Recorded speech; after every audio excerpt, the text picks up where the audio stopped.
anyone wants to share, we're live. Okay. We are live.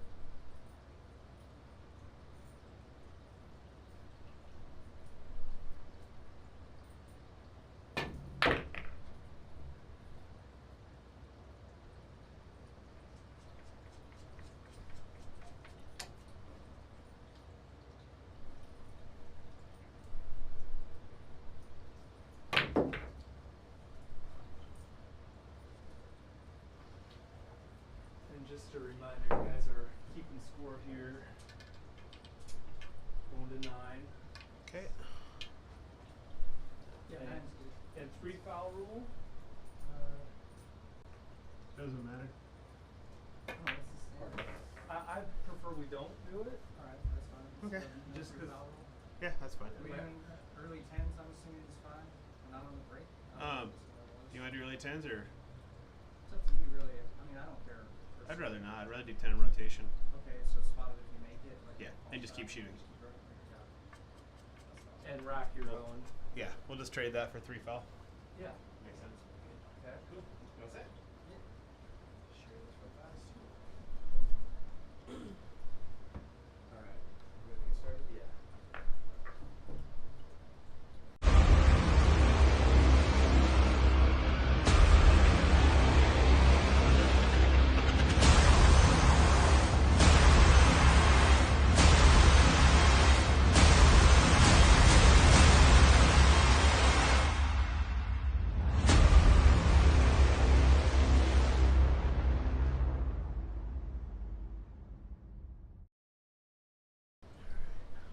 All right, ladies and gentlemen, we're just going to start lagging and going to it. We're doing a race to 9 tonight as opposed to 11. So if you had a bet in, you might need to change that. We've got Jack Kiske and Rich Roddle in the booth. And then after this match, which is a 10-ball race to 9 for 1,000, Steven Weakly is going to be in the booth to commentate Jack Kiske versus Bo Belonia. 9-ball to 9 for 700. Yeah. Ladies and gentlemen, thank you for your patience. We are going to have a raffle tonight. We'll be flashing that, but we've got action. Let's do this. It's off to you guys, Rich and Jack Kiske. Right on, right on. Can you hear us all? Let us know if the volume's good. Well, Rich, good to see you tonight, sir. Likewise, likewise. So, I'm not sure if everybody heard the pregame. What they talked about was no 3 foul and no early 10s. 10s are a continuation shot if made. So they want to shoot the full 10 balls every rack. Well, I can definitely understand that when you're talking about guys that play at this caliber. I don't think slow play is at all going to be an issue. So I think playing continuation is much to the benefit of both players, because they can, if you have a few racks where you're having earlies go in, there's less chance of getting in stroke and actually being able to start, putting some racks together. So if you can happen to be the guy that gets rolling first, you're running the entire table, not just making a couple of balls and playing a combo and moving to the next one. Kind of kills your momentum a lot of times. Yep, good points. And what I did not catch in the pregame, maybe I just missed it or maybe they didn't cover it, we will know soon. I do not know if they're playing winter break or alternate. Yeah, I did not hear that either. Still looking for my chat out there. Are our volumes good? Everybody hear us okay? Hey, Jason Fix in the chat. Hey, how are you doing, sir? Nice to see that you're watching some, what we would consider good pool instead of, us.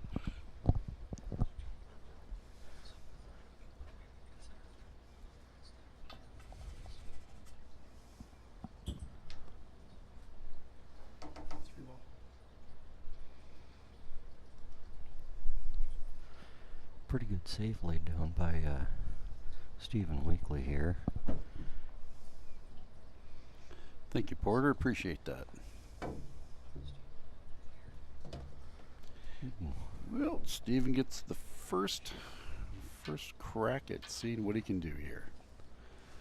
Well, generally I'd think he'd be out from here, but he was running late and just ran in the door, got to hit maybe a handful of balls and start the match, so see how long it takes him to get comfortable here. But this is definitely a really good opportunity to, you know, get the lead. I've seen that go both ways. I've seen a guy that practices too long and then gets up there and like almost gets burned out, and the guy walks in fresh and works out good. And I've seen it work the other way where you just didn't get those practice strokes in.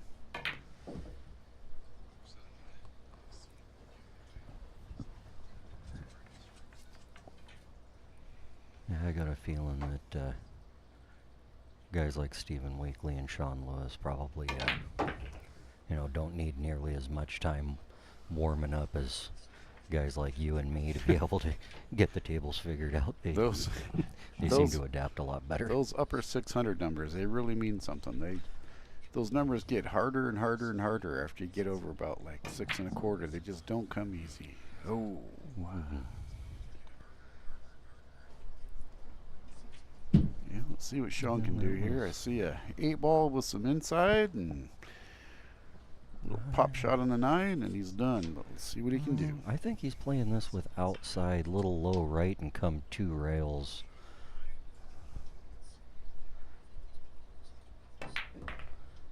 Yeah, it's easier to get close to that ball going that way, and you end up with about the same angle because you can't really, you know, check that enough to get very straight on the 9. You end up in about the same spot, and I think the outside's easier to make the ball, and you don't have as fine a margin for error on your speed control.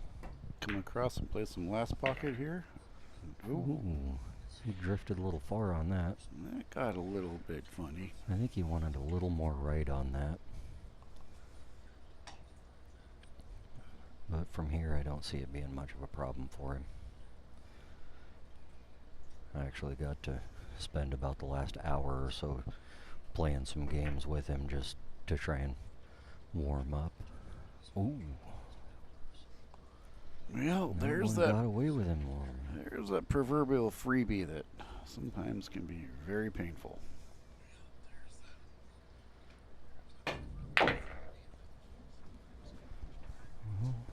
Weakly gets the first game. First blood. Oh, you know what they say in these matches? The 2 toughest games to win are the first game and the last game. So he got one of the 2 down. Yeah, time will tell who gets the second part of that equation, right? Yeah, I have them.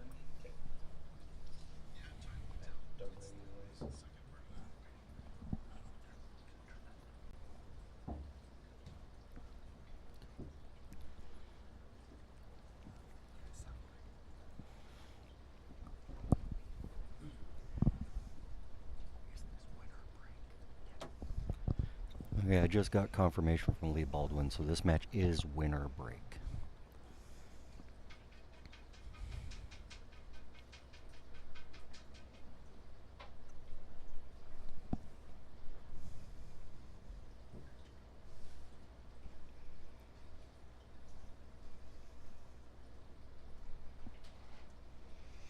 So 21 viewers on a Friday night on Facebook.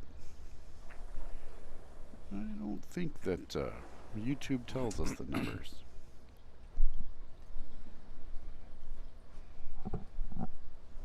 It looks like down in the bottom left it says 25 watching now. Oh, there you go. Yep.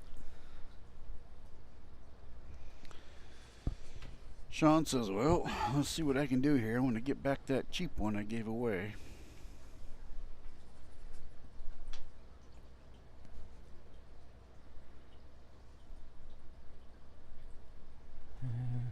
getting from the 1 to the 2 That's- and getting good on the 2 might be a little tricky here with where that 6, 8 are. Yeah, it's a rough transition. Some traffic in the way. Well, you know what? He doesn't have to worry about it.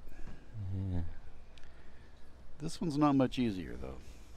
But that's one of those problems where you're trying to force the cue ball and you've,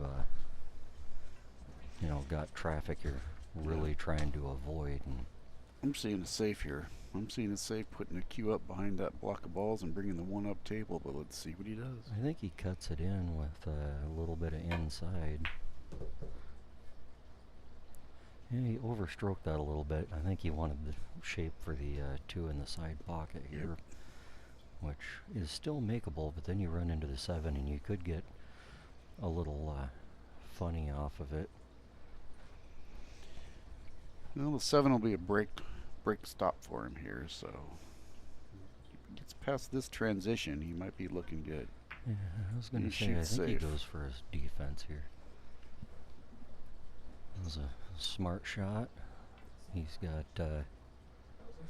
him hooked pretty good on that corner of that 5 ball, and that 6 takes up a lot of real estate for the 1 rail kick up and back. And being tree topped over the 7 makes it even more difficult. They call that a multitude of problems.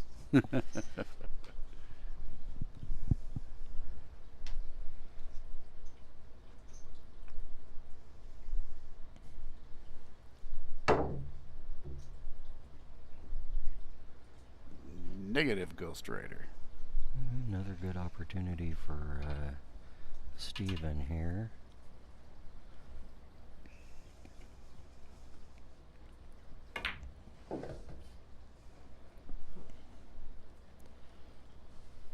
Really no tough transition balls here. 4 to the 5's probably the toughest. 5 to the 6 isn't a walk in the park either. It really depends on the angle that he gets. I'm thinking the 6 to the 7 could be a bit of a problem if you end up running into that 8 a little bit. It could leave it really difficult to get back to the 8 off the 7. But it's all about how you end up on this 6 ball here. That 9 ball looms kind of large. But he made sure he stayed well clear of it. Sitting good. Angle to come back around on the 7. Yep. 7 to the 8's a long transition.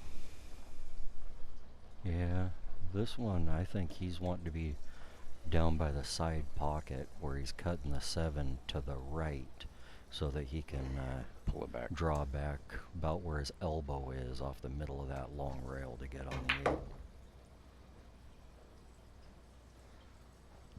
Yeah, that looks like a pretty good spot. Should be able to just draw this back up. Beauty. Nice angle. Cut this in with either just a little bit of right or a little bit of left, whether you want to just check 1 rail out or go 2 rails out for the 9. He opts to go 2 rails. Looks like he might have got pretty flat on this. He might have to just draw it back. I think there's a little angle. He's going to No, climb he's right going down top. by He the... must have a little angle to be able to come 2 rails around. Oh no, he was a little straighter in. Mm-hmm.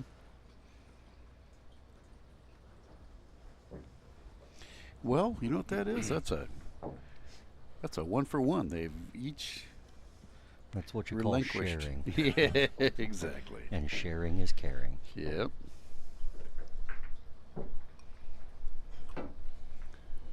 So I haven't seen much out there in the chat. No one's putting anything on the side on here. Give us some predictions, folks. Yeah, John Curtis is looking for action if anybody wants to try and hit him up for a little bit of sweat on this match. 1 to 1, so we're looking at a race to 8 right now. Man, that's pretty good math. I know. That's that new math. My grandkids taught me that.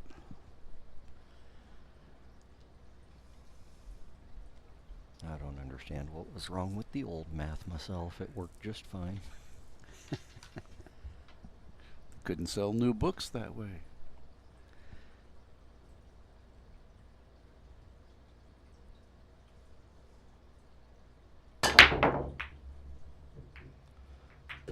Ooh, scratch on the break.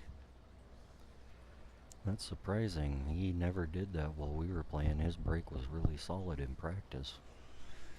Yeah, what I was noticing too was for the power of his stroke, he was really getting good power onto the balls.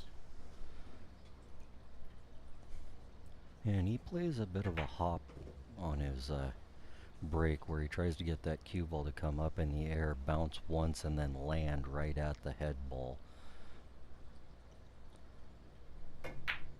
If anybody's, watching real close when he's breaking, he does have his back arm elevated a bit, and that's what he's, I think, whether it's intentional or incidental, he's striking down on it a bit, and it hops down there. He's got that dialed in, though. Anytime I get a little elevated on my break, that cue ball just goes flying right off the table. He's got his power for that dialed in really well. Tough to tell off the screen, but I think he might have snookered himself here. Can't tell if he can get by that 8. It's really hard to tell. It looks like he's going for a bridge jump. He's got, I think, maybe about a quarter of that ball he's got to go over, and he's going to try the jump shot with the Spire bridge head there. Ooh, that was a really good effort.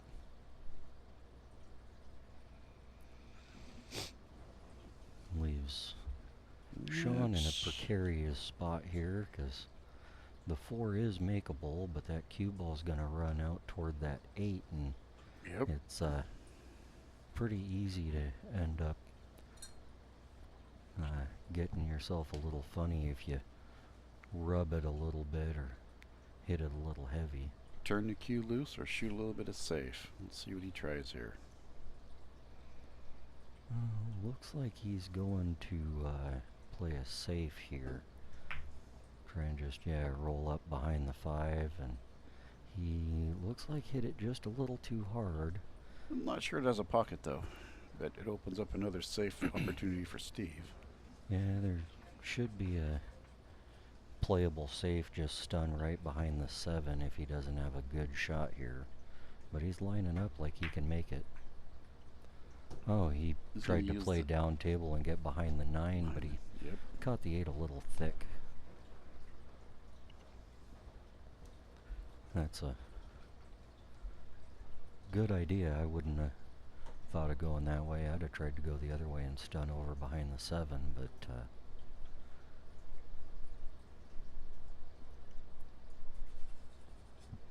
that definitely could have worked really well. Unfortunately, this time it got away from him.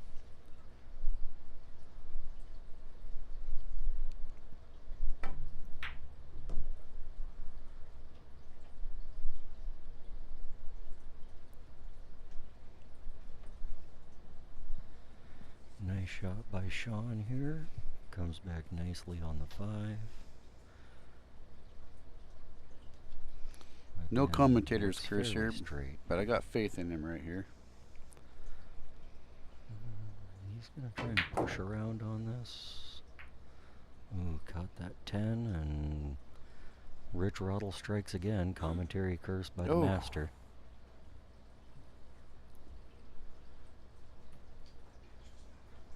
You're not going to say any of that when I'm playing later, are you? I'm not. I will. I'll tell you what, I'm going to bite my lip the rest of the night. I apologize there, Sean. I'm going to call it 10. Yes, Andrew, that score is correct. See, Sean hung a 1, or hung a 10, if I remember right. And Steven had a ball in hand given to him on it. So, yeah, taking turns. Sean hung a 10 ball, and then Steven made the 9 and followed it in, giving him ball in hand on the 10.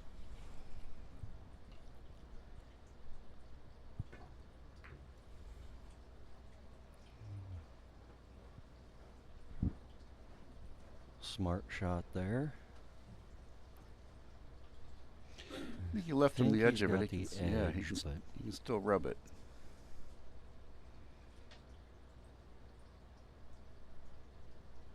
what do you think here? Just kind of thin the 6 and have the cue ball drift over maybe by the 7 and try and have that 6 hold up right behind the 8? Yeah, a 6 behind the 8 and use a 7 on, to help you with the cue ball there. He missed the 7. If he'd have hit the 7, that would have worked really well. Yep. This is still not a highly makeable shot, That's but what I it was thinking. gives Steven a good chance to just bank the 6 out and pin him on the 8 ball. Unless he wants to be aggressive and go for the bank. It didn't help himself there, though. You know what they say, one good shot deserves another. Mm-hmm. Gonna get jumpy here? What do you think? Yeah, I think he's going airborne.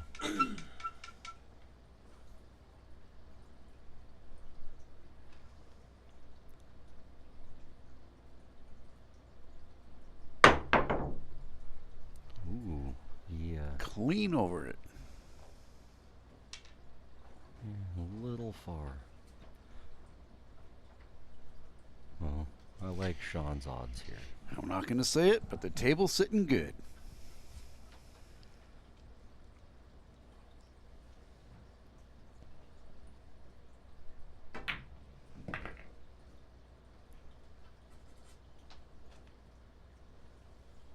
I think just a little touch of draw, try and get kind of straight up and down on the 9 here. That way you can just either stun over a little bit or roll to the head rail and back for easy shape on the 10. Either way works. Let's see what he chooses. He seems to like the stun He's more. he's shooting the stun. Well struck. I personally think I prefer to roll that with a high ball and go to the end rail and back out, but I'm not a, 670, 680 player either. I try and stun that. I tend to, Oh, I was going to say rattle that 9 ball. But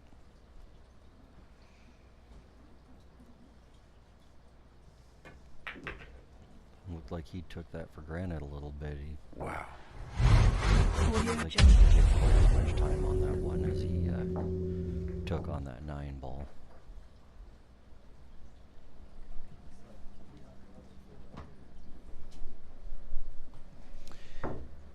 So that's all 3 games. Came down to that. A ball in hand and 2 hangers.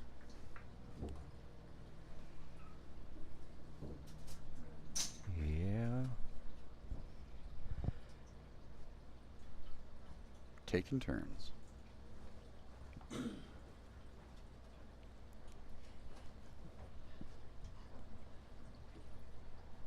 Oh, had a little glimpse of Rich Roddle out here Yeah, in the booth with me. I saw your glass of ice water there in there too. Yeah, that's what it is.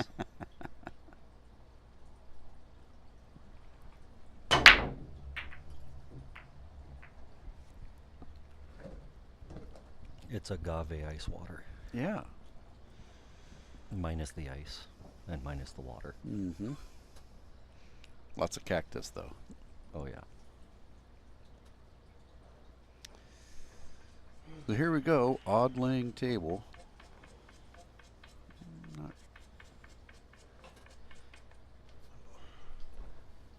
He's got the 1. Yeah, I'm thinking try and just roll this in easy and play for the bank on the 2. Oh, he was trying to go all the way up and back and have a thin shot in the sight, I think. Mm-hmm. Which is what I believe Sean will do right now.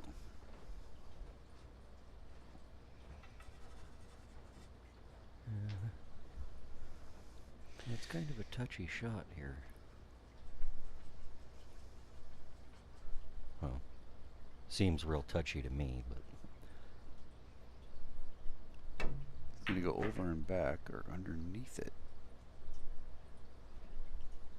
he got pretty good. If he doesn't like the cut all the way down, there's always the cross face bank in the side, which is a shot that I personally like. I think he goes all the way down to try and control the cue ball a little bit more.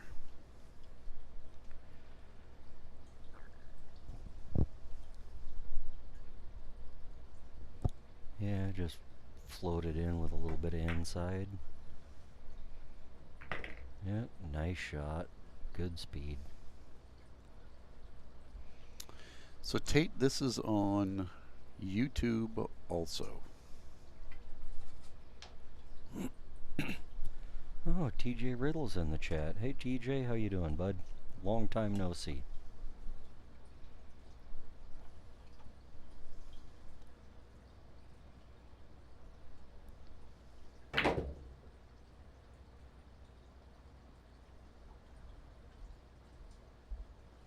Another really good positional shot from Sean Lewis here. Yeah, I miss you too, TJ. Tell the family I say hello. Oh, and Mitchell's in the chat. Thanks for the support. Hopefully I don't let you down.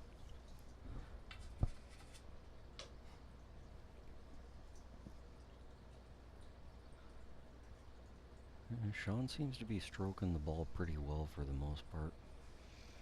Table's laying nice, but we've seen how that's worked in the past. Ooh. A little crisp there. He That's okay. almost missed that one, but almost don't matter as long as it finds the bottom of the pocket.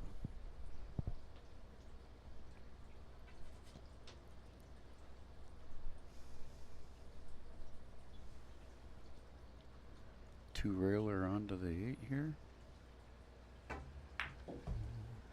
Maybe 3. No. Yeah, I think Pretty you want it straight. to be off the rail a little bit, because now you're going to be stuck right on the rail shooting the 10, which always makes it a little more tricky.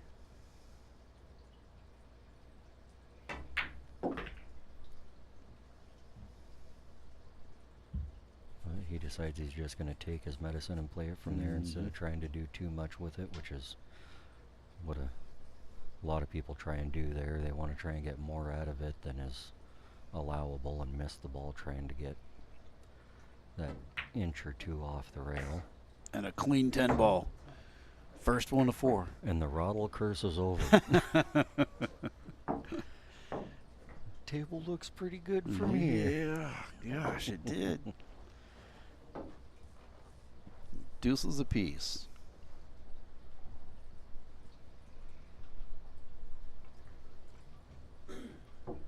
Yeah, if anybody wants to get in the raffle, got a up on the screen $5 or 5 tickets for $20.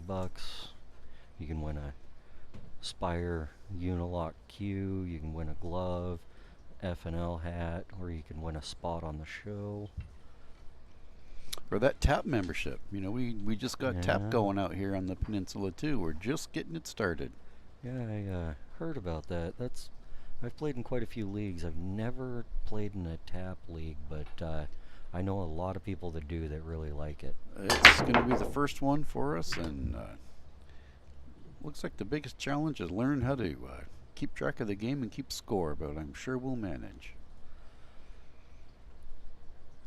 Yeah, I thought pretty hard for quite a while about getting into a tap league, but unfortunately I just don't have the time. The nights just don't work for me, having to be up so early in the morning. Well, Ed does a great job, and what looked really good to us is the opportunity to travel and play all over for their tournaments and something new.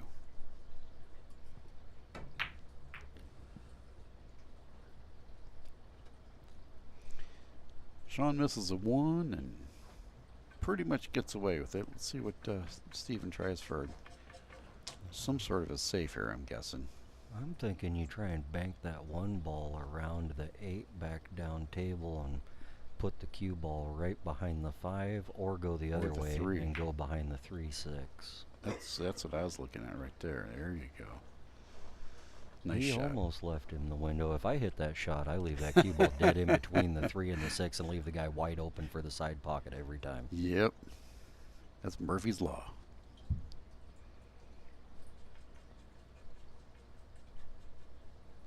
Well, he must have wrote a couple of different law books because that wasn't in the one I read.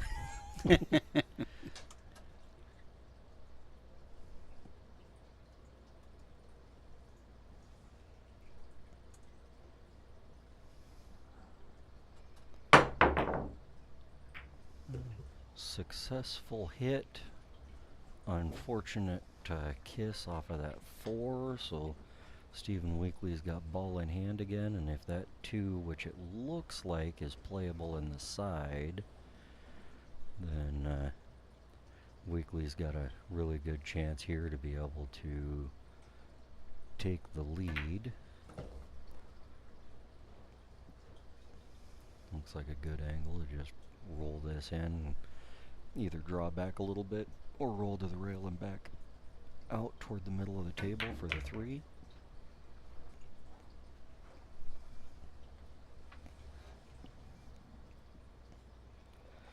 Hey, John Boldman's in the chat. How are you doing, sir?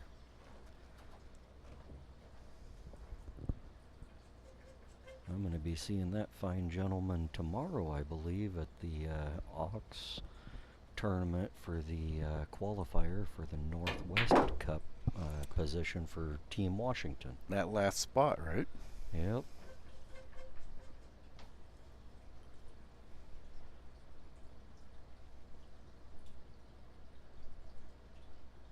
That should be quite the tourney there. Yeah, I'm really surprised that there wasn't a bigger turnout, though. The last time I saw there were only 11 people in it, I think.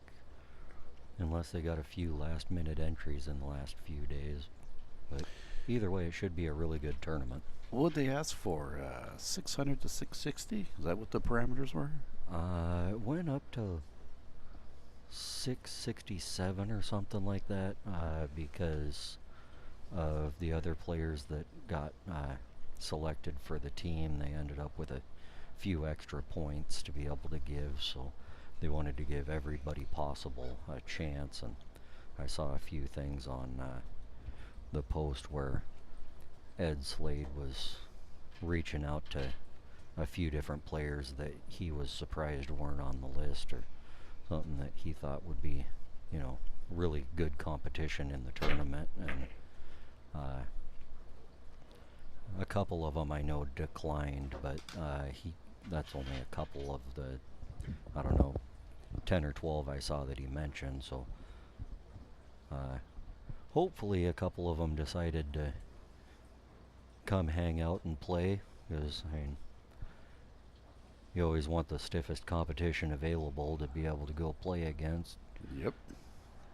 And a Fargy here and a Fargy there. It's just a couple points here and there, but boy, what a difference it can make, huh? Oh, yeah.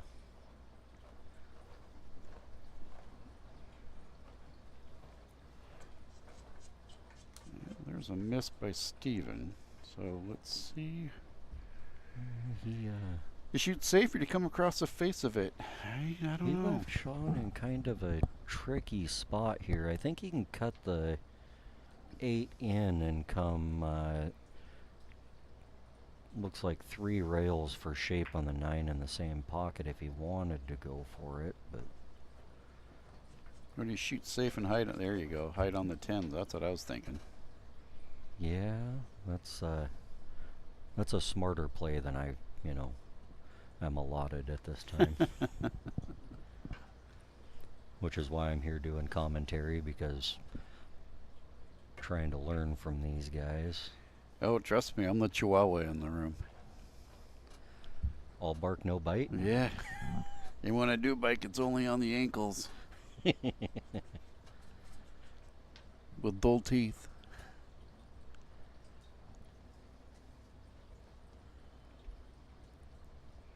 That's what I was wondering too, John. This is haven't seen any predictions out there, and haven't seen any side action either.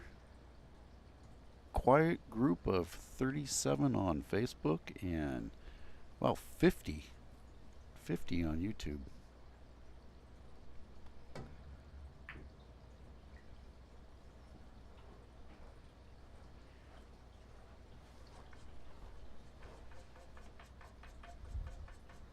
That's a nice little shot right there.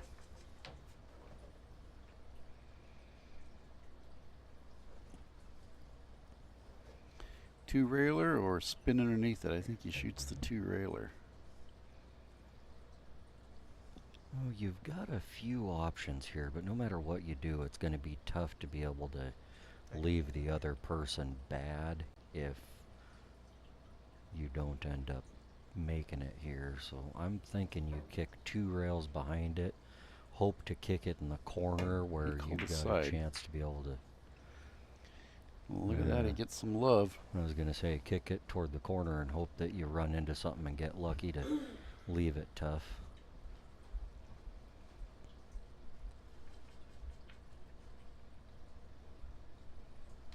Nope. Ed's taking your opponent there, Mr. Kiske. Well, it's a free country. You can take a shot on whoever you want, and he did outplay me the last time we matched up. I see James Fox is saying that he believes Sean Lewis wins 9-7. Mr. Chalkbox jumps in there at 9-8 for Weakly. Oh, hello, Mr. Nix. How's Patrick doing tonight? That's another guy that's got a great little setup for these kind of competitive matches. I've been there a couple of times. It's a great thing. Look at that. Look at that. Is that enough speed? No. Yeah.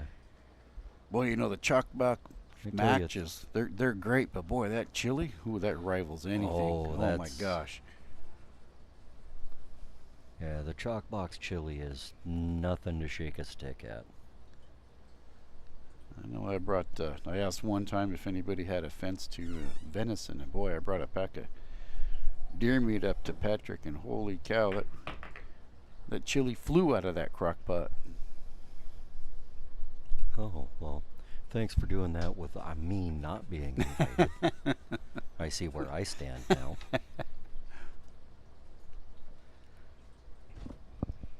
Ed Caulfield popping up in the chat. One of our touring pros.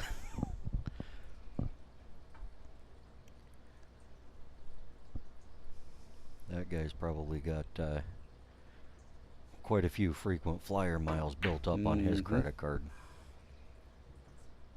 He's going to go to the side here and see what he can come up with on the 10. Oh my gosh. That would have done it. Wow. Hey, don't say anything. I'm we not. don't want you to curse anybody. I said that would have. I didn't say that was a post, not pre. I didn't want you pre-saying anything. Oh, look at this. Look at this. Oh, my goodness. Wow. All right, well, I guess it's not your fault, so you can say what you want. I now. didn't You're off the say hook. anything. That's brutal. So, a 3-2 match, and 4 of them have been either hung or 10-ball ball in hands. That's really surprising. These guys seems like they're shooting really good all the way down to the last ball or two, and they end up having just a little hiccup right at the end. I've been there. That's a tough pill to swallow. Both of these guys right now are sitting there thinking, I should be up 5-0. Mm-hmm. Yeah, and it could go, phew. Boy, either one of them really could happen that way. You got that. Jack has that proverbial glass with a hole in it. How does that work? I think it's a little warm out here in the commentator's booth, and all of that moisture just evaporated right out of the glass. It is not evaporation. No. No, no, no. Bill Nye, the science guy, would not agree with you there. Kind of dating myself there. Hey, I remember watching that kid as a that show as a kid too. Good old Bill Nye the Science Guy. Yeah, the problem is I remember watching it with my kids. I wonder if we can page in there to the room and get you a delivery. So got a deuce, has got a 3, 8. I wonder how that 6 and 7 lie. Did they? It's the 5-6, I believe. It is the 5, Aaron 6. Moss in the chat. Hey, how you doing? We're good.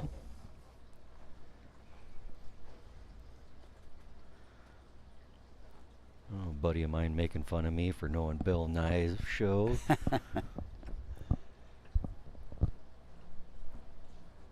Hard to take flack from a guy that's still wet behind the ears. So is he check to the 5 with inside, or is he 2 rail? I think he goes to the inside here. I think he checks it with the inside myself. Either that or he plays down to shorts. No, he went the 2 railer. yeah, he tried to come around 3 rails and just didn't catch it good off the bridge there. Not crisp enough. Either that or he got too much outside, because I was actually thinking if he went a little outside instead of trying to come 3 rails around, he might have tried to come down to shoot it in the side pocket.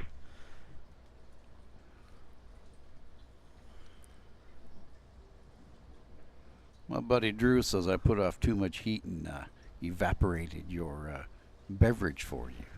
Oh, well, in that case, I know who's got to go get me a new one. Oh, Cindy Rosenthal in the chat.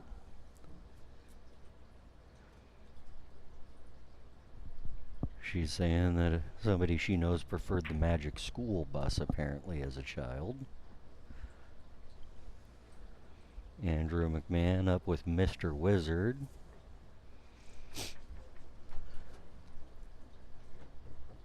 Oh, Paul Cecilia in the chat. How are you doing, Mr. Paul? The Volkswagen aficionado. Good friend of mine. Nice to see he pops in and watches pool once in a while. Tough 2 rail kick onto the 5 here. Let's see. Oh. Right around it. Giving Sean a good opportunity to get a 2-game lead here. God, I just got the feeling that one of these guys is just going to catch a gear. You know, you say that every time you commentate. I don't know. Just But like you're not wrong. I know. It just seems like one of these guys is going to make a good out and break and run a rack and then take this by the horns and just At this put level, the other person, you know, in their chair for a few games. it just takes a good groove at this level, and it's like, uh-oh.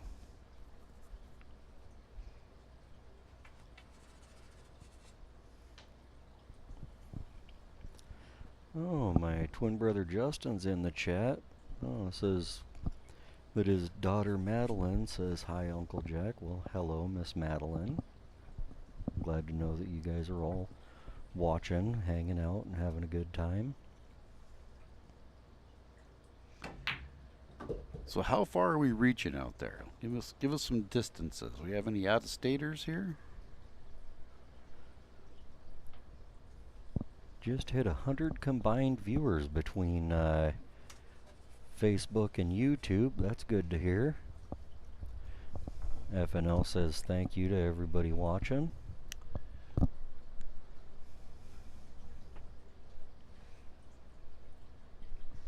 Scotland. That might be a record. Wow.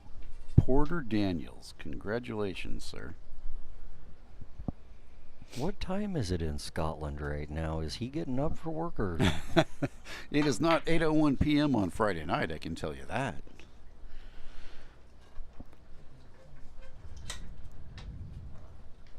Ooh, Mr. Lewis with I didn't say nothing, Jack. another late little uncharacteristic flaw in the game.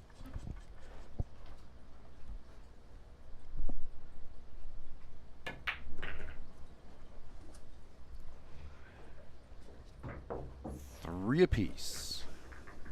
All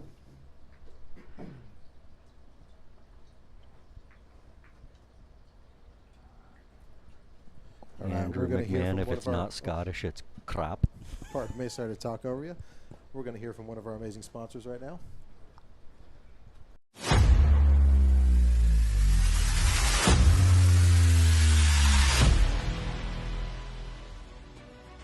Introducing the new Spire Apex Carbon Fiber Shaft. This revolutionary white carbon joint system allows for quick and easy changes to fit any cue.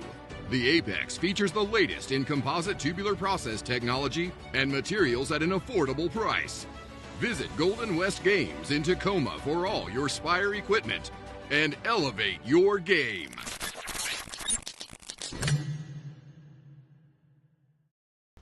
And we're back.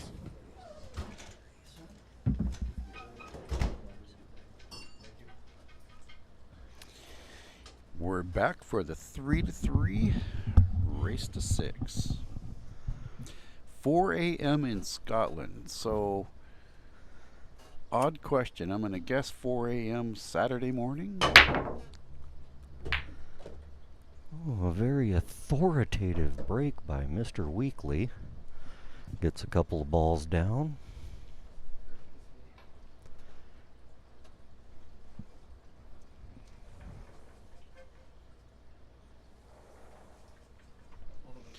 We have the official handoff for Mr. Kiske's hydration.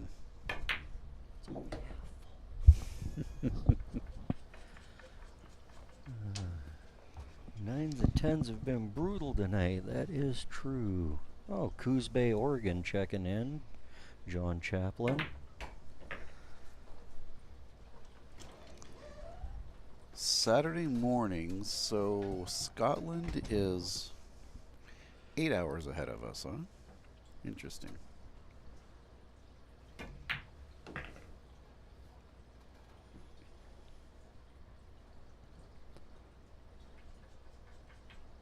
That is one country that I've always wanted to visit that I have not had an opportunity to go to.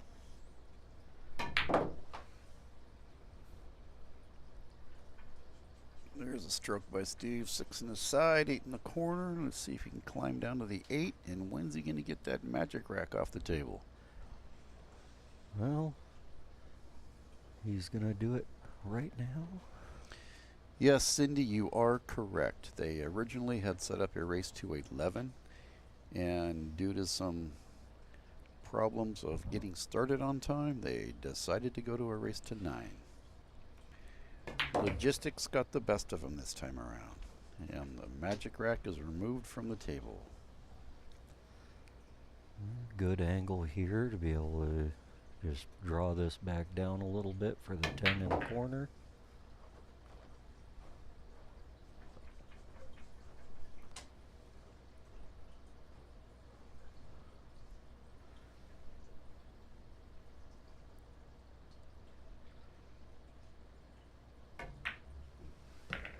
Nice out by Mr. Weakly. I was going to say a little bit funny, but it shouldn't be a problem, but I bit my lip. I was not going to go there, Ted.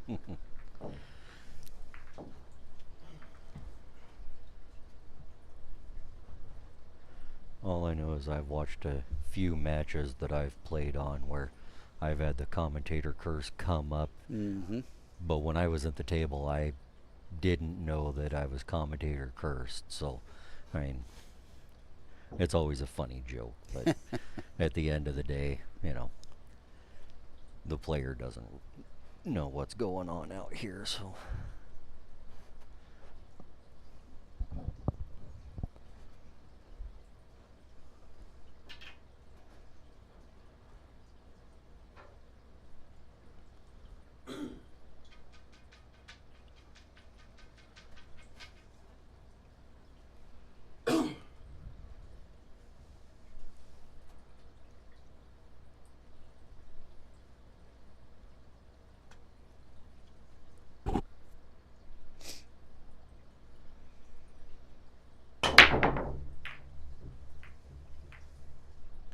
So who will be the first one to take a 2-game match? lead, or will we go back and forth the entire time? That is a good question.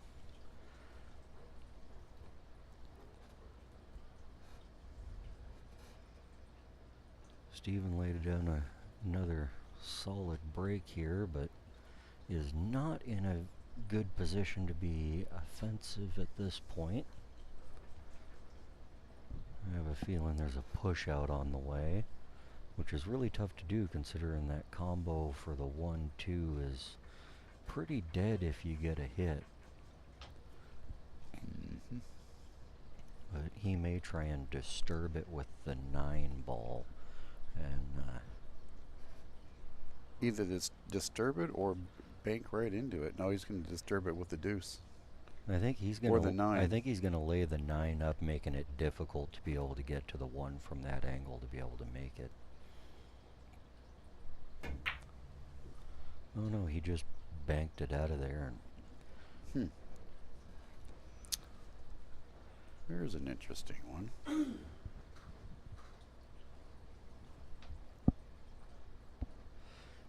yeah, I'm not sure what I would have tried to do from there, just because there's just not a lot you can do. But Sean gives it back. I don't know if there's a thin edge of this 1 or not. I think there is. Spinning it with draw or bank it? He's going to spin in it with draw, I believe. Rail first, maybe? And I think he got away Actually, with a piece of this. He did. And a leave. Yeah, I think he can just cut this in and run right into the 5. I don't think that 4 is really playable, but he might be able to come off of it, come across the face and run the cue ball down underneath the 10-8 to be able to play a safe.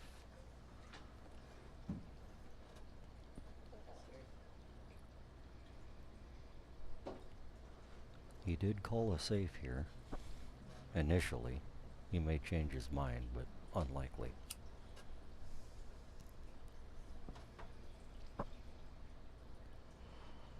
He's going to bump the 4 down table and bring the cue back over to this. Oh. He tried to, I think, have it hit that 10 full in the face and use the 8 as a blocker.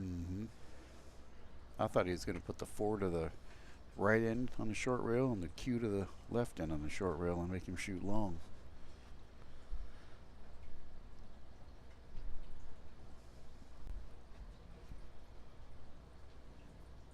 Nine-foot table. Sometimes distance is your best friend as a adversary and a tough leave.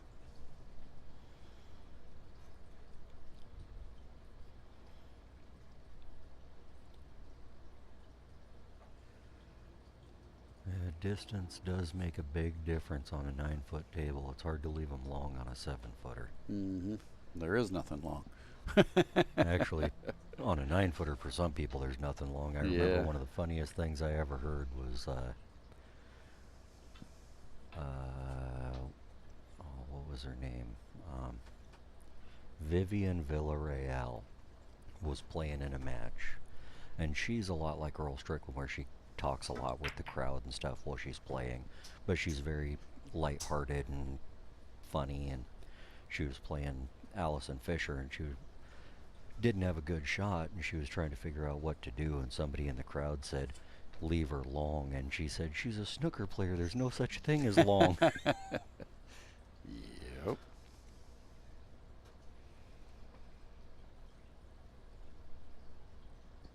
Well, this 5 will take him to the 6. Yeah, nice shot there. Stretched out a little bit, but controlled it really well. Good angle to... He's got options here. I think he probably just hits this with a little low and draws back a little drop. bit. Yep, pull it back. But you over. could go down to the end rail. Ooh. And if you miss the 9, you're looking pretty good. But now he's got yardage to cover. That's a tough transition, 7 to 8, and a hidden 9 ball. Yeah, this is going to take either a really good draw stroke or you're going to have to force stun this with a little follow maybe, and try and come 3 rails to short side shape to play it in the corner maybe, if you can leave yourself about a diamond from the side pocket. And that was about as well hit as you can get. It's a beautiful shot right there. So has he set himself up for a cut or a bank on the 9? What do you think here? Well, he's got a little angle on the 8. I think he just takes the 8, rolls out, cuts the 9 in, and goes over and back for the 10. Because I think there's enough room. You cut the 9 in with just like an 1/8 of a tip of outside English, and I think you can come to the rail, miss the 10 on the way back out, go to the other rail and back, and leave yourself a very makeable shot on that 10 ball. You just got to be careful not to get too much outside on this and clip that 8. Clipping that 10, yep. Or 10 ball, sorry. But there is the potential to shoot this where you play with outside and try and hit the 10 fairly square and leave yourself a shot in the side yep. or corner, depending on how you hit that 10 ball. But ideally, you'd rather not have to mess with it and do exactly what he did and just take the cut on the 10 from there. Take your medicine. That's a nice shot right there, though. It's thin, though. That's a very underrated shot, but I'd rather take my medicine and take this shot than risk running into it and hoping to end up good. Right down the throat. Nice shot. Good out. 4's up. No 2-game lead.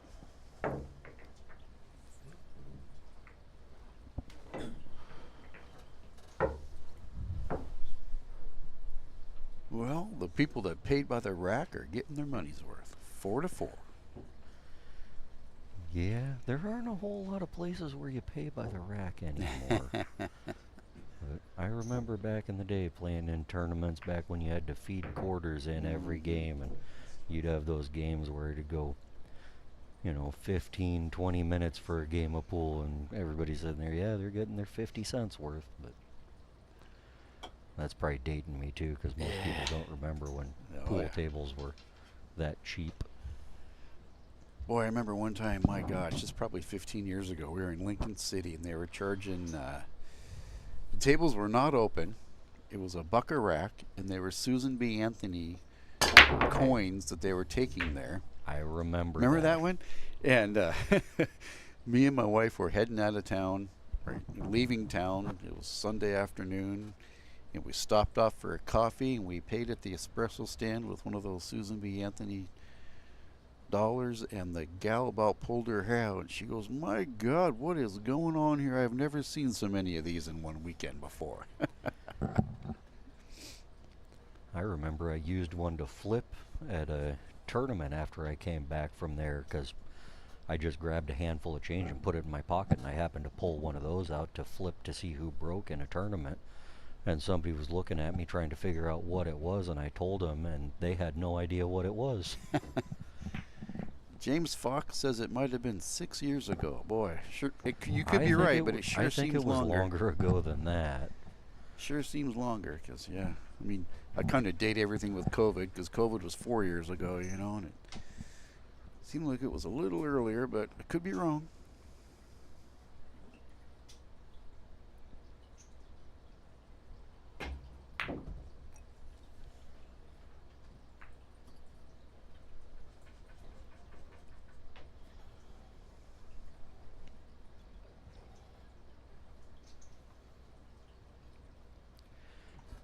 James says he didn't play pool before then.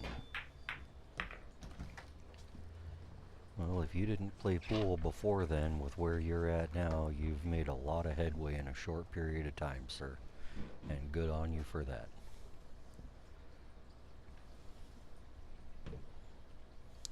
Three to the 4 is an interesting transition here. It's going to take a little bit of pop into this side. Yeah. Ooh, tried to get too much out of it. He was trying to get back for that 4. And side pocket said negative. I think with as prevalent as diamond tables are now, I would have thought just roll that in and play for the bank on the 4 into the same pocket you were shooting the 3 in, instead of trying to load up and draw back for the long shot down the rail.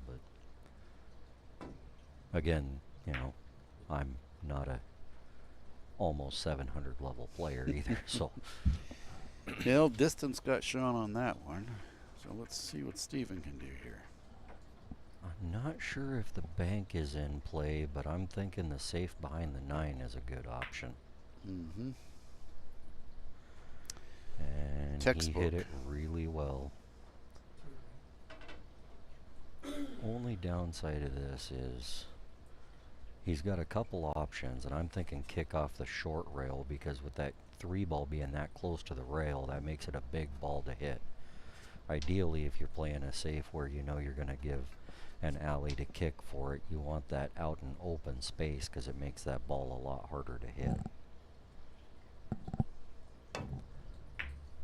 That's a nice hit. Ooh. It went in, but I'm not sure if he called that or not. I'm thinking that's option for Mr. Weakly. And does he opt? Yep, he's opting to take that bank on that 4 ball. Should be pretty natural shape. A little strong or a little weak either way, but he's got an angle to come right around that. Cut that in the side and come 3 rails around the 9, 10 for the 6 up in the corner. Got to get by that 10. I don't think the 10's going to be an option from here. There you go. Yeah, they're talking about the cost of tables. You know, it's kind of funny. Me and my lovely wife, we took a trip to Jamaica in 2009, and we paid $1 a game in Jamaica. And it's like, I can't believe I just paid $1 for a game of pool. You know, and that's the 2009 money. So times all catch up.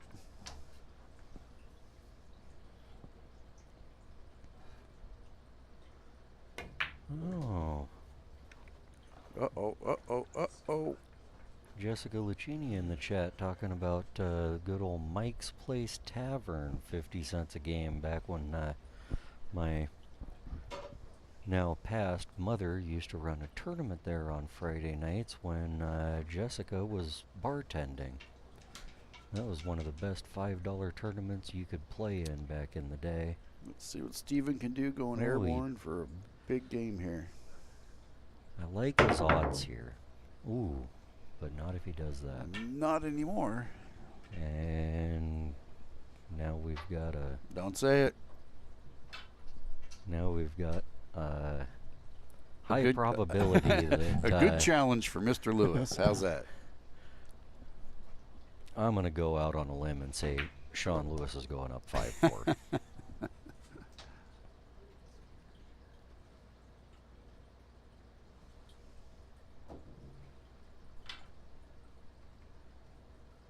That's really good shape if Sean were about a foot taller, but I don't think it's an issue with the bridge. He makes it very comfortably.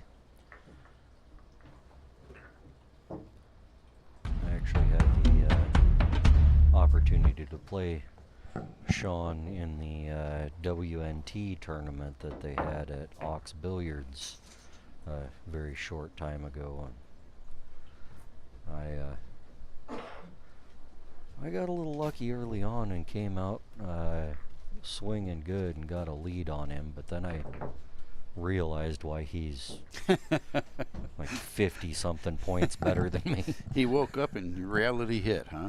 Well, I'm not sure if he even woke up. He just kind of, one of those halfway opened his eyes and was like, oh, that guy, I got this. Mm-hmm. And then I sat down for quite a while.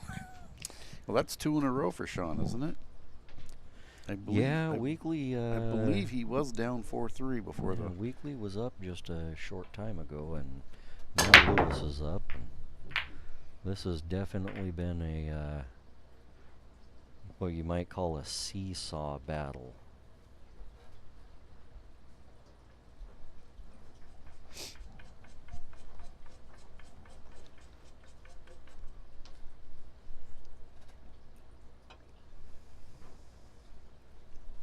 Although as surprising as it is to see a couple of the shots that have been missed here at some of the runs these guys are making, and some of the shots are still very impressive, but it just goes to show not everybody plays, you know, world class every day. Well, it goes to show we're all human. Put a 9 on the side. Sean calls the 9 in the side. I'm thinking he Two kicks rail 2 bump. rails into the 2.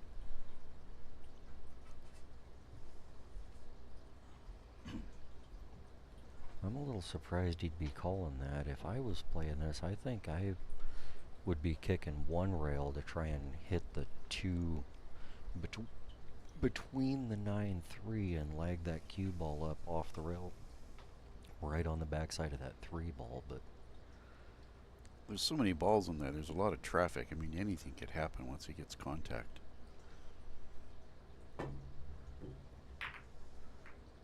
well, it's looking really good, but not quite hard enough. I'm not sure if that would have caught the tit and stayed out or if it would have dropped, but he left Steven a good shot on the 2 ball here.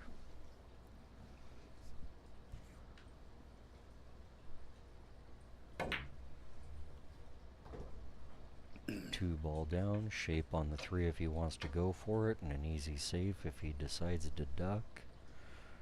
I think he rolls this in with a little bit of left-hand English, makes it, and plays shape for the 4 in the same pocket.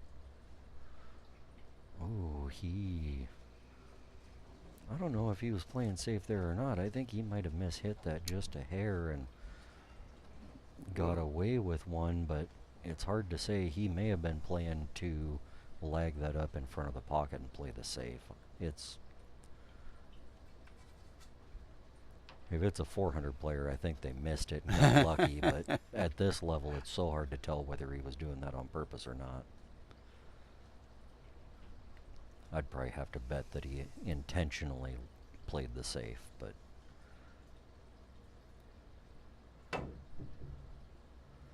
nice 2-rail effort there. Almost made it off the 3rd rail. Table lays nice now.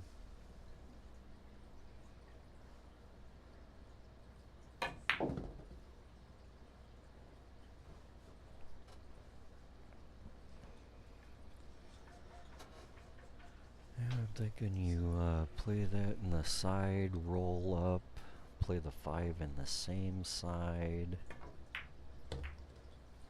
Well, that 10 checked him, so Yeah, I think you just back cut this in, bring the cue ball 3 rails around to the middle of the table to play the 6. yep.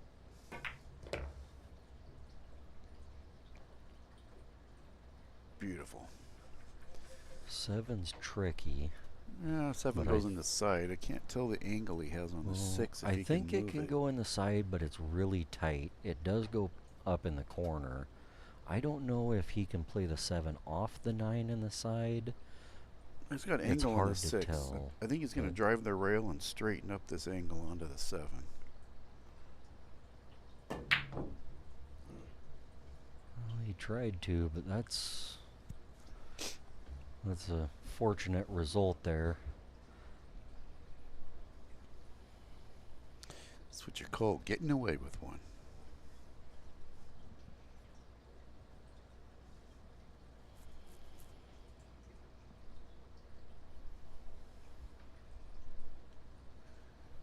I think Shane's gonna go jumpy here.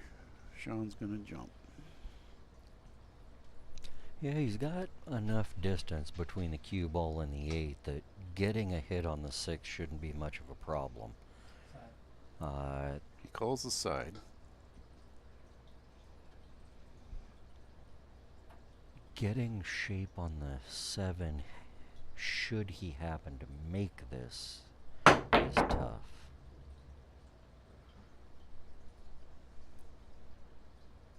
He misses it, and he does leave angle for Steven to be able to make this and work himself over for the 7.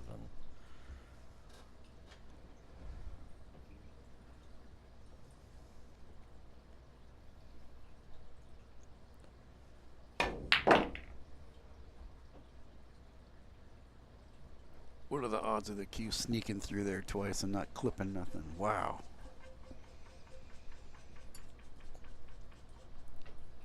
Got to get this cue to clear the 8-ball here.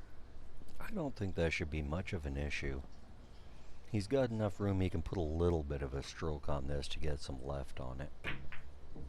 Oh, he just drug into it to be able to play the angle. Yeah, it's tough to tell sometimes from the camera angle, so it looks a little bit different up there at the table. Look at that. Triple G is in the chat. Welcome aboard, Triple G.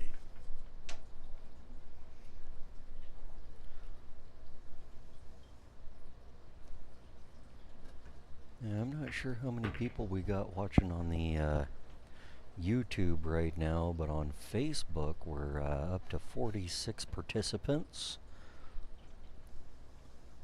Handful of them in the chat. And Weakly fires the 10 in with confidence and brings the match back up to even.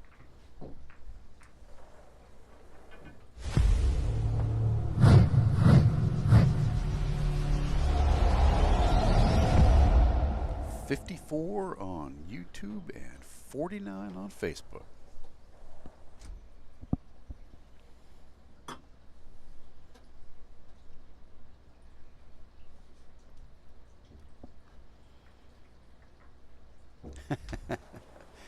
Well, Greg, I got to commend you there because you made the right choice. Got to take care of that family, buddy.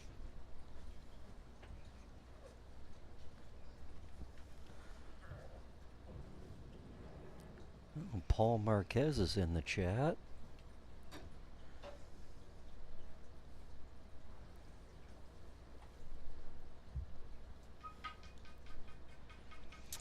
Three in a row for Sean.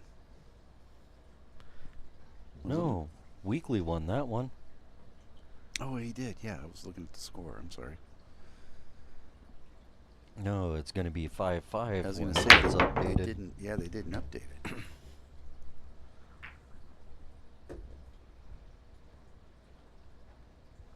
Another good break by Mr. Weakly. Good shape on the 1. Should be an easy transition to the 2. 3 balls right there.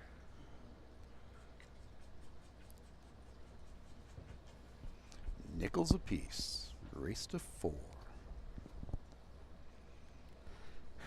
Andrew McMahon.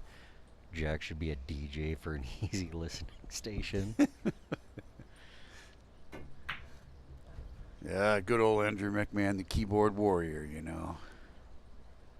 Yeah, well, I've seen him use a cue stick, so I'm assuming the keyboard's easier. Just kidding, my friend. Don't get angry. I apologize. Just trying to be funny. he says 101.5 KSKE smooth jazz. That's good. Good one there, Mr. Drew. Yeah, Well, that was Mr. That's Nick's actually Nick. replying Mr. Nick to it. said that, yeah. Right on, Patrick. Patrick has jokes. That's surprising. That's what he always tells me. He goes, you got those old man jokes, but man, he's on point tonight. Well, I thought jokes had to be funny. I know. James Fox, don't make him tighten his ponytail. Well, the table lays good. I believe the 6 slides by the 7. That's the tough one. I can't I'm not tell. sure if that goes or not. I would have to Well, guess no. well, the camera looks like no, but when I'm looking at the table, it looks like yes. So I do Oh, not. and he cut across that big time, having trouble with the bridge. He was trying to make sure he got everything out of the way, and he started moving his equipment before he got through the cue ball there. Yeah, I didn't see the stroke, but it almost sounded like a miscue. I think he was just trying to make sure he got everything out of the way, and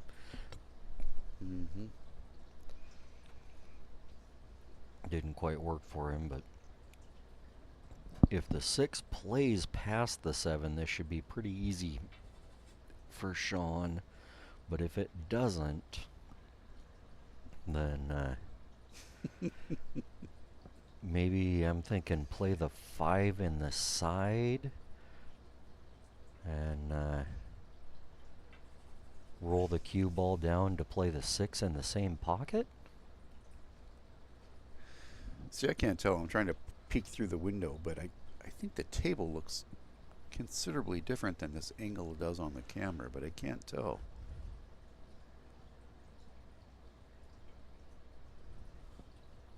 Well, we're sneaking through in the back there. You can see us sneaking in the back window. We're like, it's like peeping Jack. I saw your hand there. That was a peeping Jack. Just trying to be amicable.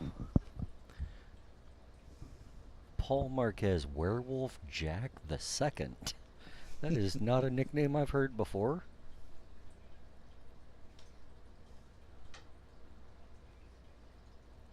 Yeah, I think he's talking. Yeah, Wolfman Jack. That's a little bit of dating there. Andrew says, "Who's that guy?" Yeah. Nobody talking about you, Drew. Triple G, right on, man. That Facebook post with the Beetlejuice getup was the bomb. Apparently somebody woke up finally. Scott Leach, I see JK watching on. Yeah, he's my Uber driver this evening. Not sure how late we're going to be out here tonight, and I've got that tournament at Ox in the morning, so he was nice enough to drive me out in case I need to take a nap on the way home. And it's always nice to have a little moral support, and you weren't willing to come out, so.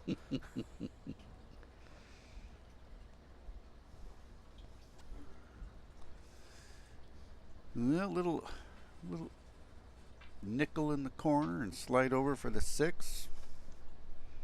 Cue off the rails. 7 in the same, 6 and 7 in the same pocket. Let's see what he can do here. Almost can't even see it, but if you look really close, that's an 8 hanging in the side pocket. You see that? Yep, this should be pretty straightforward from here.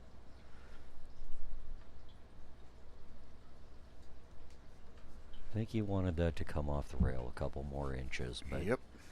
I like its odds from here because he does like to stun the ball. If he shoots this in and just stuns with a little bit of outside and a little, either a nip draw with outside and just stun to the middle of the table, or if he stuns to the rail and back over with a check side, I think he's to the rail and back over. Leaves himself a very makeable shot. Just roll this in, get little outside and just move just above the side pocket. He should be in good shape here.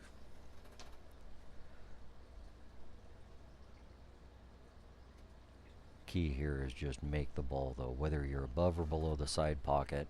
With as deep as the 8 is, you could always just stop right there and take your medicine on the 10. Don't miss the 7 trying to get perfect on the 8. Bingo. He makes it. Now you've got options. I think he's probably just going to stop right there and take his shot on the 10. He may be able to cheat it to drift to the right just a little off of this, but yeah, I think he's going to pull it back about 2 or 3 inches. Yep, and then just enough to be able to stroke the ball good and take it. Yep. I know a lot of players that try and cut that in and come 3 rails around to try and get better shape, and they end up going 2 rails and scratching in the side and kick themselves for the next 4 games. Yeah, just pull it back, get yourself off the rack, get yourself a clean stroke with the 10. Textbook. And Sean moves back to the lead by 1, and this is these little 1s and 2s, he's back and forth. They're going to get tighter now as we approach 9. This is a heck of a dog fight. Yep. These start to be big games here now.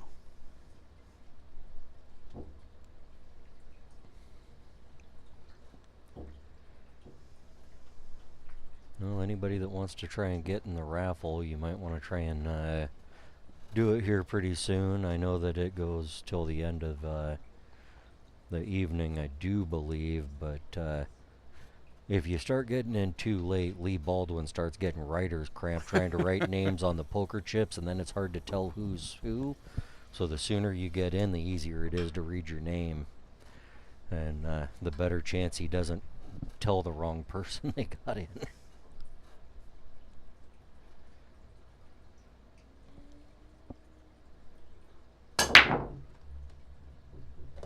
Another solid break by Sean. Got that 5-ball right in the side pocket per the textbook. Up to 117 viewers now. We're getting popular, buddy. Open look on the 1-ball, but if he goes to cut this in, stuff gets a little squirrely, which makes me think he's probably going to bank this down table with a little bit of high right and put that cue ball in jail right up where the 7-2-8 are, no matter whether he puts it on the back of the 7 or tries to put it kind of in the middle of everything. But good smoke screen right there. yeah, very big area to be able to leave Mr. Weakly in a tough spot. Oh, he opted to try and do a stun over there. I thought he'd just play it with a little bit of high right. And he, I think, was trying to just stun it off the rail and behind the 2 and overstroked it a bit. Leaves Mr. Weakly a open shot on the 1, but nothing's easy about that shot, and even if he makes it, he's in a tough spot on the next one. Yeah, that's a tall order on a 9-footer right there.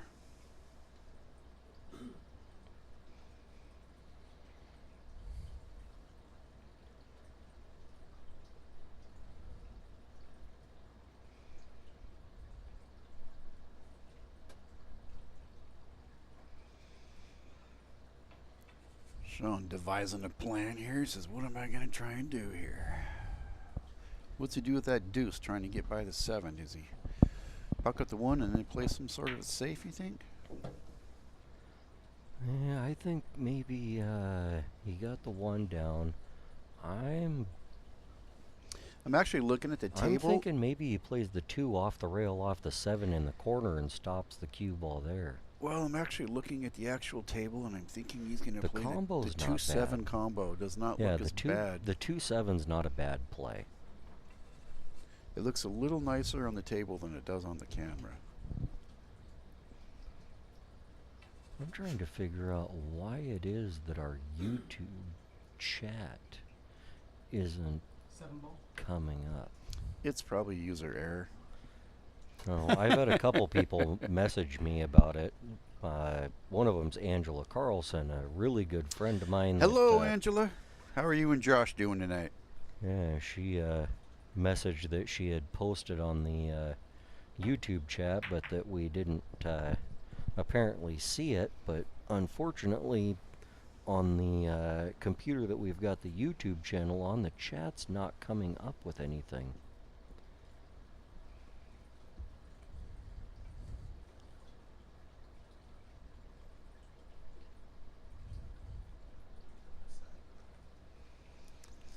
Calls deuce on the side.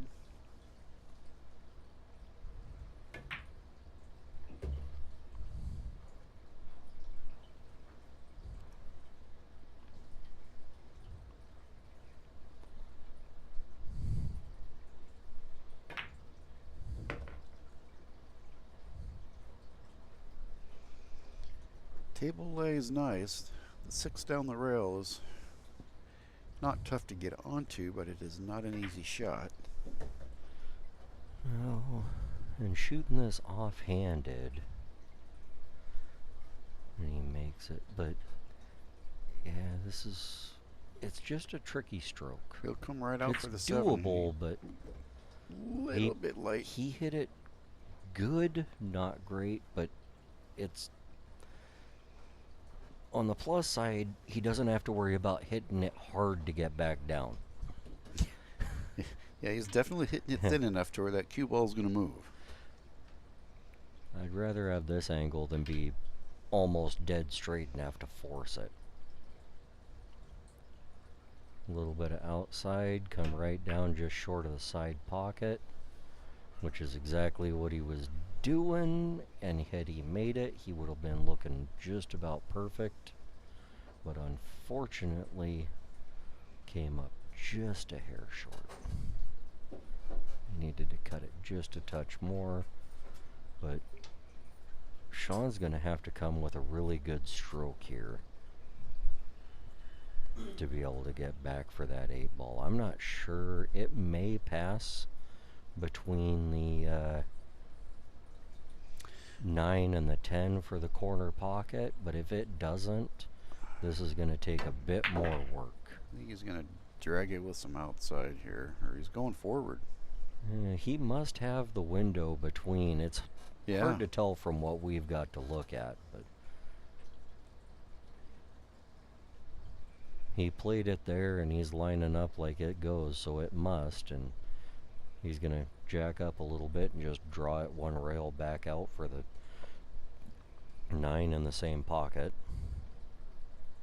I think it's a straight Oh, draw he back. didn't- It's not even a rail. Oh no, he didn't come back to the rail, he just, Yeah. I thought he might try and draw back to the rail and back out to get a little shallower on this, but I did talk to him earlier and he mentioned how he prefers one pocket over rotation, so being able to just play this cut and come back over for the 10 in the same pocket's probably a lot more comfortable for him than it is me. I would have tried to shoot that 8 and draw back to the side rail and back out so I could shoot the 9 in the same pocket than the 10 in the other corner. He But- says, I'm just going to play some last pocket here. Well, Change it. again, he's better than I am, and that's obvious by the ratings, and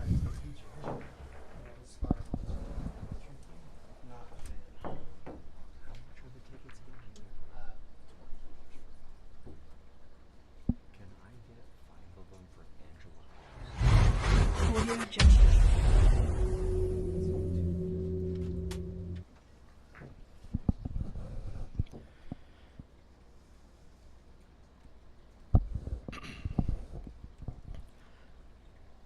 so in case any of you out here that are in the maybe Tacoma area or Lewis McCord area or anything aren't familiar, but you know her, really good friend of mine, Angela Carlson's birthday No.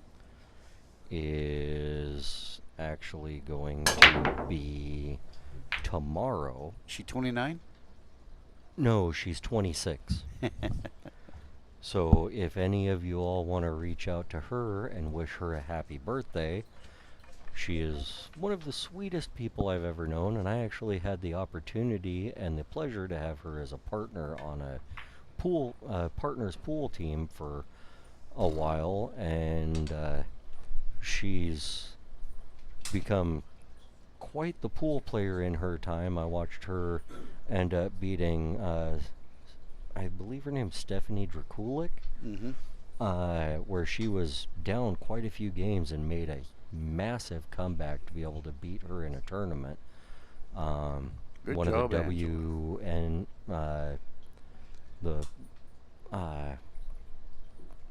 WNPA or? NPA, yeah, events at Ox Billiards, which is an amazing venue. But she has a birthday coming up, so any of you guys that or girls out there that happen to know her want to wish her a happy early birthday or get a hold of her tomorrow and maybe, you know, take her out for a coffee or something for her birthday, you know. Well, happy birthday wishes, Angela, and hope make Josh do something really nice for you. Yeah. Tell him to cook you something delicious. Yeah. I keep hearing he knows how to. Scrumptious. I hear he knows how to be in a kitchen, but I've never seen it myself. That's not true. I've actually been over NWPA, to their that's what it house a was. few times a while back, and Thank you, Cindy. NWPA. oh, and Steven goes for what should have been a relatively straightforward combo and overcut the ball just a hair and leaves Sean in a precarious spot here. It slides through there, but that can It's easy to just have him wedge in the jar jaws of the right- pocket. Exactly. I think he's playing to thin that and play the carom on the 7, which is Beautiful shot. a much higher level shot than a lot of people are going to play there. Most people, probably including myself, are going to try that combination, and there are a lot of funny things that can happen from there. But he played that perfectly, leaving that 2 ball right in front of the pocket. Cue ball rolls right out to perfect shape. He can just roll this to the rail and back out to the middle of the table. 2 rails for shape on the 3.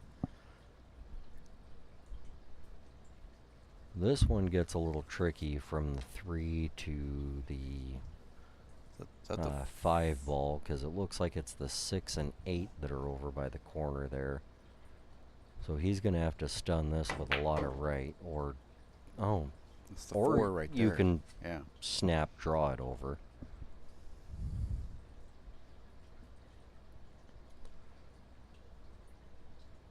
Oh yeah, the 8's down by the 10. I apologize. It's a little difficult to tell on the stream here which ball's where, and I don't have a good view of being able to look through the window to see the table itself.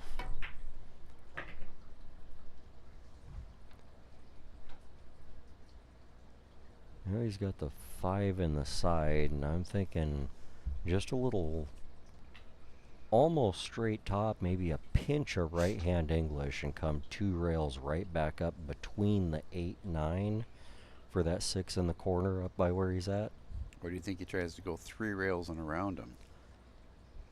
I think he's just going to go 2 rails. Trying to go 3 rails, you risk running into stuff. Yep, little pinch of inside right between them, and that was a well-struck shot. Yes, it was.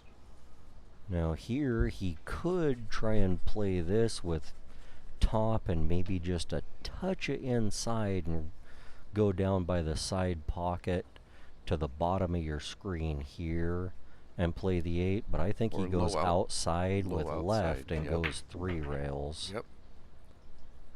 Look at that. And if you could hit that much better, that's hard to do. Should be about perfect. You just shoot the 8 in with straight top, roll to the end rail, and back up for the 9 in the side.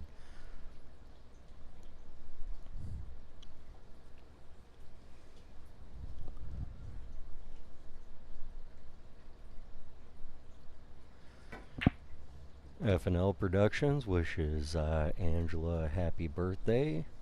She's got a couple of tickets in the raffle. See if she can be a lucky birthday girl. Well, hopefully she wins something cool like a spot on the show so we can all sweat the action while she's got a chance to step up in here and test her mettle, because We'll make Josh shit out lady- here with us. that lady can play really well.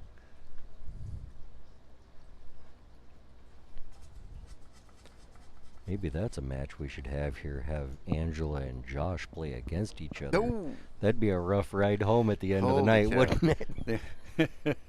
They might drive separately.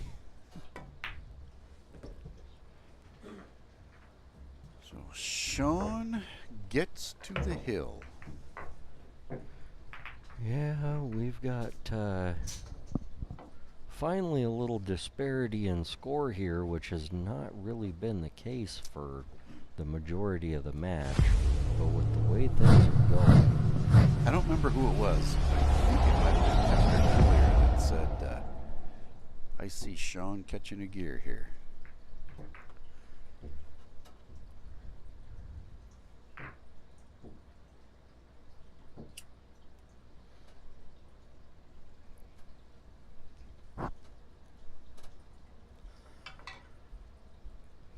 all I know is this is a lot of fun to watch guys that are this caliber duking it out and trying to figure out what it is they're gonna do, and it's the stroke that they put on the ball at times and their ability to be able to manage the table is just incredible.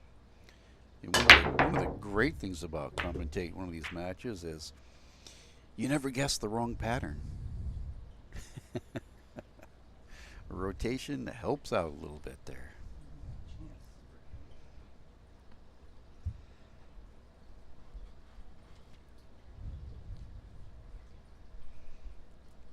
Bit of an odd sitting table here. Is he trying to hide the 1, or does he try this 1-9? I'm thinking he sends the 1 down table and tries to get the cue underneath the 9. Yeah, I think you just cross-face the 1 down, bring Yep. the cue ball off the long rail and back behind the 9.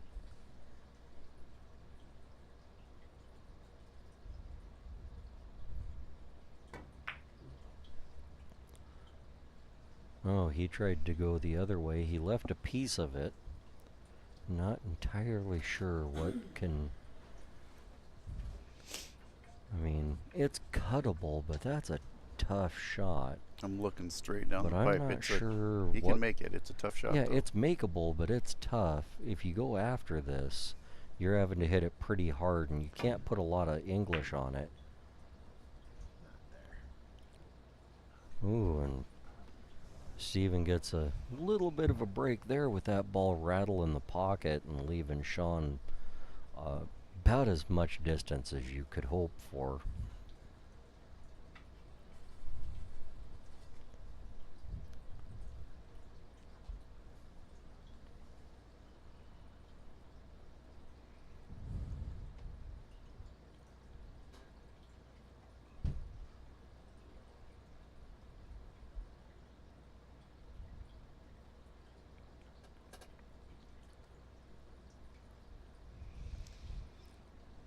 Believe he's back cutting this. Oh, he's going for that safe like I was talking about earlier, and he caught it just a millimeter thick.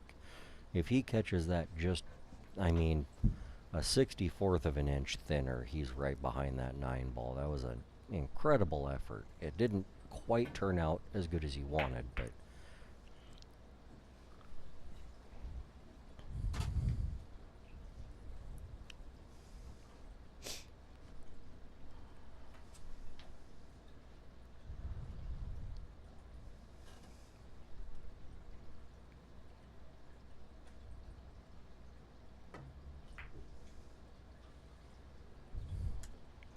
looks like there's a little smack talk in the chat over here between Triple G and Andrew and Is that a couple other surprise? people.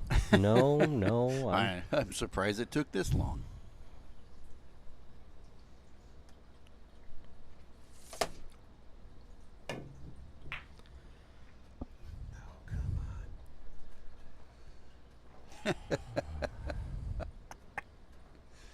You guys are killing me.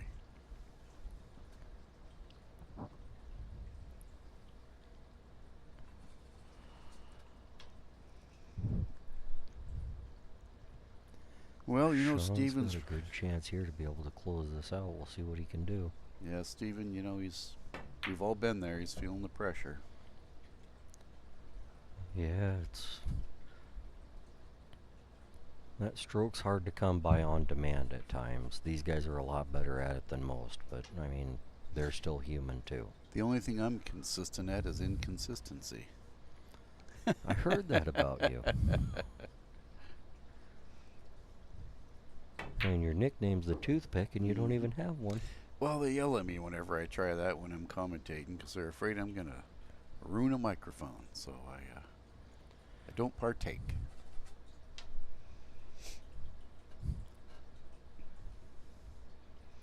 It certainly does not come from my stature. What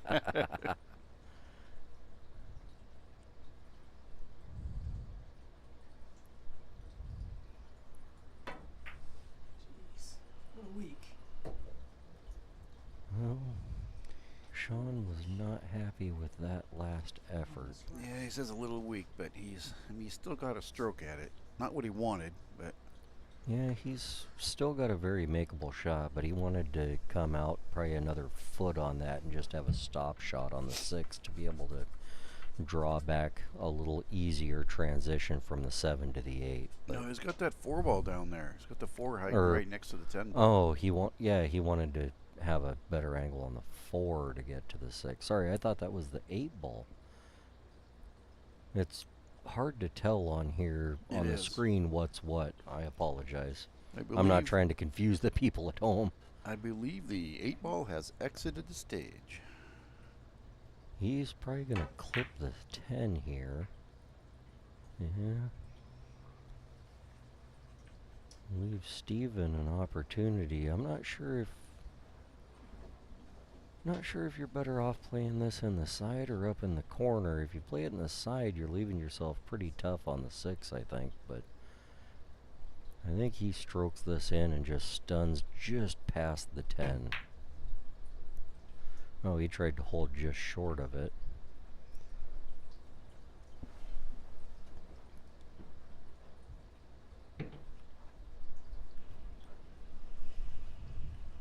Not sure if he got away with this or not. He might have Sean having to just curve a hair for this.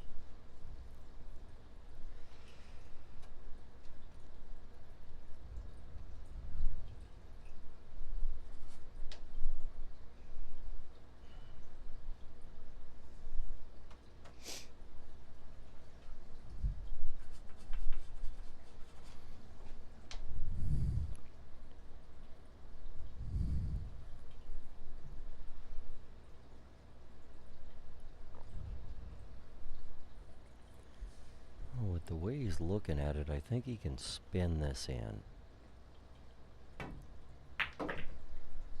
Yeah, he got it, and he left himself a decent shot here. A little risky running into it like that, but came out looking real nice.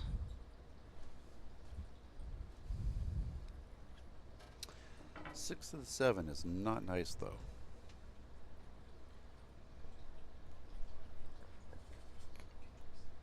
Yeah, he'd have liked to have stayed just short of that 7, I think, and just shot the 6 and had the 7 for the side, but he doesn't have to jack up too much, and he should be able to just... Oh, Yeah, that 7 does not go in the side. no, but he could have... If he'd have made that, he had a good chance to be able to just play that up rail and follow forward for the 9, but anytime you're jacking up, those shots get exponentially harder the more you jack up. That little cue ball twist in there and anything can happen. Now Steven's got to worry about that 9 ball trying to get good on the 7, depending on which way he goes. And that did not come out the way he wanted. I see Sean shooting this. Two-railer A little onto the- bit of Yep. right-hand English, come 2 rails, try and leave himself angle on the 7. Wants to try and get probably right about where he's at right now to be able to shoot that 7 with just a little bit of low left. Even half that angle gets him onto his 9 ball. Yeah, but I mean, ideally, right where he's at, you play that just over pocket speed, and you can stun out.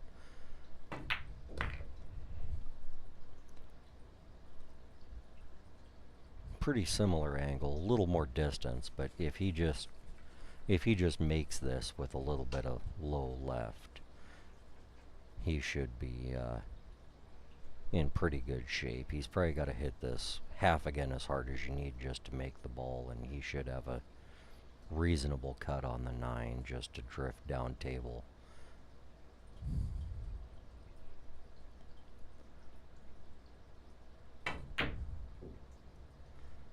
He tried to get a little better on that than he needed to get easier to get to the 10 ball, and Leaves Steven tough, though. yeah, Stevens. Tough shot, tough transition.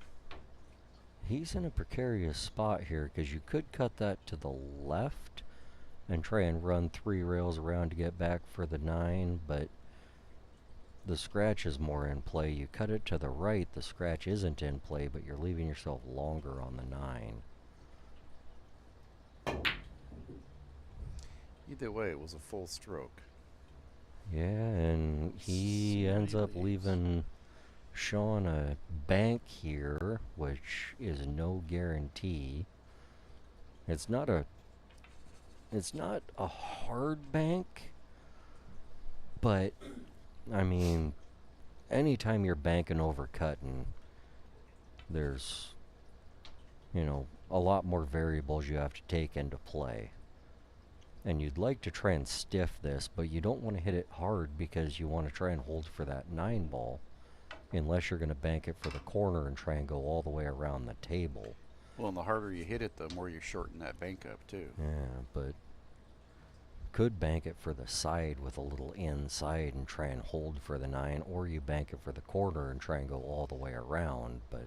Or you can shoot safe and glance to the right side of the 7, move it down in front of the 9, and scoot the cue to the other end of the table. Yeah, but...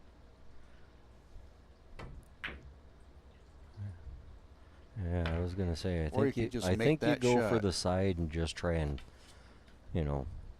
hold for it, and he hit that with a lot of confidence and rolled it in real nice. He might be a little straighter on this 9 that he wants to be, but I don't see any problem with him, just stabbing this in and stunning kind of toward that center diamond on the long rail. I think he's going to go, I'm thinking 2 rails onto the 10.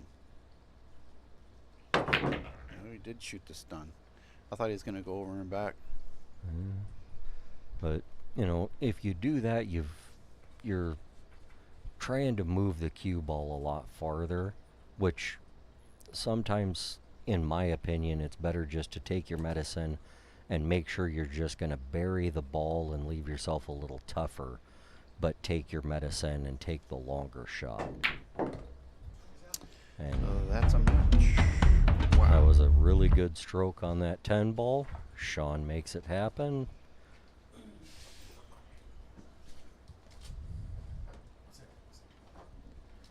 That's a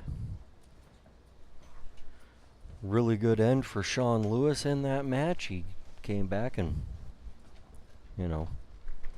he didn't run a bunch of racks or anything, but he definitely bared down and made the balls Sean when he Lewis had the fires that opportunity. 10 ball in. Come on over here, brother. This is $1,000. I just don't want to make you count it in front of everyone, but we got it on camera.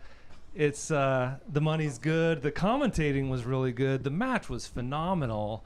Sean Lewis, hey, you got a big match tomorrow. Let's talk about what you're doing tomorrow so people can tune in. And I'm not doing anything tomorrow. I'm gonna be out of town during that Northwest Cup, so I'm not gonna play the tournament. Yeah. Okay. Well, Family first. I like your style. What did you think about the match? We both could have played better. Mike wants this you is, to. this is the camera? Yeah. Sorry, I thought it was that It one. used to be that one. All right. Here, you want me to take this? Yeah, please. What am I supposed to say? What did you think about the match? It was fun. I hope you guys had a good time watching us miss 10 balls all day, But we came back a little bit. Well, thanks again for coming out and really putting on another strong performance. I'd like to see a rematch between you when Steven wasn't stuck in traffic all the way here and had a. Steven, do you want to come on over here and hopefully Steve is going to stay and commentate this next match. I'll say it for him. He missed the ferry because it was backed up for 2 hours. Had to drive all the way around. Got 10 minutes of warm up, whereas Sean got an hour and a half. So It happens. But you put on it was neck and neck, and you put on a great show, and we had 120 viewers total. So thank you so much for coming out. What did you think about the match? Just needed to get better control of the top English. Sean played better, did a good job, and we both made a lot of mistakes. You, sir, are a class act. You are going to stick around and commentate? Yeah. Fantastic. All right, ladies and gentlemen, Bo Belonia, come on in, get your warm-up. Jack Kiske, hit some balls. We're going to feed the fish, and we will have some action soon.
Thanks for having us.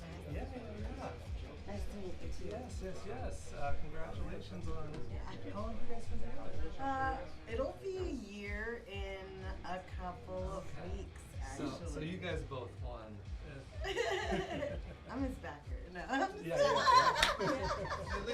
Yes. Are we feeding the fish? Oh yeah. Gotta feed the fish. Bo is 3 minutes away. Oh, 3 minutes away. Yes. He was practicing it. Oh, I see.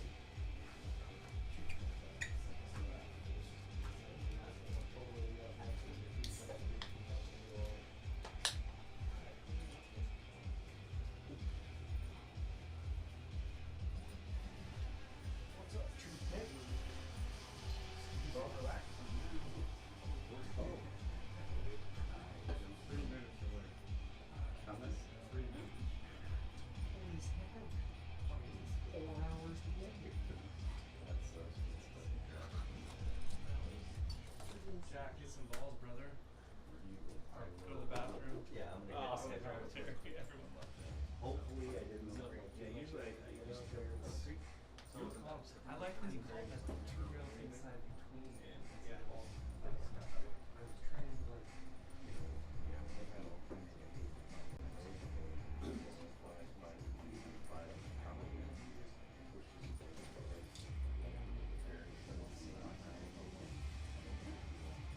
Yeah, I went from 15 minutes to 2 hours. Oh, that way. Okay, so yeah, that's not good. Good shooting, man. Play good. For sure. I feel like it's forever. We'll be old men. Oh yeah. See everybody. Drive careful, guys. Thank you so much. We had 101 viewers. You guys got lots of rock. Likewise. With this week, because it's on, I left it on, it turned off.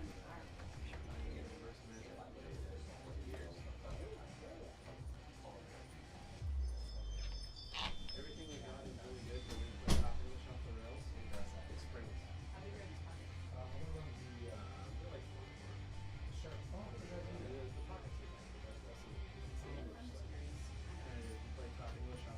Sharp Q Repair and Supply, the South End's answer for Q repair, offering tip and ferrule replacement, shaft cleaning and sealing, linen wrap replacement, and so much more. Want a custom jump Q? Look no further. Contact info is on the Facebook page, Sharp Q. That's Sharp Q, the South End's answer to Q repair.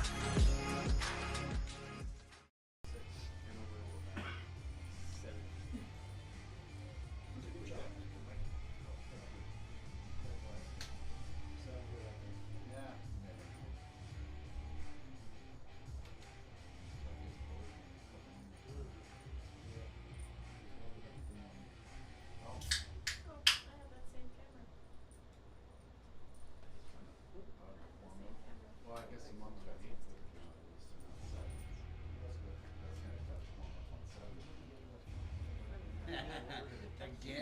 Again?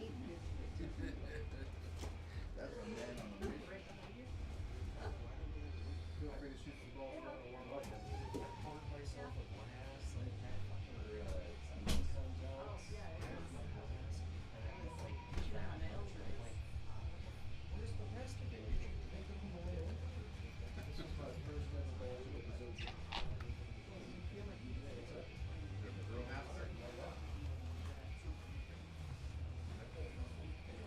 So I got a funny story for you for real.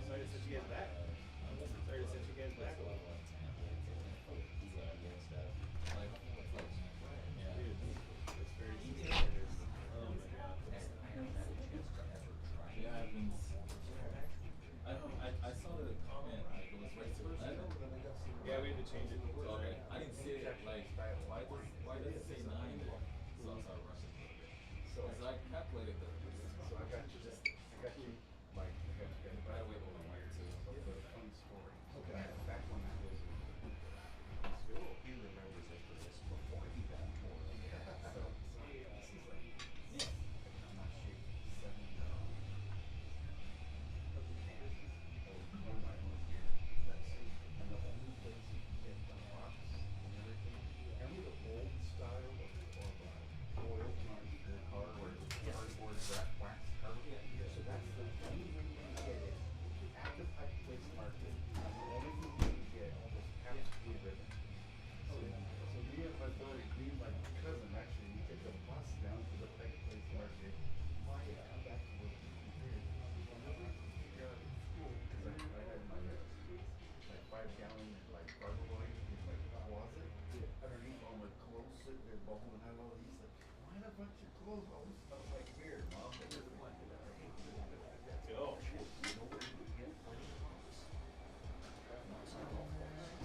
back then? And you should have a nice comfortable seat. I had to wait for And also, you can do a little bit of reclining. I don't want to get in the way. It's good. Okay. Well, I do this much and it gets my feet off the ground. Yeah. So, whatever you want to do. Well, thank you. This is your capacity. I start snoring. All right. And Bo, if this music turns off, because I did last match, let me know. It was awkward silence. Oh, it sure was. It was just jingling, changing or something. Yeah, no one left over from back when the Snoqualmie Valley was a hot spot. I should have caught that. When you're 15 and you don't have a car, and the Metro bus will You take you got to Pike fucking, Place Market. hey, you got fucking shoes, and you could get a fucking bicycle, right? That's a long Don't way. bitch to me, you lazy fuck. My wedding next year is Yeah, going I to think you're right. Sorry, did I say that out loud? I think So making a that Friday was meat someplace. flavors and sales and stuff all for the wedding. You hanging out and doing commentary? Sweet. Hey, Jack. Be nice.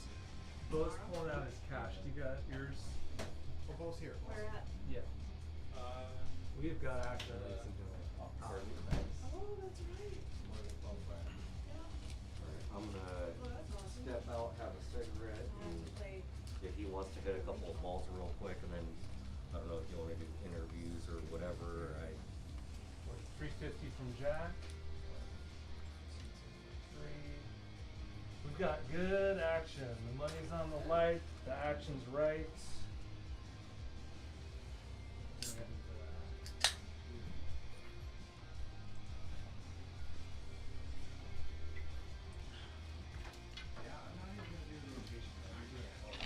I don't mean it. Whatever you want. You're doing fantastic. I even stayed sober all day. Try to be, I'm here for you, brother. Professional. This guy.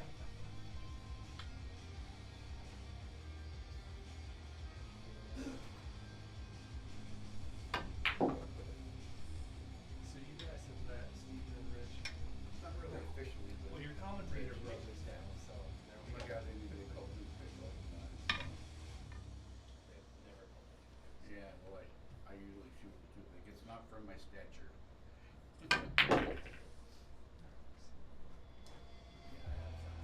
Patrick over at Shark Box. You know,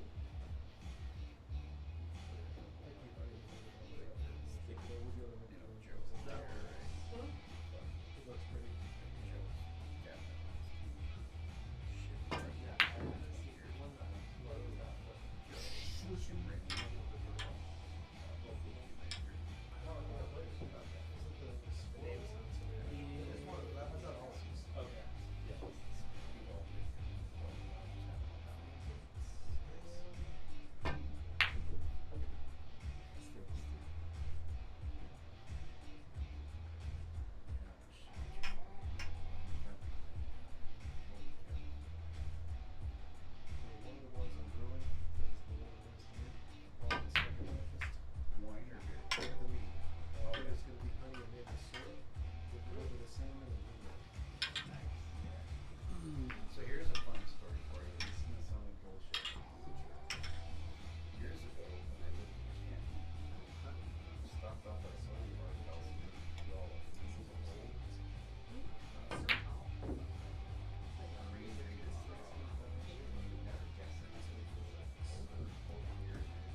metal shed series.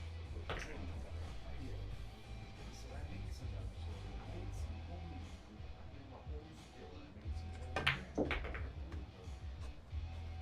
I made some moonshine. And I was so good. He was just such a nice guy that sometimes he was like, really? You really want to do this? He was like, cleaned out a pint bottle really good. And I put some in it.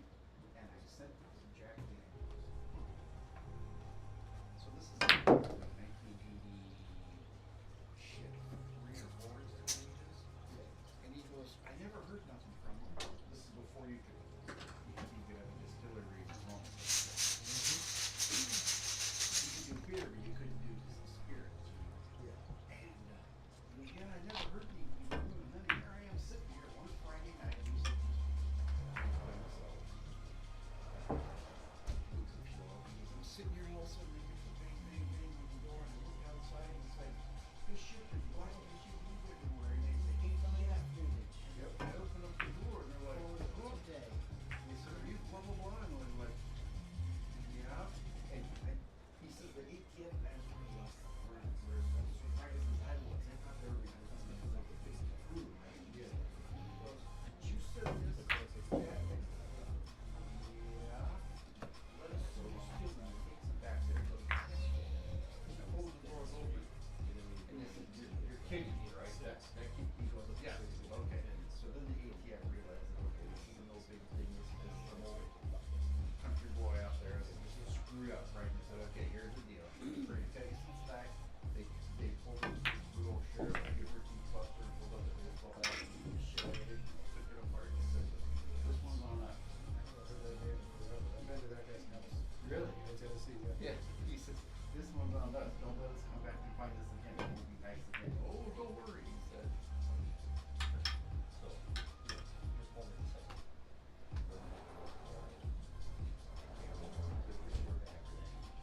I was going to mention it a couple times, then as soon as I was going to, like, there was a shot that I was getting it. I was like, oh, I should get it. Yeah. I was like, I gotta get back to like commentating on the match, but I kept mentioning or wanting to mention like, hey, blah blah blah, and it just kept coming up. As soon as I thought of it, like there was a key shot on the third, but Oh, yeah. yeah, like I wanted to make sure I mentioned it in the chat. I just didn't. No, those guys are playing good. There's a lot of really interesting shots going on. Yeah. They kept going. Yeah, it was like every chance I was gonna be like, oh yeah, he's doing a great job with the cameras and stuff, and blah blah blah. It just kept coming up. But he kept showing my belly though. That's why I was over on the other side, so they couldn't see the belly. We gotta put something on there for the ladies. They were, that's what the glass of tequila. I told him already. The one I'm really proud of that I'm working on right now is it's a mead called Santa Breakfast for Lord of Whiskey. The ingredients are just honey, maple syrup, brown sugar, vanilla, and blueberries. The preliminary was like, oh, so when it comes down in the back sweet, it's really nice. Yeah, it's humid as hell.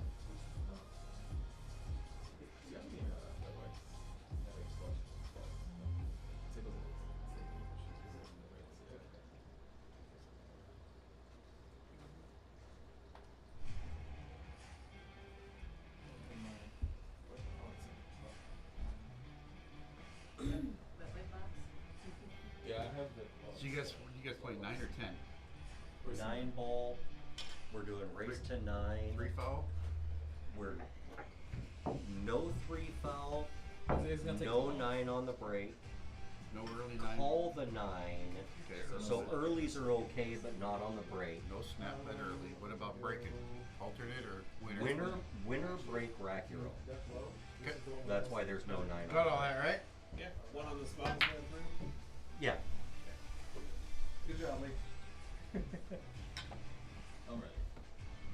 And now the spot thing's brutal. Lag, flip, whatever. Wait, we can. You got one already. Let them As figure soon as out Lee what comes they're back doing. down, we'll get this ball rolling.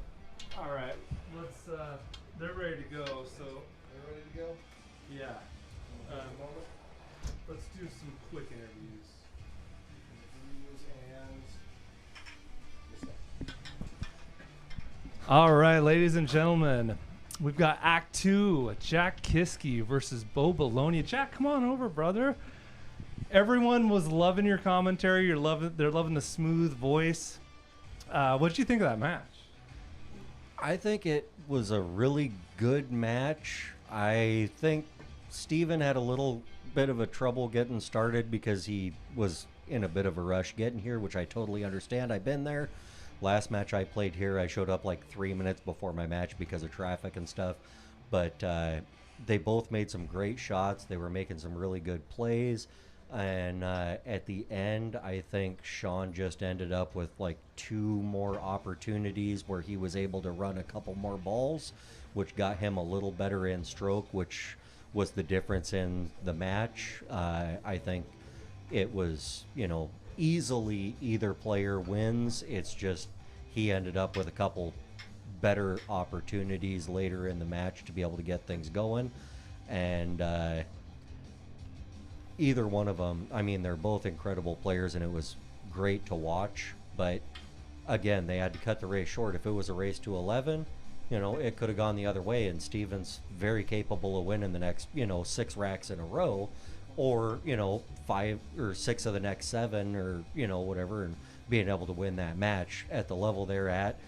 A lot of times it's a coin flip. Even if it seems like a 4 or 5 game split, it could easily be 1 shot difference for that. Amen. And there will be a rematch. There will be blood. Bo Belonia, thanks again for coming all the way out here, brother. Any shout outs real quick? I'd like to shout out to my twin brother Justin and his family. I've got a few friends that are watching.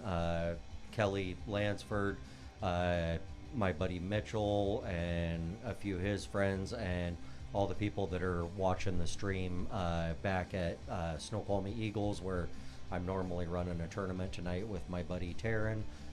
So thank you all for tuning in and watching and being a part of this. Every one of you that tunes in and watches this makes this a better production and makes it, a more viable option, because I know the amount of work that goes into doing stuff like this by Lee and Mike, the producer. Camera work he's been doing tonight's been amazing. And thank you guys for being able to put this on so that we can come out here and have an opportunity to test our mettle against each other. It's just a pleasure to be here. Fantastic. Well, why don't you hit a couple balls? I'm going to interview Bo Belonia. Brother, big old fist bump for coming out last minute again. You're helping the show out. We had a cancellation and you stepped up. Always willing to, you bet it up, man. And I love that about you. How you feeling tonight? I'm excited. I'm happy to be here back again. I think my nickname should be Last Minute Bo. Because I've had, I had a last minute was 10 minutes ago. Last minute match at Chalkbox with Andrew like 2 years ago. I've had a couple up in box. I don't know, I just like to play. If I can handle, the guy's not too far away from me, I'll step up and play. Well, Jack got plenty of airtime. I'm going to ask you, and if you don't like the question, I can think of another one, but tell us your origin story, man. How did you get into pool? Tell us, the Reader's Digest version, if you would, please. I started playing at 11, so I got exposed to, unfortunately, gambling in the Philippines. You want me to hold the mic? Yeah, please. Okay. It's 11.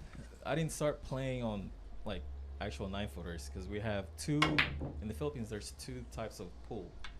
This is called billiards, and the other one is pool, because it's flat, and there's, powder on the table. I can show you a picture. Oh, yeah. So that's the first table I played on. And then when I got a little taller, I don't know, but this is not tall. So when I got a little older, I was allowed to enter pool halls, because there's gambling and kids weren't allowed back in the day. But it was mainly my dad. I would see my dad play. People would give him money. That kind of urged me to play. I can see that. Yeah, so I started playing at 13, and then I immigrated to the States when I was 17, and then I didn't play for 15 years. Wow. Close to 15, yeah, because 9 years in the Army, and then when I became a dad, I was kind of busy. So, yeah, it's been a long ride. Been playing for 2 years now, so. Well, hey, my hat's off to you. My girlfriend's Filipino. She's rooting for you, Bo. And have a great match. Let's do this. Let's turn it over to Steven Weakly and Rich Roddle. Hello, hello, hello. We are back. So we have a 9-ball race to 9. I believe they are going with no 9 on the snap. Early 9s called are good. I believe they said winner break and no 3 foul. So there's the background, and we are off to the races.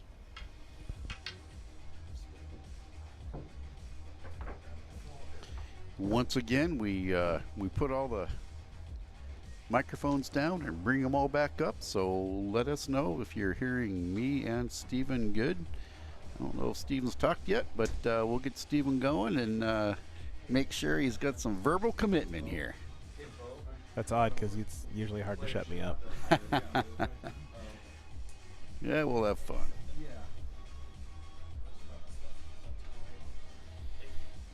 It is also, I believe they said, rack for your opponent, correct? Correct.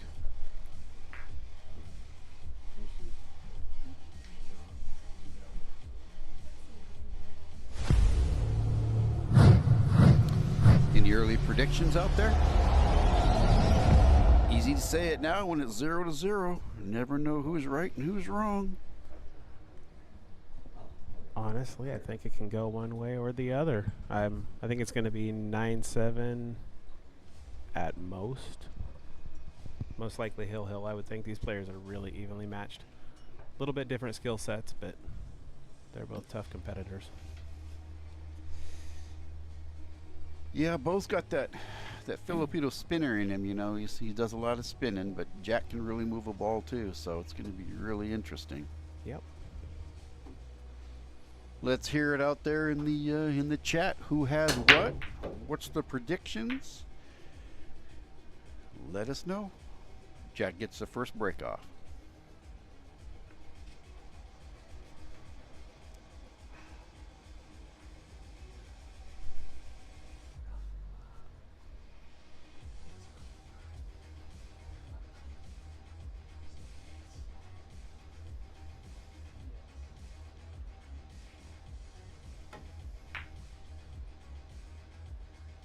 It's a nice looking safety to open the match. Well, we dropped off a few. We have 21 viewers on Facebook. Don't quite know on YouTube yet. We have a little bit of computer issues going on here. But share it out there. Get us popular again, folks.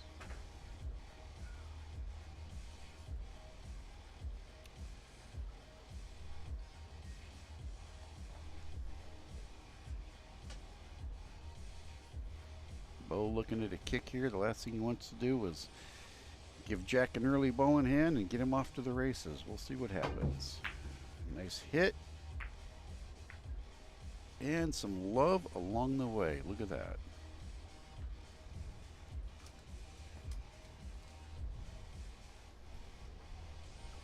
Yeah, it's called being rewarded for a nice hit. Yes. Yes, sir. That was a nice hit.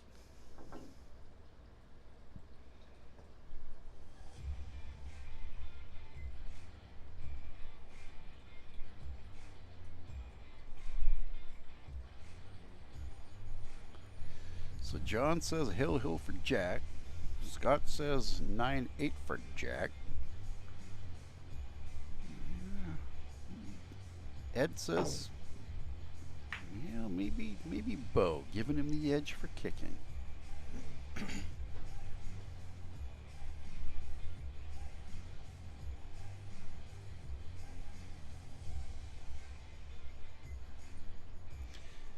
Still a nice night out here on the deck. Give it another couple months. We get out here in December and January, and wow, it can get chilly out here. That's really nice.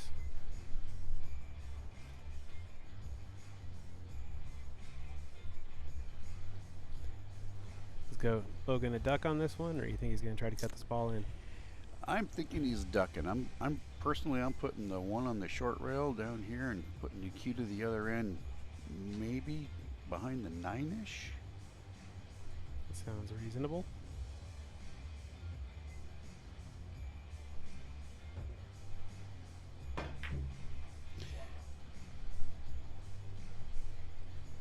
That's the big reason there. It was a tough cut. If he doesn't, it's not a sellout, but it's an invitation to an open table. Yeah, it's an easy ball to hang on this table. Mm-hmm. Pockets play tight with the humidity. I believe the 3 slides by the 4. Can't quite tell. Sometimes the camera angles can change.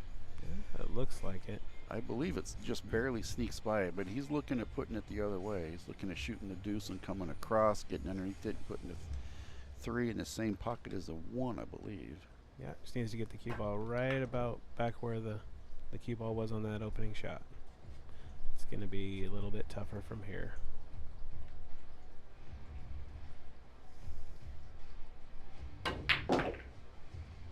Wow, that was a nice stroke.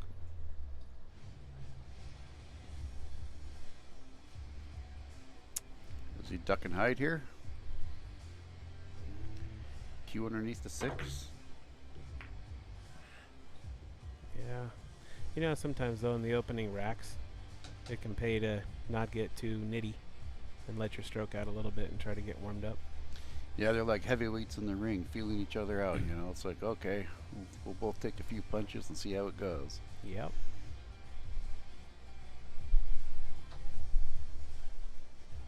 Well, this table lay is nice.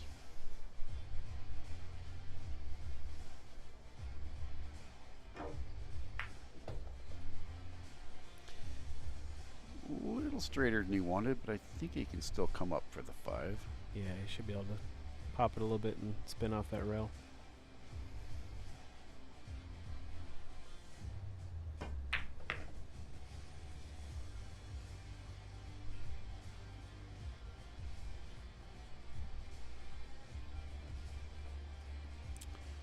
Back cutting a 3-rail lead. What do you think? Yep. You can even hit bottom inside and spin it 2 rails. Take the 8 out of play on the shape. Make sure you maintain an angle. You just don't want to get too straight on the 6 ball here.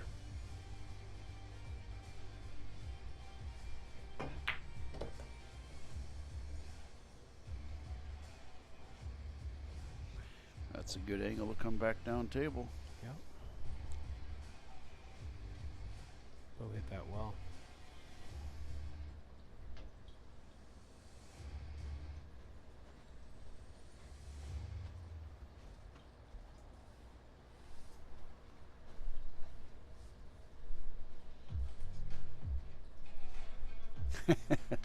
Triple G.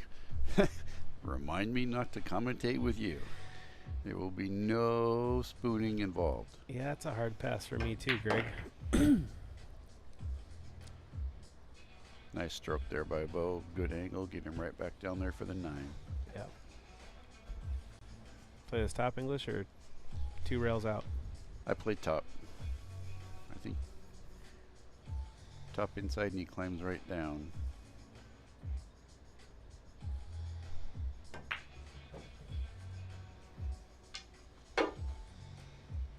Great shot. Bo says nothing to this game. Yeah, it's an easy game.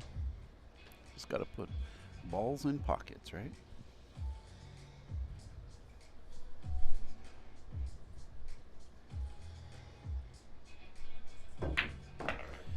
First blood. Bo says, I'll take that. 9-ball Monday. I'm glad you guys are keeping score on the beats there. That was a nice out.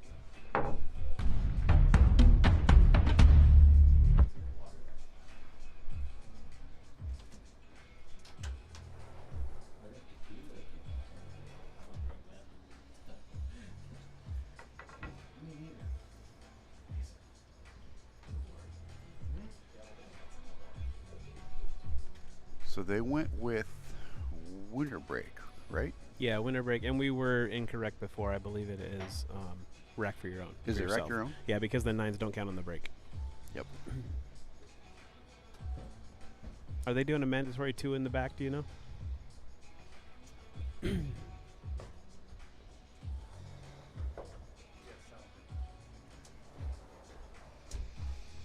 So we asked about the mandatory 2 in the back, and we got a head shake. So good old 1 on the spot, 9 in the middle, and the rest are random. Jack looked back and says, oops, snapped his fingers like, I'd let that one get away. On a positive note, Lee said that we sound great. Yeah, he did. Well, does that we sound great, or does Lee have bad hearing? Hey, I'm just happy I'm doing something well tonight. You shot very well, my friend. That was a tough order for you to make that drive and come over here and step right in. That's tough. Yeah. Oh, looks like Daniel's playing a $20,000 match at scratch right now. Wow. 13-11, race to 15. Holy cow. I would love to know the details on that. Mm-hmm. 20 grand, that's enough to tighten you up.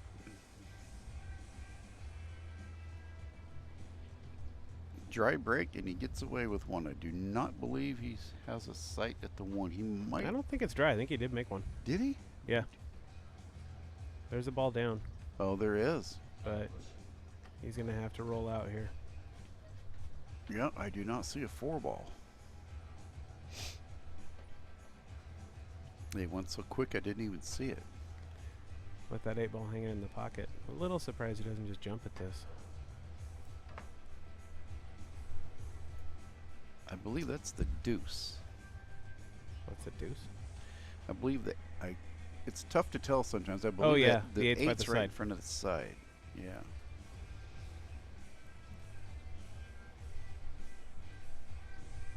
I mean, if you're Jack, you have to take this shot. You can't pass this back to your opponent.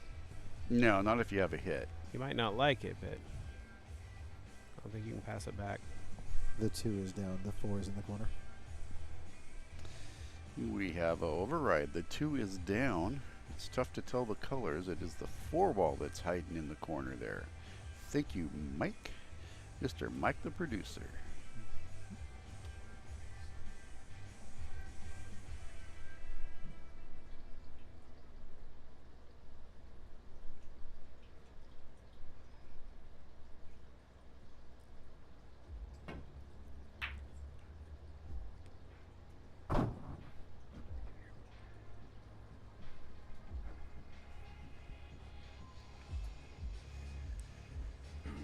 Well, let's see what Bo can do from here.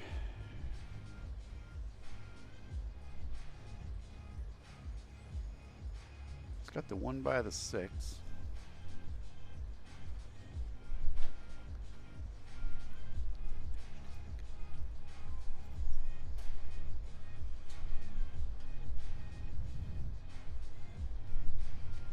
Yeah, that changes things with that being the 4 in the corner and not the deuce in the corner. It changes the entire strategy here. So still nobody has a clean shot at the 1. I think there's a clean shot here. The 1 goes on the side. You can just bounce right off the rail for the 3. And then the 4 is ducked up. Okay. It's kind of a tight cut, but he's got enough angle you can hit a little bit firmly.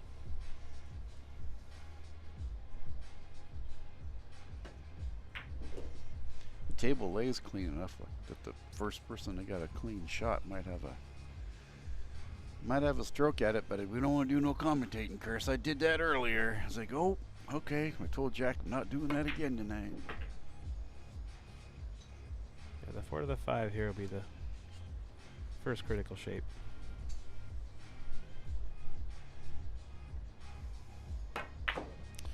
Welcome, Mr. Geiler. That's the first time I've seen Rich Geiler in the chat. Welcome, sir.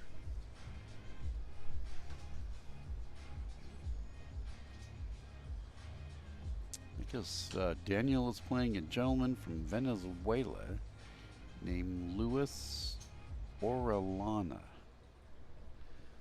13-11, race to 15.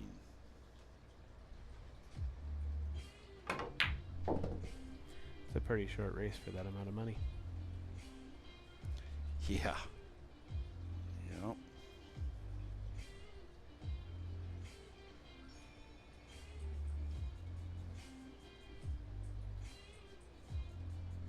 Looks like Jack's playing top on this. Yep. 7 in the Nice. side, come back around. Oh, you don't want to get that side though. I think he's okay. Yeah, hopefully he can pinch it in. Pull it straight back for the 8. Yep. Nice shot. Well played. Pull this back a foot and a half, and he's golden.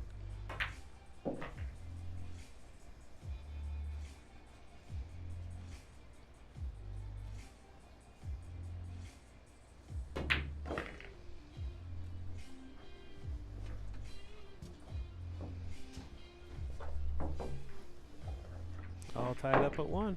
Yep. Jack says I can do that too.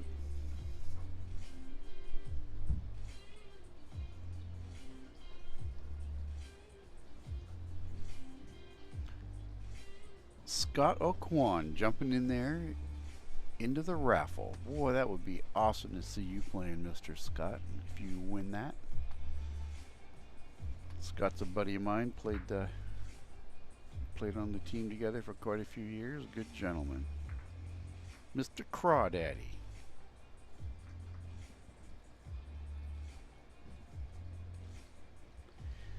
Yeah, I hear you there, Scott. We all know what happened to Daniel years ago, so hopefully if he comes out with this one, he gets some escorts out to his car and everything.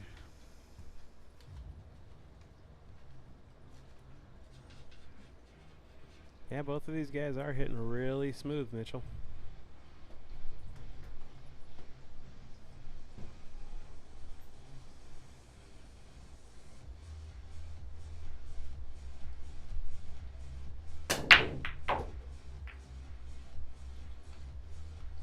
Nice controlled break. Little tough on the 1.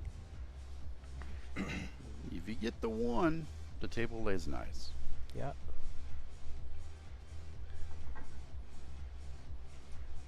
I think if he gets the 1, he'll get the short 2 where he'll leave onto the deuce, and then we'll see what he can do from there. Yeah. A little bit of outside spin to shorten these rails up on him. I think he might be back cutting it now. Yeah, that's what I was thinking with some outside. Ooh, a little crisper than I thought, though. Nice. Look at that. Just looky here. I got a corner pocket. I love these tables with 6 pockets. My favorite kind.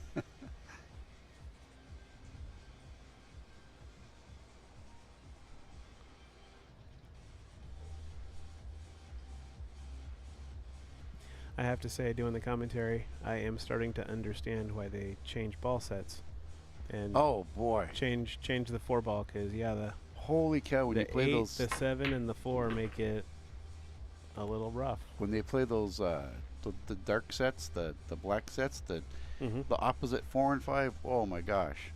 Yeah, actually, we were doing a little local commentary, me and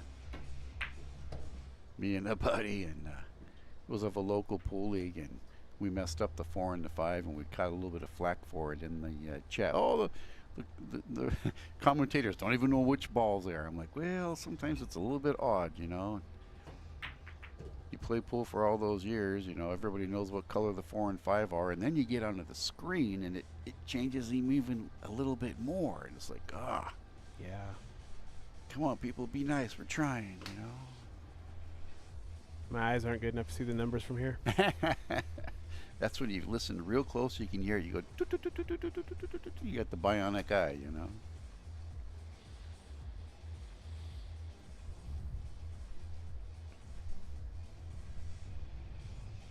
Back cut on the 7, drag to the rail, come out for the 8 in the side. Yeah. Yep, good chance for Bo here. Yeah, we'll see if Bo can work it out and take the lead. Let's see if Bo smells the blood in the water right here.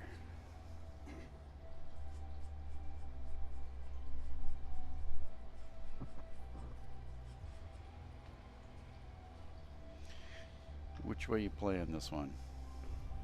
I go low outside and go around the 9 and try and put the 8 in the side. Yeah. Would have probably tried that same thing, but a little bit of top left English, and tried to come back up and roll the 8 in this side pocket so that I could just roll down naturally for the 9. I mean, Bo's got options and he's a good shooter, so I think he will be fine with this.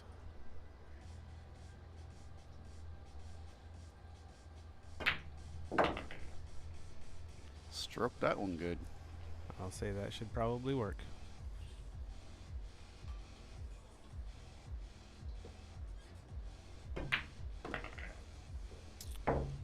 Two to one, Mr. Belonia. You see a little bit of frustration on Jack's face there. He kind of feels like he let one get away.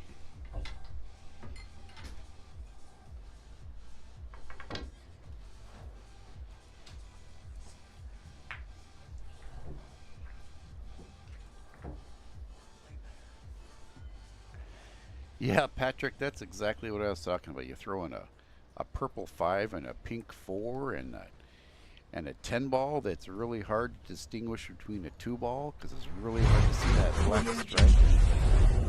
Those dark ball sets can really change things. Yeah, they're messed up. I have to say, of all the sets, I like the old TV sets that made the 4 ball pink. Yeah, I don't know, just so old though. The 4's always purple, man. No, I get it. The 4's always purple and the 5's always orange, you know. Cindy, you've actually missed some great shooting by both players. They've both been getting to it. Where the opponent has faltered, the opposition has made them pay. Wow, it was a nice break. Got the scratch in the corner on the carom, though. Well, clean table. Let's see what Jack can do. 2 to the 3, a little bit of traffic. Other than that, it's fairly straightforward. Which path do you take on the deuce to get onto the 3?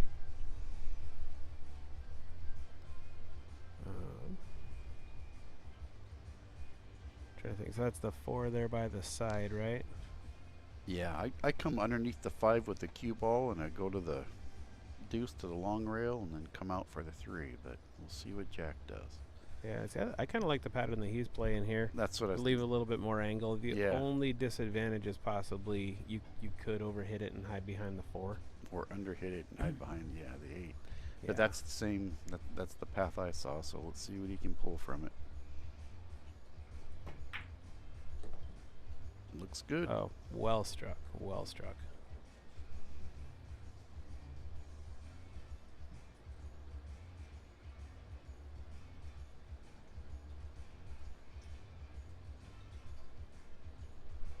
It's like just a little bit of a stun for the 3, back out to the 4.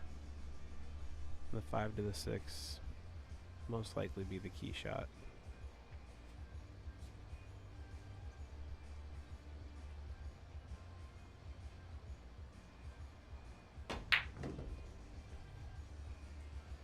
A little bit on the wrong side of that 4 ball. Yeah. You take your chances and go 3 rails around. What are you thinking here? I think just top inside English. Top inside and try and check it down. Yeah. Just needs to get it running. Well, now he's going to have to play probably 4 rail shape. Yeah, it's 50-yard line. 50-yard line, 5 ball. Yeah. If he cuts it to his right, though, it's natural 4 rail shape around the 8 and the 9. Right back up for the 6 on the side. Basically just straight top English here. I think he's, yeah. Oh, he shortened it up and played 3 and just took the longer shot. Just didn't quite get that 5 ball. Yeah, he leaves it laying there for Bo, but slow roll for the long 6 down the rail. What do you do here? I think that's what I do. The table runs true. Yeah. But then you got that probably pretty safe. The 6 to the 8 transition might not be too much fun depending on where this cue ends up. Yeah, 'cause if you slow roll here and you wind up frozen on that end rail, and you're Mhm. pretty straight on that 6, then you had to pull pretty tough shape to get on that 8 ball. Exactly. I think I'd almost try to pop it a little bit and just take a little bit of a cut on that 6. He goes around. Or you can just do it that way. Got a lot of movement with minimal effort. I think he just didn't want to walk anywhere. Yeah. He's already in shape.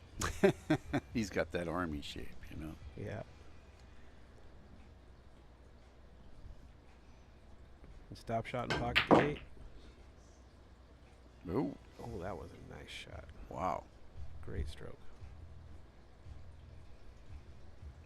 2/3 rails, depending on speed, onto the 9. I don't think he can hold it with one. No, I think probably 3 rails. Yeah. It's a lot of top and side on the rail. Wow. He could. See, you can't tell from back here sometimes. Yeah, it seemed like there was a lot more angle than that. I agree with you 100%. It looked like a considerable back cut. I'm like, he's not going to be able to hold that. He's got to go around.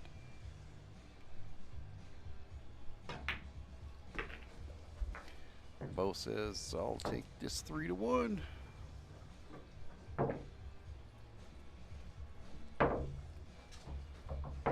Well, if Bo gets his break dialed in, Jack could be in some trouble here. He's hitting the balls really well. Yeah, that winter break can really change a lot of things. Get that momentum going. And Especially in 9 ball where you can get the wire ball if you just get the speed mm-hmm. with a 10 plate rack.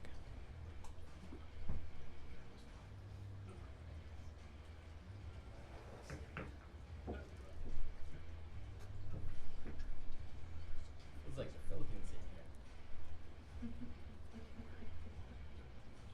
It's hot.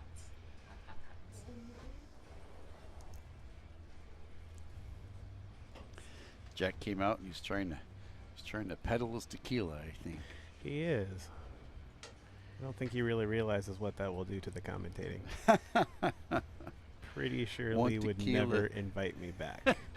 1 tequila, 2 tequila, 3 tequila floor. Nah, it would only be 1.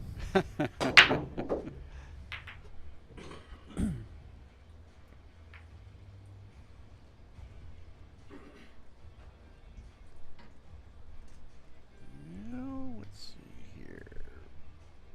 That's pretty natural shape for the 2. Yeah, the Just gotta try to hold the speed. yeah the Tough 3 thing to on the this table. The 3 to the 5 might be the toughest one out here. 2 to the 3 could be tough too, because the 7's kind of a natural blocker. If you can keep some angle off the 2 ball, draw back for the 3, then shape to the 5 is pretty natural from there. And then it looks like the 6 goes in that bottom left corner past the 9. So he's got a lot of options on the 5. You think that 6 goes under the 9? I think it does. It's tough to tell.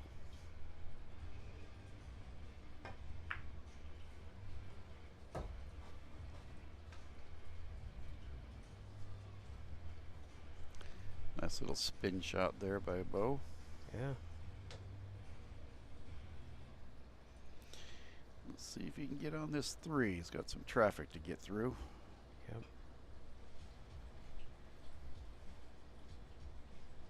I think he almost just tried to draw this back. It looks like he's spinning it. Oh no, he did try to draw back.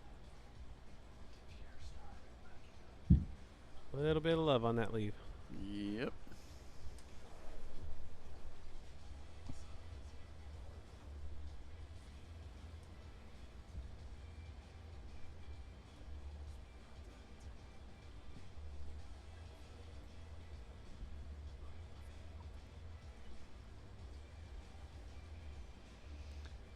Jack's gonna try a little kick and stick here and see what he can get.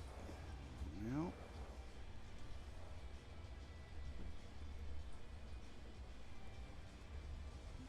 Deuce. Do you think that slides in the side, or he goes to the corner with it? I think he goes to the corner to try and get onto the 3. Yeah, I think if he goes to the side, he's not going to develop shape on that 3 ball. Mm-hmm. You pretty much have to try to go to the corner. Could wind up getting behind the 5, so. You got a buddy there saying hello from Texas. Oh, hey, Rob. How you doing? We had a viewer from Scotland on your match. Wow. Yeah, that's what I said. I said, how far are we reaching out there? And we got back at Scotland. I'm like, wow, that might be the furthest, you know. That was a pretty dirty safety from Bo there. Well played.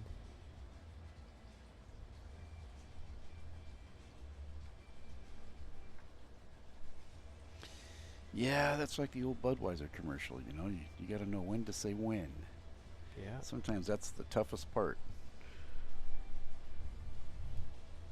Pulling back on that throttle and trying to get the good old Texas, you know, hook 'em horns. Hey, Sean and I had a pretty good amount of that going back and forth. Nice hit there by Jack. What a great hit. He doesn't get much justice from it. He Nope. kind of sells a leave up, but that was an awesome hit.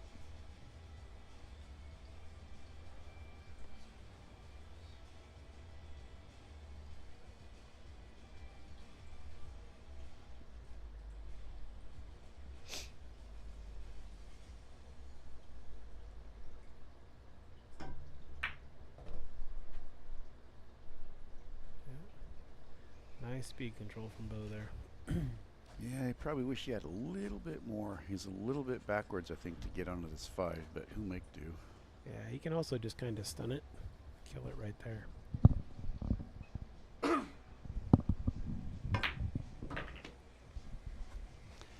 Once again, the camera angle, I thought he had some reverse angle, but that was not the case. No. He was able to draw straight back. Just draw back a little bit here and then play 2 rail shape from the 6 to the 7.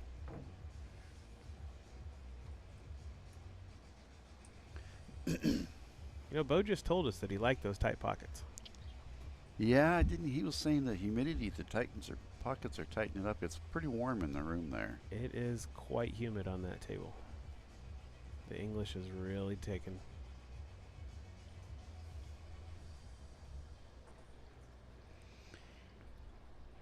Which commercial are you talking about, Mr. McMahon? Commercial from the 60s. Rob, I believe these are 4 1/4s. Yeah, they do play a little bit tighter though with the humidity.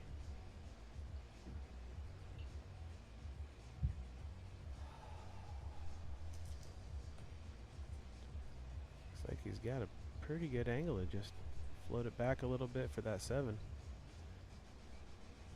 There you go. Jack's not wasting time on extra practice strokes. Trying to conserve energy, I think.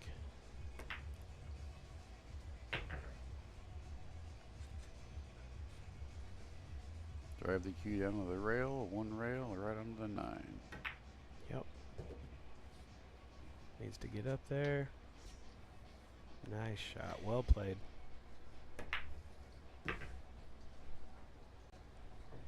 It's a big game there because, you know, the good old expressions of there's a big, big difference between 4-1 and 3-2. Yes, there is, especially when you're breaking. Yep.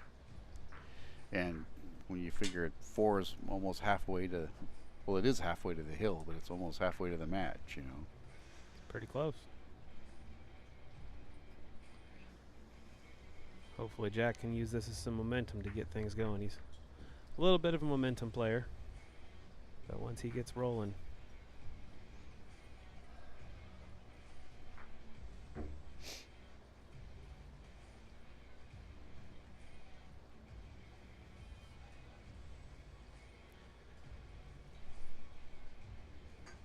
I don't think Jack's drinks really affected the humidity, Mitchell.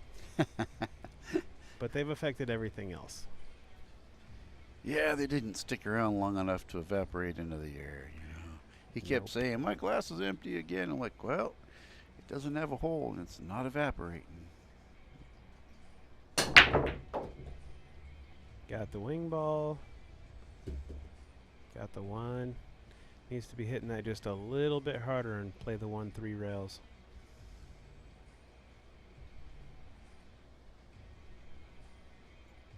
These templates, you either got to hit them soft and keep the one on the first rail, or you got to hit them hard enough to make the one ball go high and play 3 rails. Otherwise, you risk leaving yourself opening shots like this.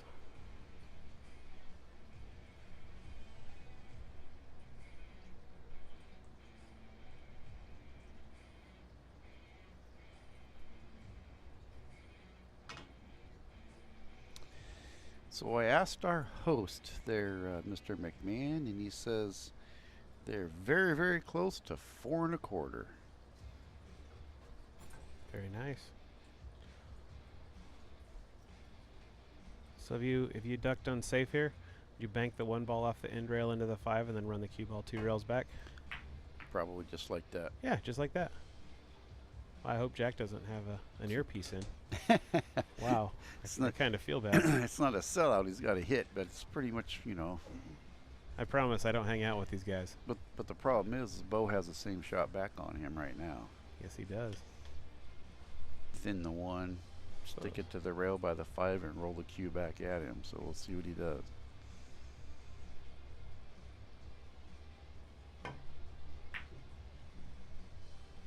That was a nice shot. Yep. I think you can see it, but I don't think that's a risk of a sellout.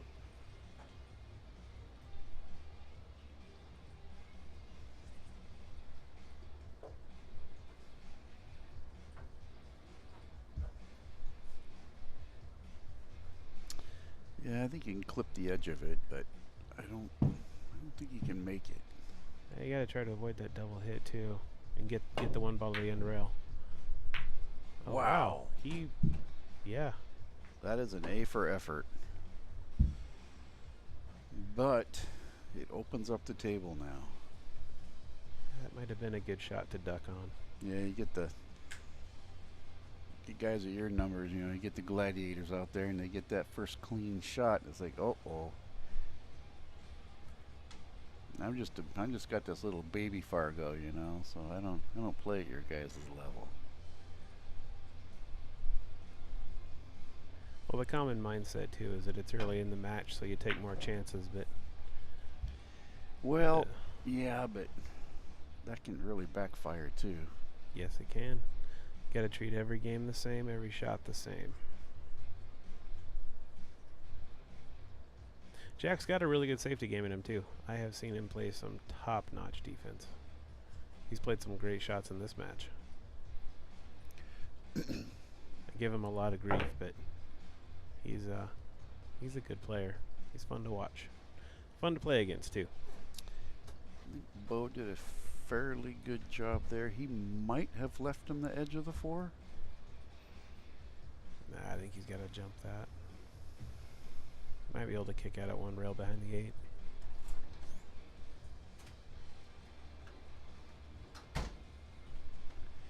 Yeah, I think you're right. That 9 ball's pretty far out there to be jumping. It's going to be tough to control the cue ball when it lands. Yep. Up and down, and don't skip it off the table. That's the hard part. You land and you hit that 4, and then that cue just picks up elevation again, and whoop, right off the table. Yeah. And the downside of this is you're not going to jump to make it in the side because it's easy to scratch in the corner. You're not going to jump to make it in the corner because it's easy to scratch in the side. So in this shot here, you'd have a little bit more control probably just going with a straight kick. At least you can try to kick safe. Yeah, let's see what he gets away with. Gonna get a little bit of love on this. That's nice. That was a good hit. Yep. Every now and then you got to get some of that. He's got a hit on the 4, but I don't know if he can slide by for the cut to actually make it. It's tough to tell from here. I don't think so. I think he's going to wind up hitting the left side thin. Just try to keep that 4 pretty close and then 2 or 3 rail back. Get the cue ball back in traffic. You just don't want to overhit it and kick the 4 out where it's an easy makeable shot.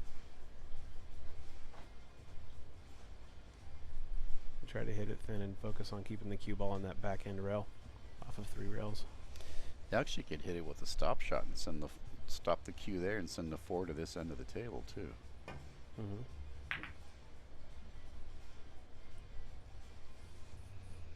It's a hard shot to try to kill at that range. Yep. Now let's see if this is the break that Jack needed.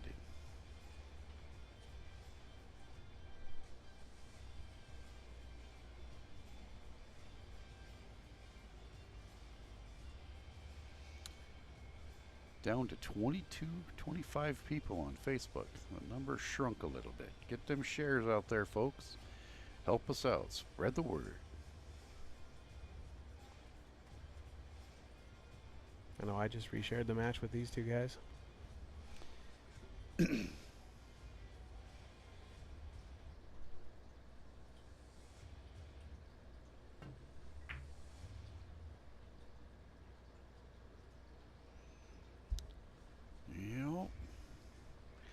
I think Bo might be licking his chops right now. Yeah, this table sets up pretty good from here.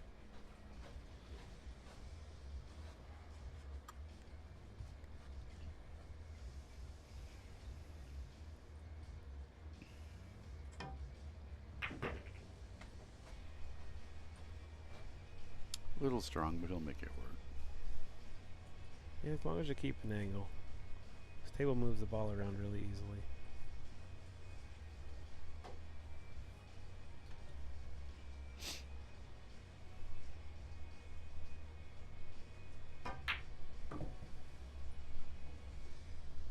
It's a nice pattern. Yep.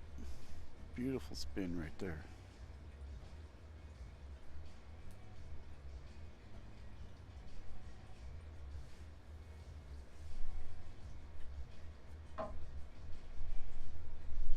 Well, that's a good shot. He's trying to keep an angle to cut that 7 thin in the side and just one rail back over for the 8. Yeah, shoot this with the inside, they climb back down underneath it. Oh. Yeah. It didn't grab for him. Oh no, that's right where he wanted it. He'll just shoot this with just a little bit of basically straight bottom and come right back over to the center diamond on the side rail for the 8 ball. I did not. I'm looking at the table, and it did not look like, from my view, the 7 went in the side. I thought he had the corner, so my bad. Mm-hmm. He's played a It's good funny. pattern. Sometimes the table tells you the truth from back here, and sometimes the cameras do. You know, it's tough to tell sometimes. Yeah, if he's straight here, he might just have to roll forward and just take the 9 back in that side. Yep.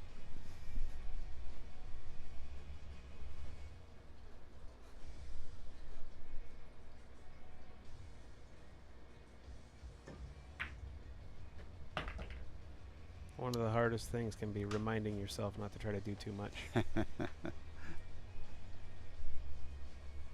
Yeah, got a straight in 9 ball almost. Mm-hmm.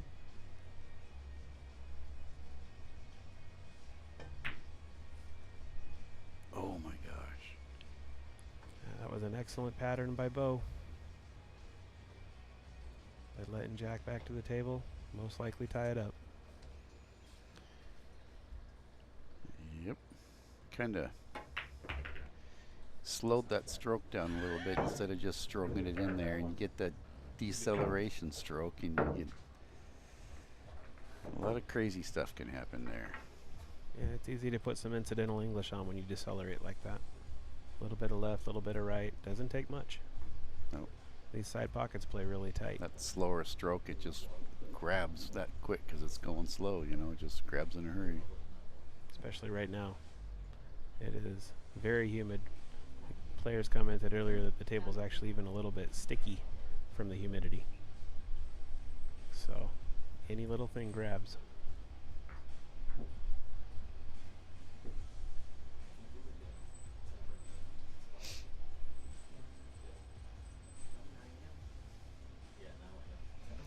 Three to 3.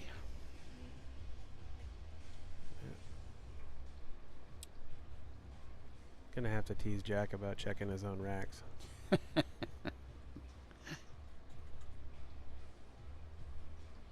Especially on a template.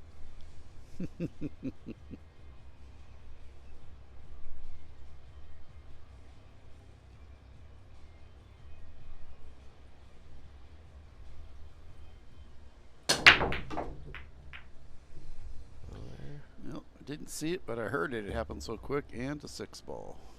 Yeah. 2 balls, but not much for the 1. He's flirting with that 1 on the side every time. He needs to either figure out the speed to make it or the speed to just get it to hit past and go 2 more rails.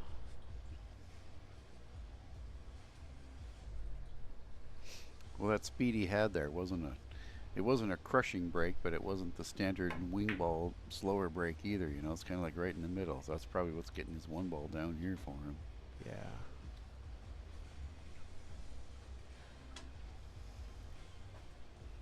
The other thing you can do though is you can change where you're breaking from, just to change the angle. You'll still make the wing ball, but then you can make the 1 ball hit higher, easier, and spend a little time working with the racks. You can do a lot with it.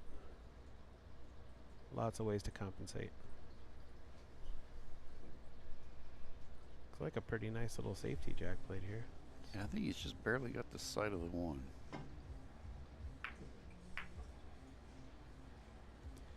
Look at that. A little bit of love, but that was a nice hit to not scratch.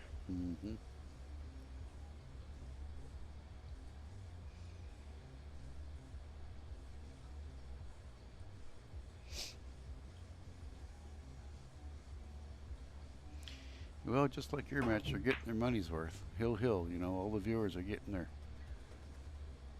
all their money's worth. Yeah, that's why I was saying it was too close to call for me. They're both friends of mine. They both play really well.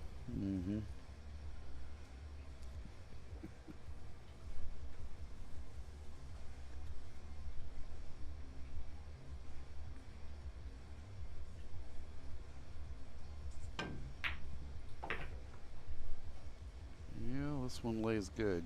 Deuce to the 3, 3 to the 5. Yeah, having that 5 ball up there as a recovery ball helps out a lot. Yeah, he'll just spin this with a little bit of low outside, come on down, just like that. 3 takes him back up table. 5 gets him onto the 7, so Bo's got himself a mission here. It does look like it. And he's got a plan. It's like that little train. I think I can, I think I can.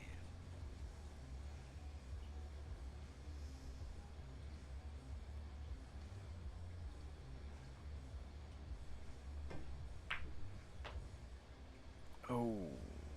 Now those pockets again.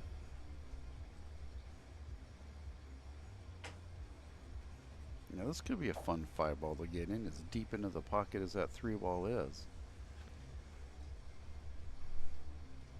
A lot of people go right around that on a diamond and never even clip that 3 trying to go rail first, you know. Yep.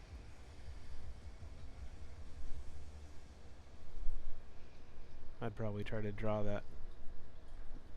About a half a tip of draw and just low right. Half a tip of, actually I'd shoot low left.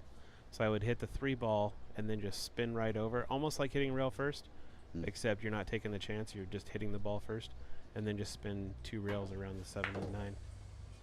Yep, just like that. That's a nice shot. That's very nice. Looks like Jack's finally getting a good feel for the table and the speed. They've both played here a few times, so.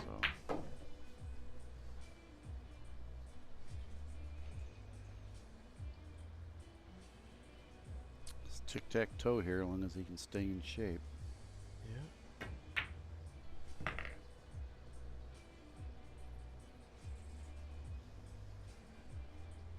Nobody likes a rail shot, but you can just punt it in and keep it off the rail for the 9. Perfect. Yeah, I'd rather have that rail on the 8 than the rail on the 9. Definitely.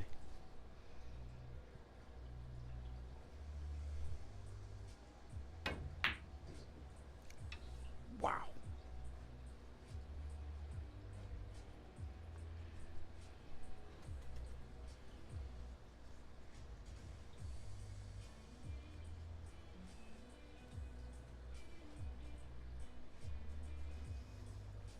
Maybe a little bit of rush on that shot.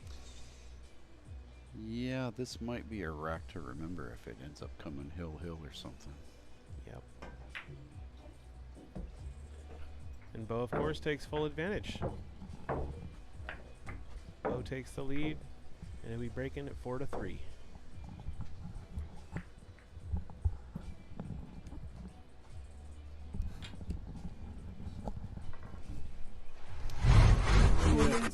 The frustration on Jack's face there. So, I don't know if you rushed that shot or just was human and missed. I just, compared to some of the shots that he'd made for position, it's easy to take that shot for granted a little bit. Sometimes you just got to remember to give every shot equal attention. I think we all suffer from that. If you don't, you haven't played enough. Yes, sir. There's a lot of things I suffer from. Just chalk that up as one of many.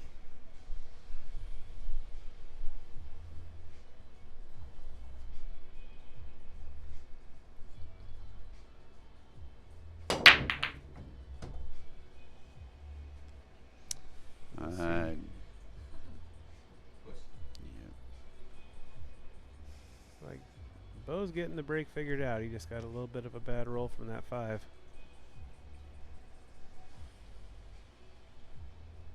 But he's doing what he needs to do to get that 1 up for a shot. He's gonna roll out. I think he has the edge of the 1, doesn't he? I guess he doesn't. I guess that pretty much lets us know. Yeah.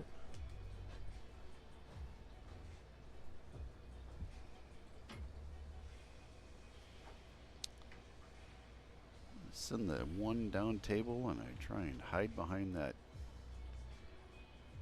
5, I think. Yeah. If you can get that 1 down there, that 5 and the 6 make a fairly tight path. If you can get the cue ball somewhere over there by that 4 ball.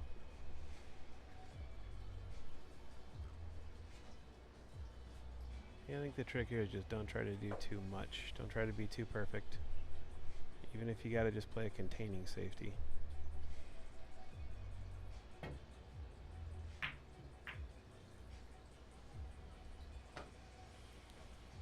A little bit of frustration setting in with Jack, I kind of see. Yeah.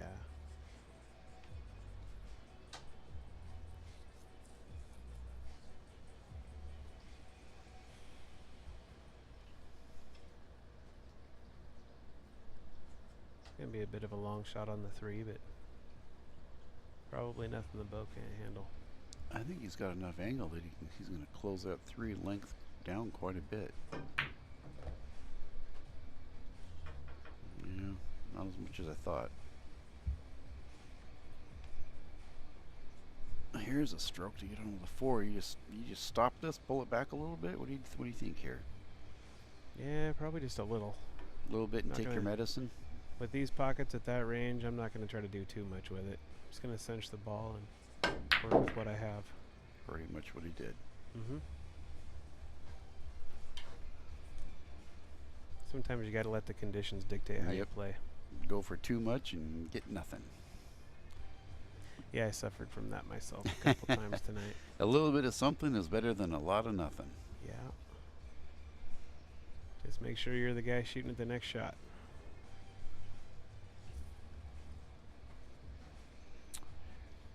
Welcome Todd Shirley into the chat. Murakamo Dojo. How you doing, Mr. Shirley?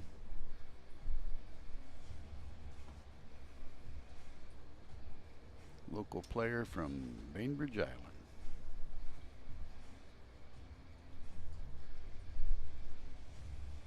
See Guilford in the chat room there.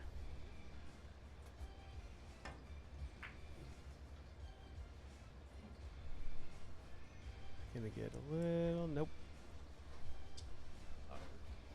A little thin to start, but you can get from the 4 to the 5 here. The rack lays pretty good. Yeah, Jack needs this rack. Yes, he does. Little confidence booster.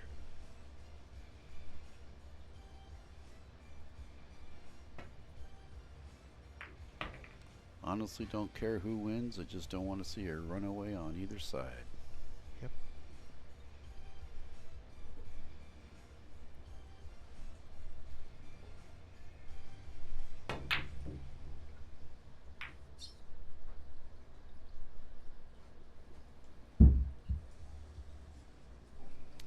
This lays very nice for Bo.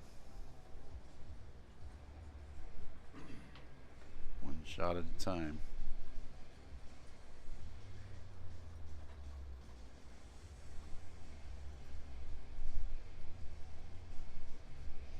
Shoot this nickel with some inside and try and come back up. What do you do here?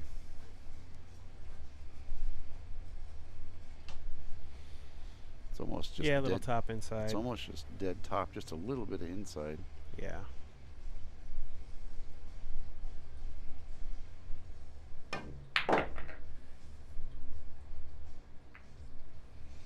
Or you can stroke it and get some love. That's always a good plan.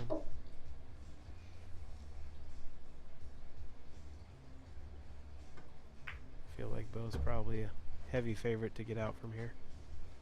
Yeah. Just roll up a little bit on that 8. Yeah, I think he wanted a little bit more angle here. He wanted to come across it, put the 8 in the same pocket as the 7, but we'll see what he does. You can just shoot top and a little bit of left. Maybe even just pop it a little bit. Shoot the 8 to the other corner.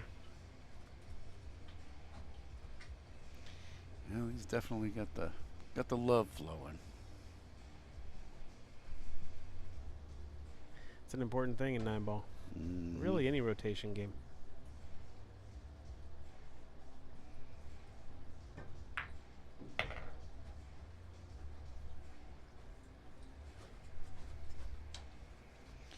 Nice position. Yes, on Todd that. Shirley, this is Steven Weakly commentating with me. And the pleasure of meeting the gentleman tonight. Well, thank you, Todd. I tried.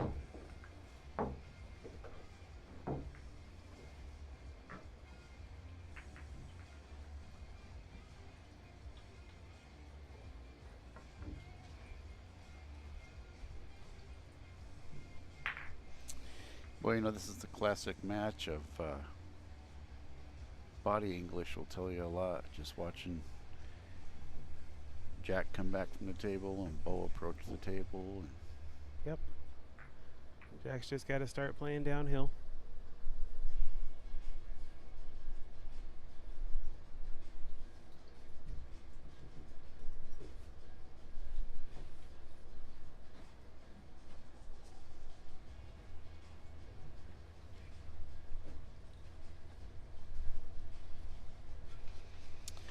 don't forget, folks, we're coming down to the wire. There's still time to buy the raffle tickets. Support the cause. Try and win something. Try and get a place on the show.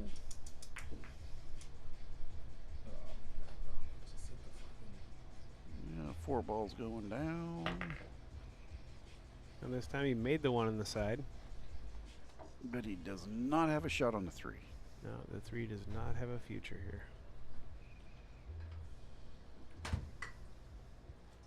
It's a really hard one to roll out to also. You'd shoot down to the bottom rail with a bunch of inside and come up underneath it and pop that 3. What do you do? Try and pop it out of there? I think you can get a hit on it, kicking off the rail. I think I'd probably roll down to the center rail on that short rail by where Bo's standing. I'd roll out down there and just leave a thin edge and make Jack try to either pocket the 3 on a cross bank or play a ticky-tack safe. But I would not want to be the first person to shoot at this. If you can tie the 7 up with the 5, it's a pretty good rollout too, but I wouldn't really like to roll out to anything that's going to leave my opponent a view of the full ball. Oh, it's got a backwards bank. Reverse bank or clip the 3 and send it down table. Yeah, I'd probably try to clip the 3 on the left-hand side. Probably top, just basically top if I could. And Try just and run get the cue ball back over by the 5. A 5 and the 7 to try and hide behind them. It's a pretty good two-way shot here, though. I don't think he left him too much. No. I don't think it goes by the 8. It's a Pretty tough backwards cut into the corner, the right corner.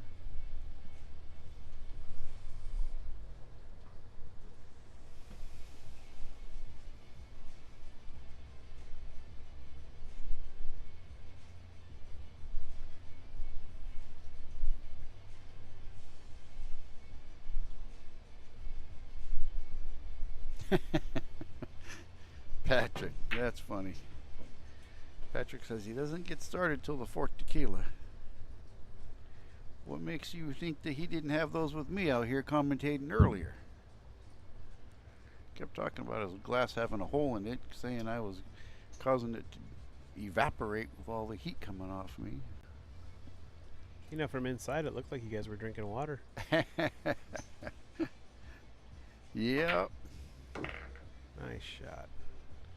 Keep an angle, make it easier to move.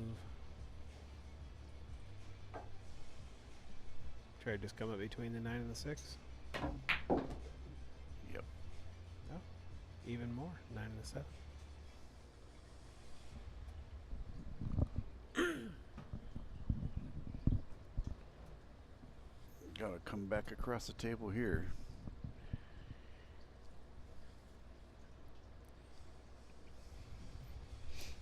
A little bit of draw. Not much. It's almost stunned. The speed will take him right over.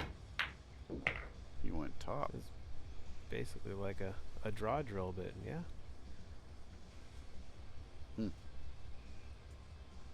is almost the exact same 7 that he had earlier, that he was talking about how he should have played safe on it instead. So we'll see what decision he goes with this time. He's going for the back cut. Yeah.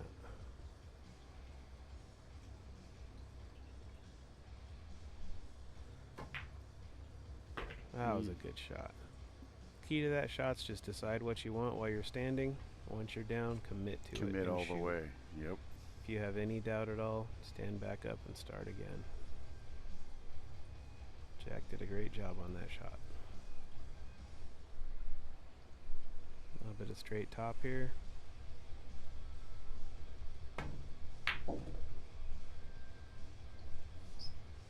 Little light. Yeah. Stayed on the easy side of the ball though.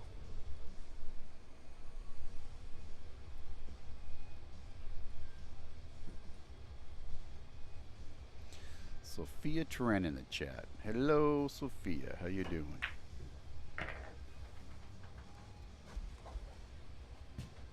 Well, that was a big one for Jack. Yep.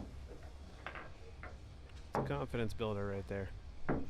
We'll see if 5-4's, yeah, 5-4's a big one. see if it affects his composure moving forward.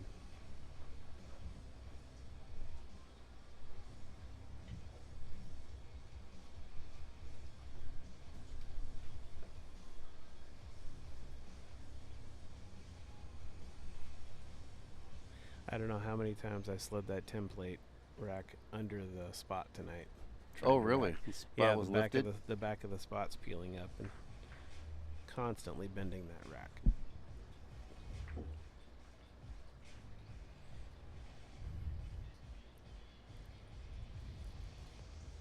Well, Jack's pulled it back in. Got a glove on now. No, he was talking about the humidity in there, so. It's weird that it's only working in the house that it's in. Oh. Like we're sitting outside. Yeah, Bo was sitting over here by the door, opening it up to try and get some cool air, so it's definitely warm in there. Yeah. Boy. It would not play to my strengths. I'm a little bit of a warm-blooded little furry guy, and 60 degrees, I'm looking for a tank top, so. Oh, wow. Yeah.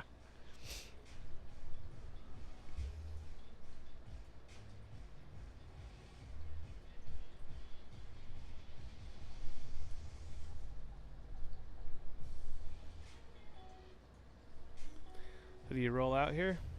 I don't think he has much of a choice.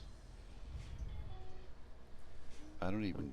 I'm curious if that one goes down to this bottom corner by the 2. Maybe you'd roll out to the center of that side diamond over there. If it doesn't, Yeah, I don't If even it does, then it's a tough rollout here. I don't even think he has a clean swing. He's gonna jump and not call roll. He's going offense and jumping. Yeah. Yeah, he's swapping out. Yeah, I think this is better. If it was me, I'd roll to that. Down by the 6. No, not the 6. I'd roll down by the corner. Maybe just try to go off the side rail a little bit and just roll it right up and freeze it 2 rail. Yep, just like that. I promise everyone, Jack does not have an earbud in. There's a delay anyway.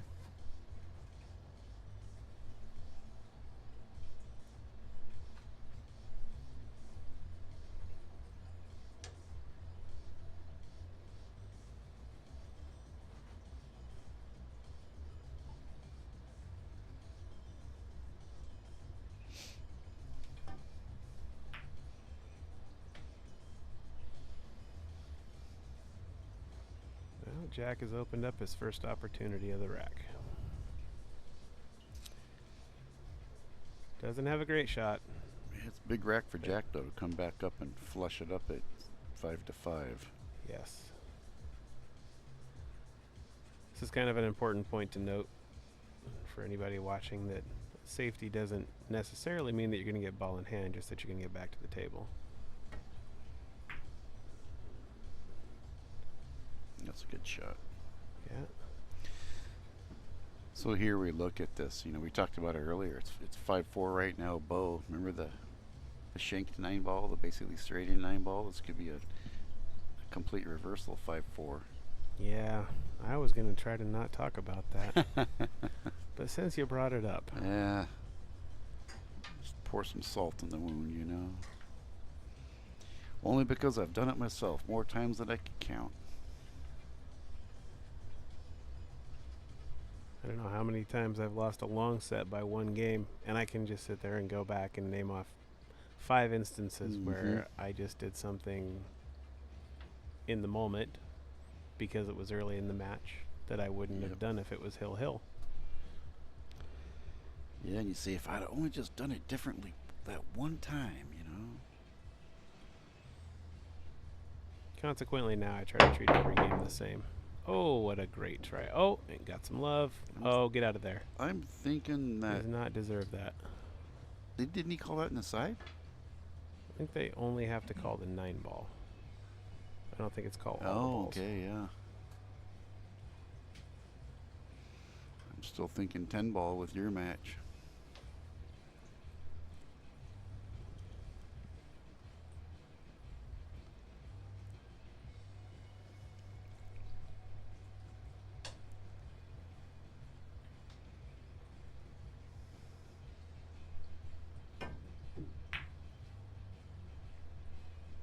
Wow, what a kick.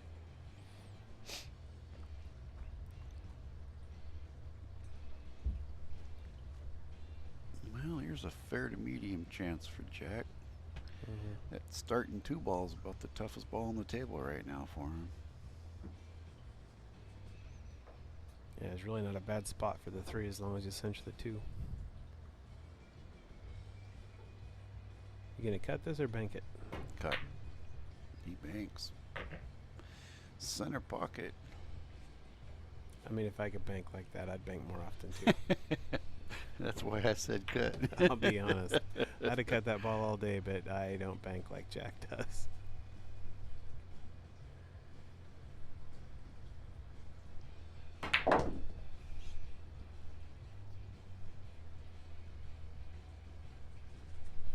Yeah, there's a good one for you. Pound. What would Weakly do? Oh, she's funny.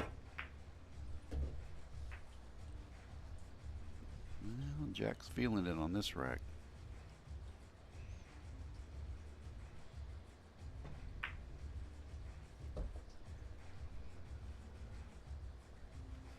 Yeah, I think he's getting some momentum.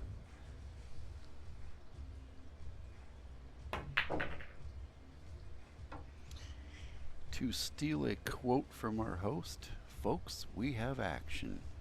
Yes, we do. Jack says, I ain't missing that straight in 9-ball again. He ain't slow rolling that one. No. Did you notice how well his fundamentals were on that run, too? He stayed down, stroked through. Every shot was fully committed. Cannot underestimate the importance of that.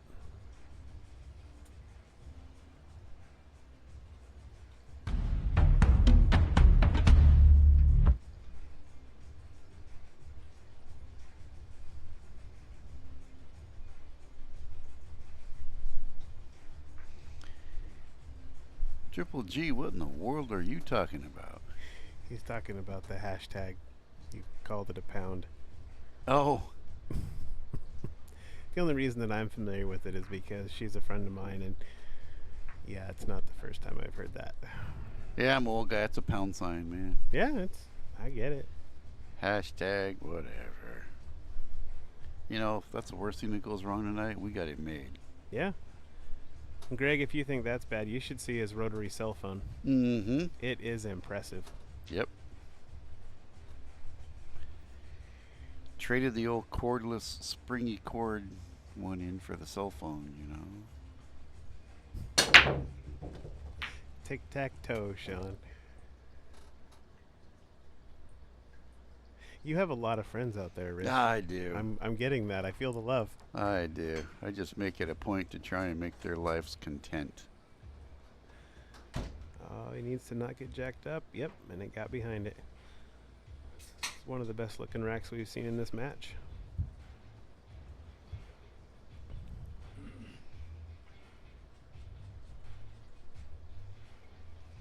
Something got in his head. He stood back up. He said, I'm going to think about this again. Yeah. It's a great quality. Solid fundamental right there.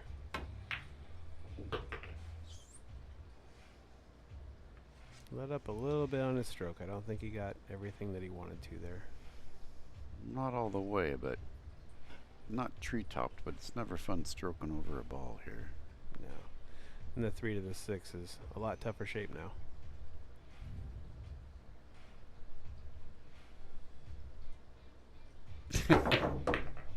Andrew, you're killing me.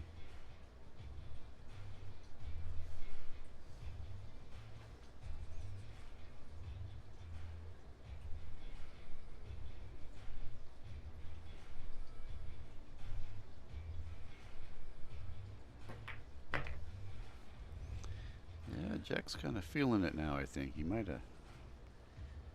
be catching a little bit of a gear. Yeah, he was able to work that out. Nice little draw. Wow. That was great shape.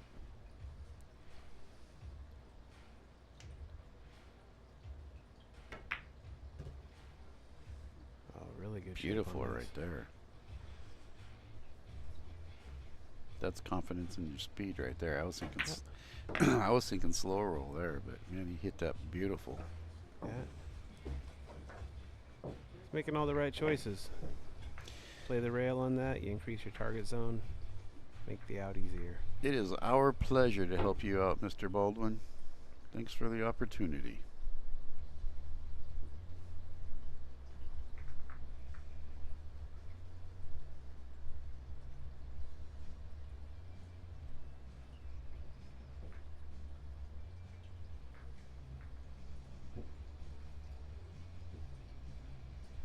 Yeah, Scott, that was a really nice out by Jack. I believe that was our first break and run, wasn't it? Yeah, I believe it was. I think it was.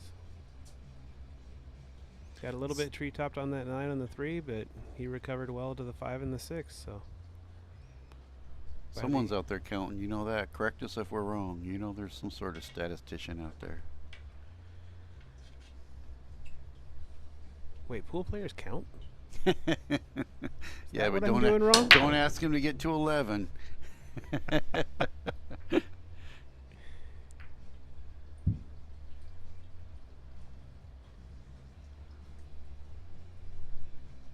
think that might be our first dry break.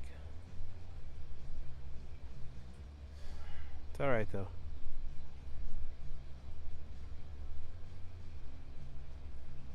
It's been a minute since we've seen Bo at the table. Yes, sir.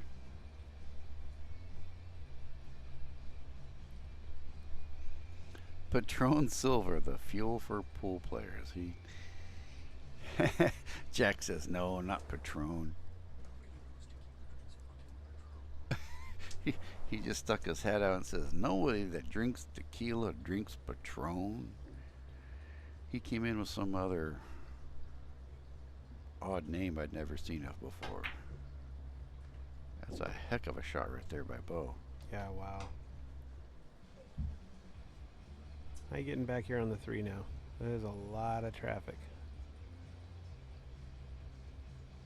Wow.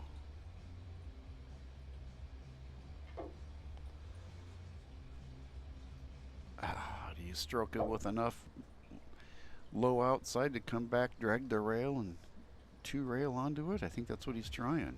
Yeah. Or you just do that. Because what I'm afraid of there is every time I try that, I suck it right back into that other opposite side pocket. I tried that against Sean tonight, and I wound up banking the ball straight in the corner and hooking myself, so. I think if I'm going to do anything there, I might try to cinch the 2 ball and then play the safety on the 3.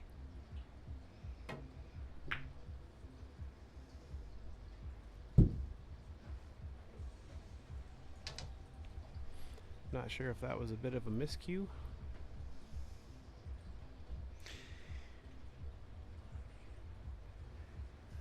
Stuck his head out the window and said, I thought I made it. I just want to know what his shape on the 3 was going to be.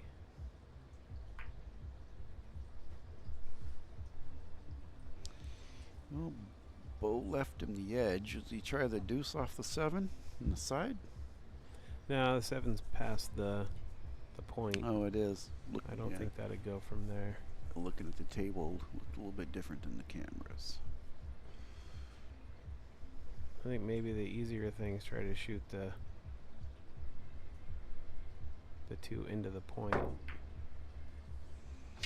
That was always going to be a tough shot.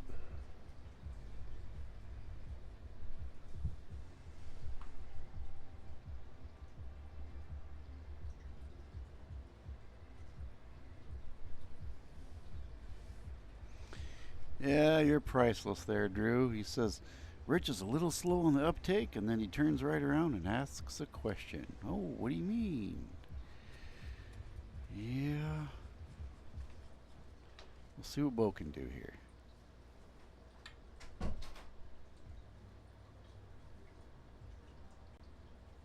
It's hard to tell, Andrew. Sometimes the bottle doesn't last long enough to read the label. I don't think I've seen him show up with the same brand twice. No? But whatever it is, I promise you they will all be quality. Exactly. Sometimes it's quantity and quality. Well, I am not drinking tequila with Jack. No. That's what I've learned today. Yes.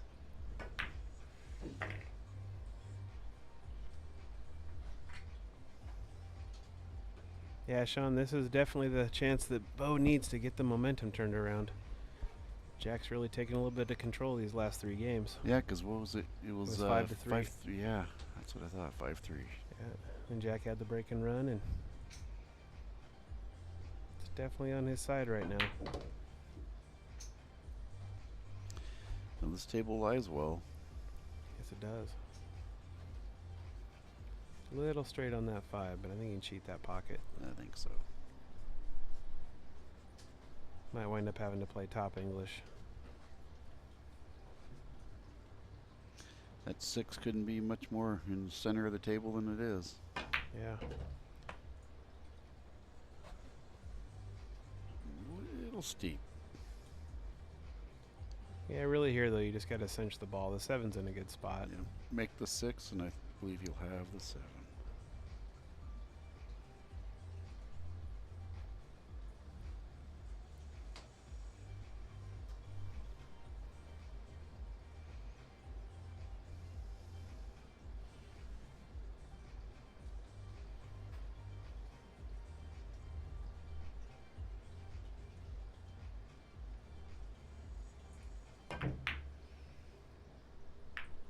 Oh my gosh, the 9 ball. It doesn't It's just going to spot, though, and he's going to shoot Yep. again from there because it wasn't called. Continuation.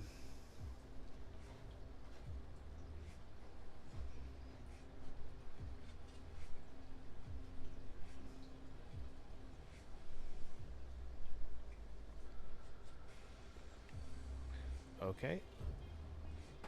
Well, it wasn't a continuation because he didn't call it, so it's Yeah. just it's an early 9 that doesn't count.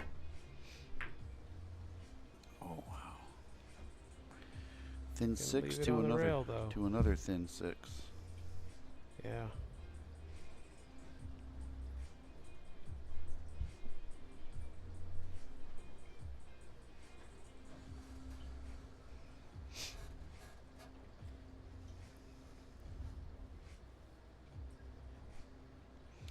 Six just barely off the rail. Yeah.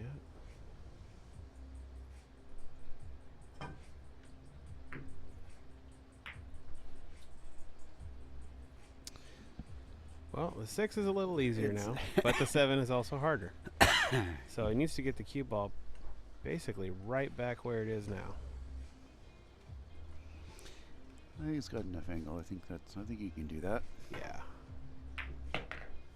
Little crisp. I think he wanted to hit Maybe that. it comes back up. That shot, I think it's better to hit 2 rails like that. It gives you a bigger target zone. Banker cut. Yeah, it still cuts though. Might run into the 8 ball, but he should kick it over by the side if he does.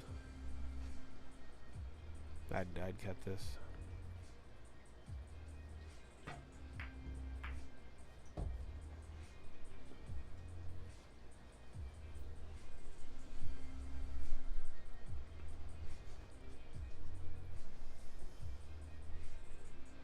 Looks like he's taking on the bank here. Wow. In the side. Wow. Oh my gosh. Well, now's where you gotta just walk around, grab a drink, regain your composure, and then settle in and shoot the 9. I like what Jack's doing here. Don't get right down and shoot. Give yourself a minute to recover. It's a seasoned player right there. That's a good move. By seasoned, I mean old.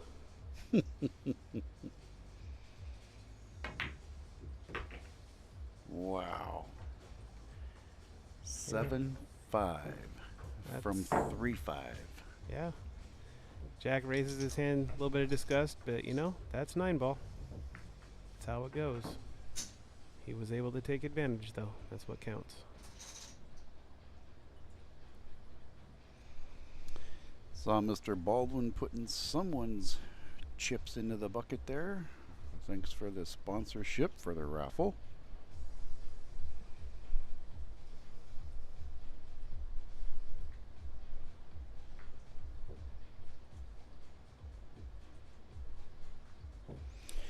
What style of raffle is he going to do tonight? Is he doing draw the number and rack them up and break them? I am not sure.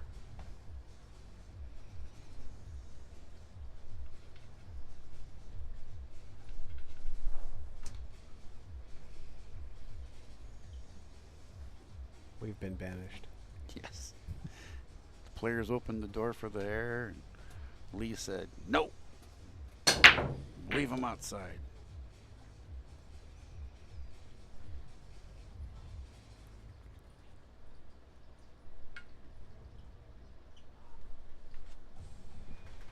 Well, Jack got the 1 on the side. 2's coming down, but it's going to be rough. If you can get a good bridge, I think that 2 is makeable. Might have to spin it just a little bit, but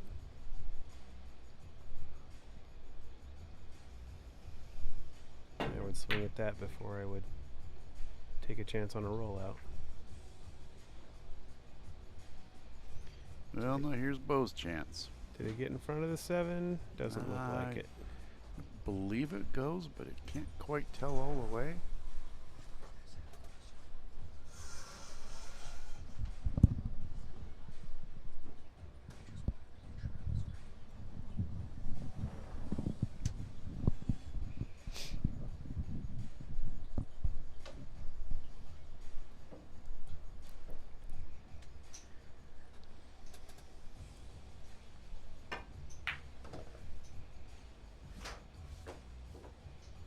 thought that slid right by. Yep. It's important that Bo's able to get it back together and get out here. Jack's got a lot of momentum on his side. But Bo's got the ability to turn it around. Looks like your brother got in there with some tickets. Jack's brother. Yeah. Justin jumped in there. I've heard it said that one of them got all the looks and the other one got all the talent, but I've never had the nerve to ask which one is which. Is that like DeVito and Schwarzenegger, right? Twins? Yeah. Similar. I think they're actually twins, aren't they? They are actually twins. Yeah. And they're both really nice guys. Yeah, I got a set of twins that are, holy cow, 35 this year. I don't know where the time goes.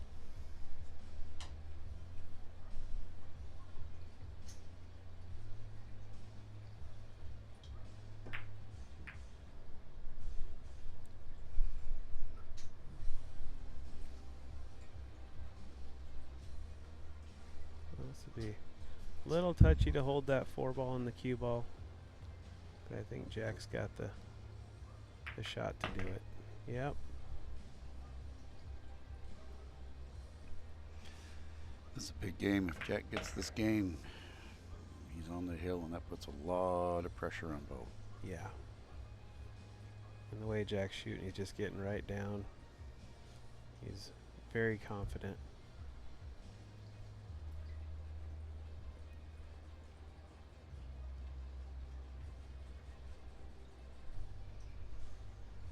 Again, Something stood him up there.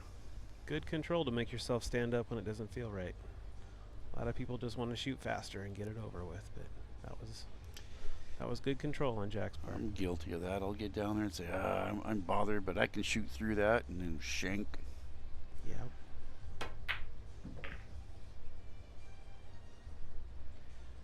Yeah, this is looking to be a little tough, this rack for Bo.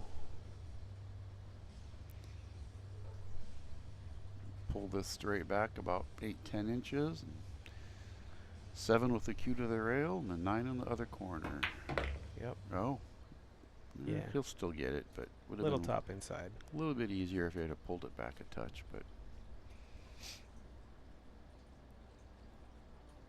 I don't think it really matters too much for Jack right now. He's hitting the ball pretty well. He's seeing it.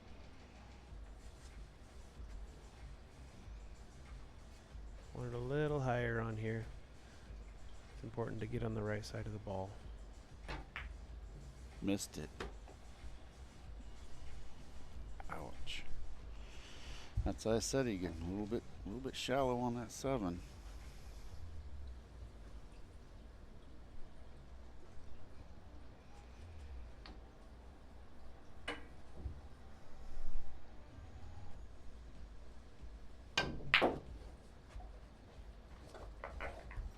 Oh, 7-6 now.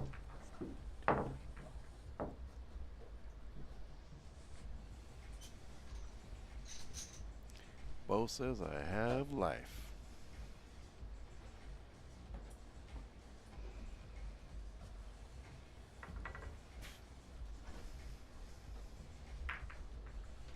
Well, Jack hung 4 in a row. He was down, what, 5-3? 5-3, yeah. And then came back and put 4 in a row on Bo. So we'll see if Bo can answer here. This winter break format.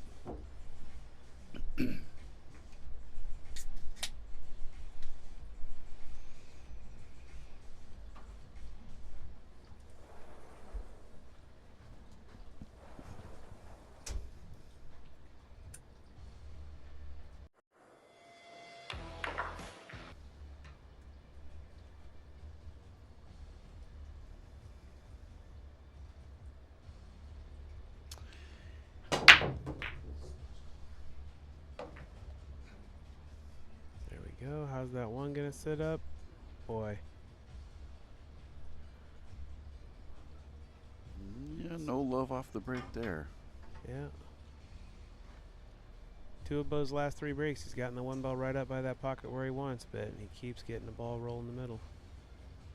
It's fairly deep, though. He does have a valid bank right at it, even Yeah. if it's 1 rail or 2 rails. Yeah, I think you have to go for this, either a bank or jump. There's nowhere to roll out to. The only thing you could roll out is if you wanted to, you could roll just a touch out. Let's And, shoot some speed and 2 rails here. Try and come back out for the deuce. Actually, it looks like you could roll down and hit, I think it's the 8 ball on the rail down there. If you hit the 8 ball on the rail and rolled past it. Leave the 7 as a blocker. But this is the right shot. Oops. No reward. Sometimes you do the right thing and it still bites you.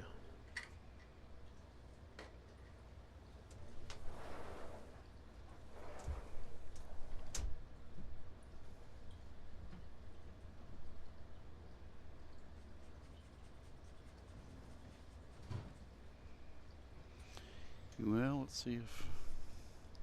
No, George, I did not win.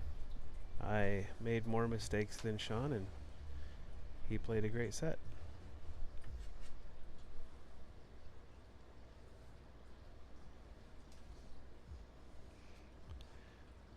Jack and me were talking. I think it was game 4 before someone had a clean 10 ball. Yeah, we noticed. Yeah, hung 10s on a ball in hand, and Oh, the one I gave him the ball in hand, I had plenty of angle. I honestly don't know how I made the cue ball follow it straight in.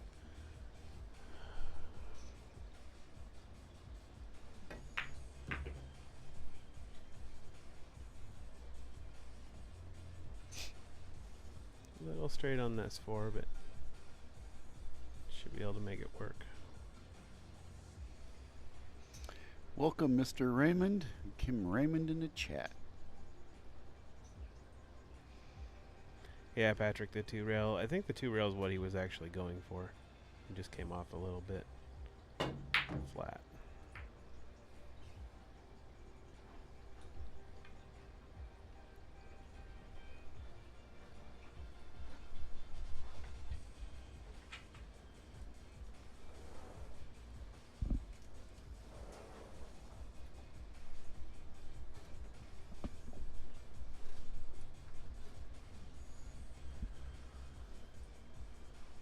So we'll see if Bo can clean it up from here. It's a pretty natural 2 rail shape to get to the 6. And from there, it's essentially a drill.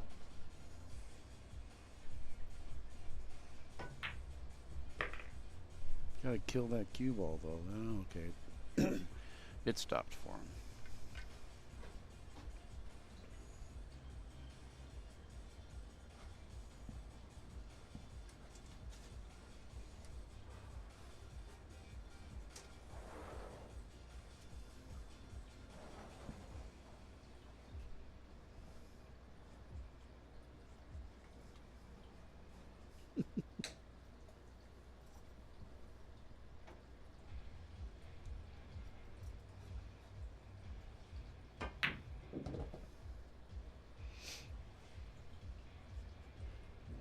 Never like to be on the rail on this shot. The nice thing is he doesn't have to do anything with the cue ball, just stroke it, but there's no such thing as a good rail shot. No.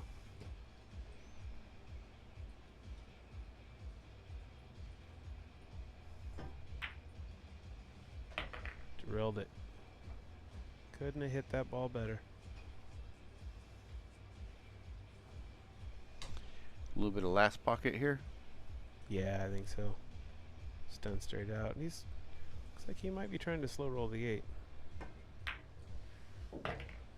Nope. Perfect.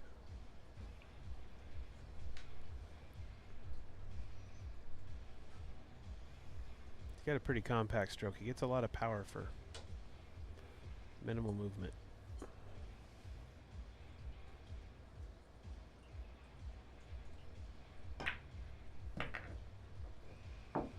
We are tied at 7. Woo! Like Lee would say, folks, we have action. Definitely have action.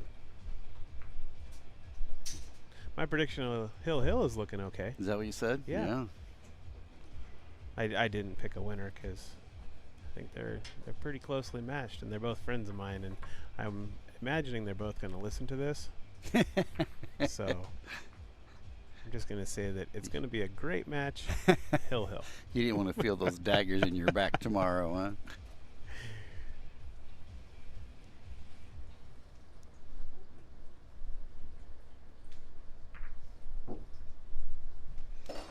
$11:05, doing pretty good with time too.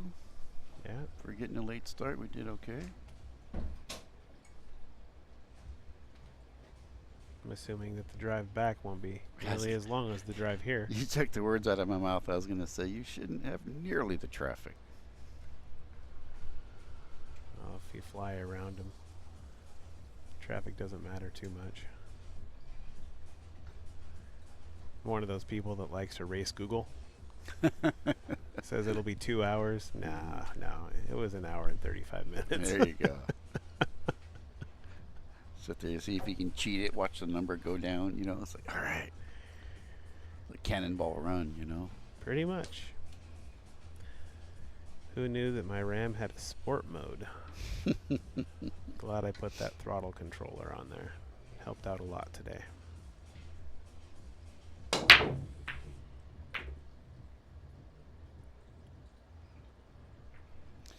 There's quite a few. Let's see. Are you driving back around? Yeah, I'll be driving. Isn't I-5 closed in both directions tonight for a small section around Federal Way? Yeah, I believe I have to cut over to the 405. Well, and then I think the 405 might even be closed at exit 160, right? Something like that, yeah. So because, you know. I'd be using some sort of nav to try and help me get through all those, I think. Yeah, it's going to be Waze for sure. Waze, yeah, I was going to say Waze usually knows them. In the meantime, Bo has gotten the best break off he's seen tonight at a key time. So he can just keep everything together and locked in.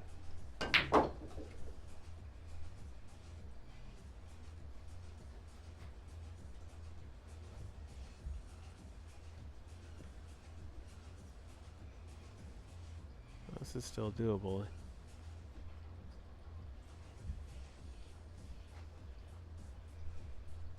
Made it a little tougher, but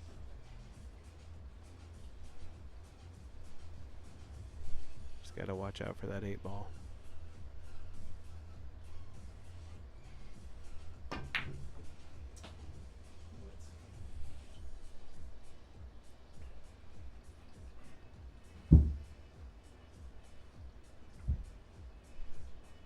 This is definitely no easy sellout.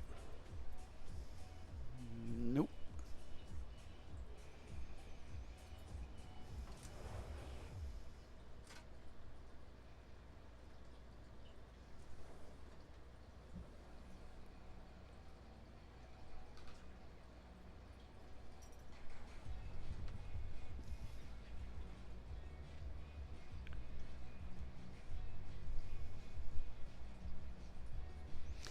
Even if you do make it, I mean, look at the transition from the 4 to the 5.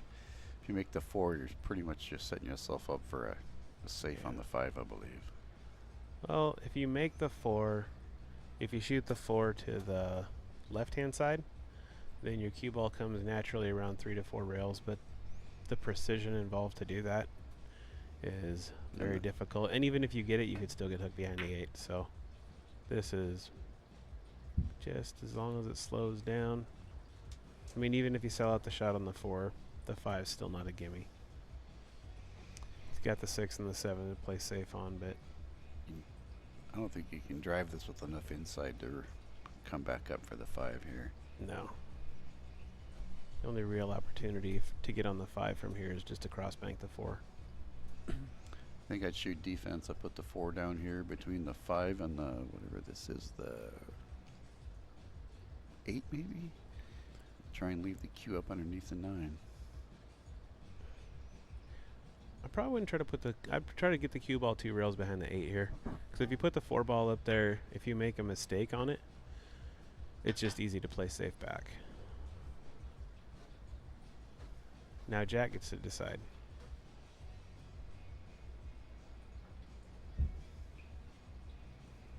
Jack might have a clean bank though. Yeah. That was exceptional. Yeah. That should be a game-winning shot here.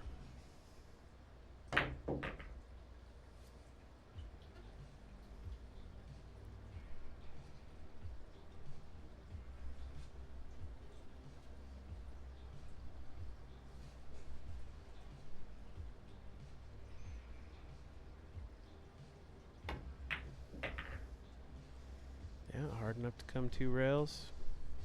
Great position. You pull it back or you come underneath this? Yeah, I think this will work. I would have preferred to try to spin to the end rail, but you'd have had to hit it a lot harder. I think Jack took the safer route, a little more predictable.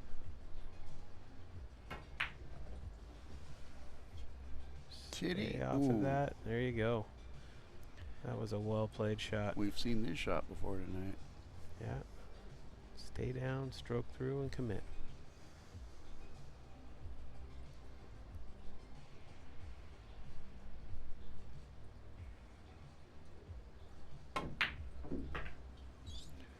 Woo! You wiggled that one in. Yep. Hill 7.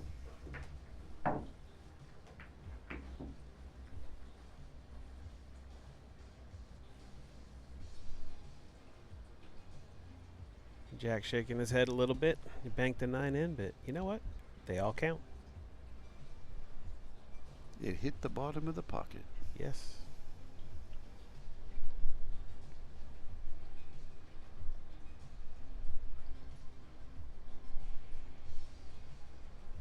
Oh, there we are. Yep. They show us all bundled up out here. I know. Well, you are. Well, not really. Usually I'm the warm-blooded guy, but I zipped my coat up, so I got some pockets to put my hands in here. Just. It's a solid plan. Yeah. Well, Jack already got a break and run in this match. A break and run on the hill would be a great way to finish it.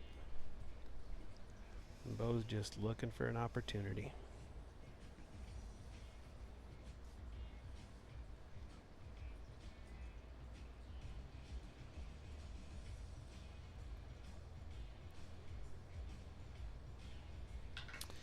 That's a helpless feeling sitting there. Yes, it is.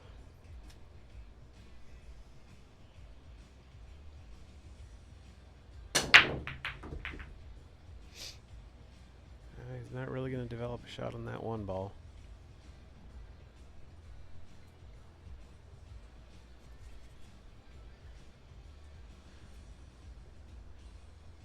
Now there's a neat safety on this, though.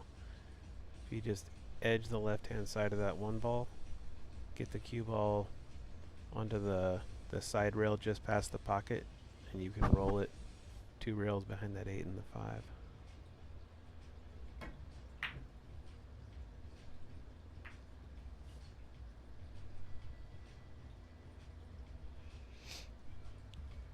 Well, the 1 goes, but a lot of work to be done here. Yeah.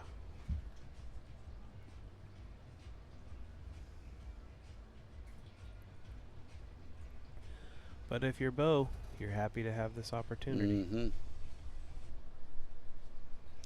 Much better than the alternative. Yes, it is.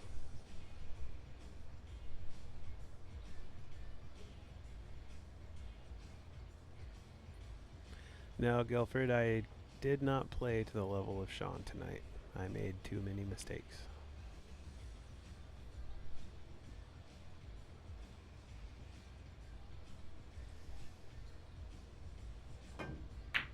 A nice stroke right there. Gotta stay out of that pocket. Ooh. That's close.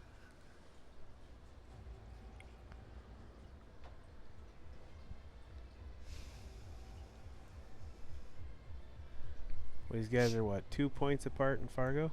Is that what it is? I Wasn't know it? that. I know want they're to say close. it's 6-16 and 6-18. Yeah.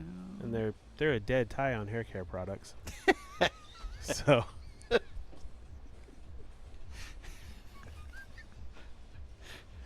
don't know that we could really use that as a basis to pick a favorite.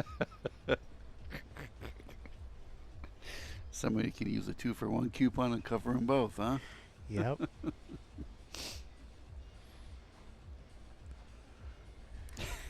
I joke, but both of these guys are really great people.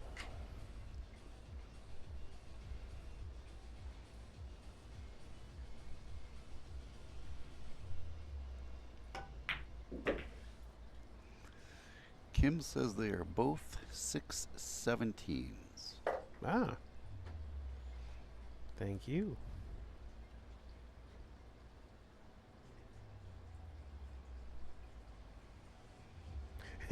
Greg says they never play for conditioner. That's a valid point.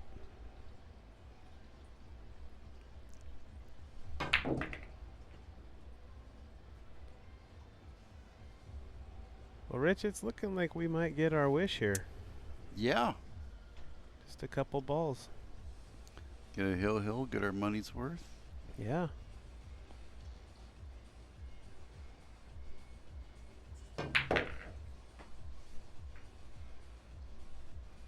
Got a little, oh, no. I say I got a little funny, but I think it goes past. Yeah. It's really close, but I think it goes past. If it didn't, I would have felt horrible, for the record. Oh, looking at that one, it does go past. Different view. Roll straight up, put the 8 in the side. Yeah, it's a little touchy. You got to do a lot with the cue ball here to get on the 8. I think you just roll it forward a foot. Yeah. It's just easy to throw that 6 off, or you can do it that way too. Even better. You're just going to shoot the 8 ball on the side and roll straight into the 9, kick it over by the pocket. Ooh. Do you think it's going to clip it? I think It might go right by it. It's very, very close. I'd be more worried that you just edge it and then sneak by. I don't know, he might be able to shoot top and throw it around. Bring it back around 2 rails. So Kind of where it's at now. He's making him second think himself. Well, this is a lot easier shot when your opponent isn't on the hill already. Mm-hmm. Cinched it. Look at that. What a great shot.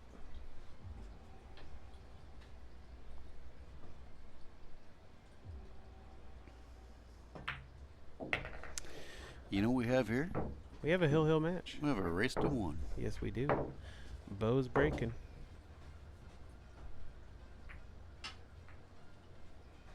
I'm guessing they're not going to chop it. No, I don't really think they will. You know what would be kind of a fun set down here is a win by 2. Mm-hmm. You never know when it's going to end, though. Yeah. And Facebook cuts you off after, I think, 8 hours. That's true. It's either 6 or 8. I think it's 8 hours. We did a match somewhere, so I don't remember what it was. Don't even remember what league it was, but I think he's still in the chat there. I want to say that Triple G was involved in a race to 2 match. Help me out if you're out there, buddy. You're younger than me. Use your memory. A race to 2 match? Or win by 2. Win by 2. Win by 2. I'm sorry. I played a 10 ahead, but I've never played a win by 2. 10 ahead. That brings me back to Little League and the Mercy Rule. There wasn't a lot of mercy in that match.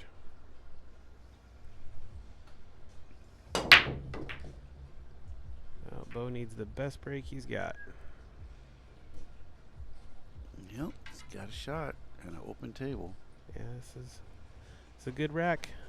Every opportunity you could want right here.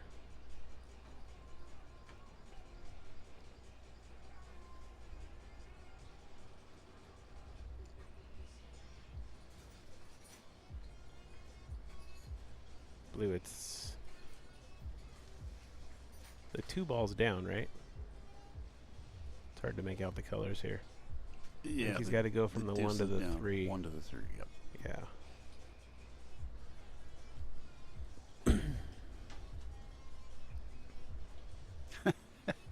Greg, I do not owe you money.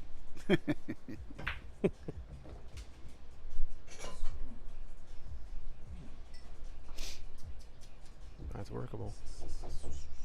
Rule number 1, make the ball. Doesn't matter how good the leave is if that ball's still sitting on the table. I've had a couple of reminders of that.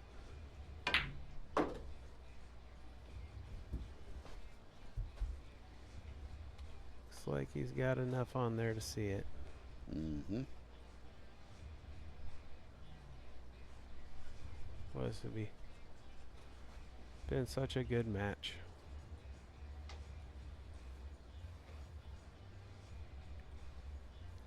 Jack's already got a break and run. Bo's trying to match. A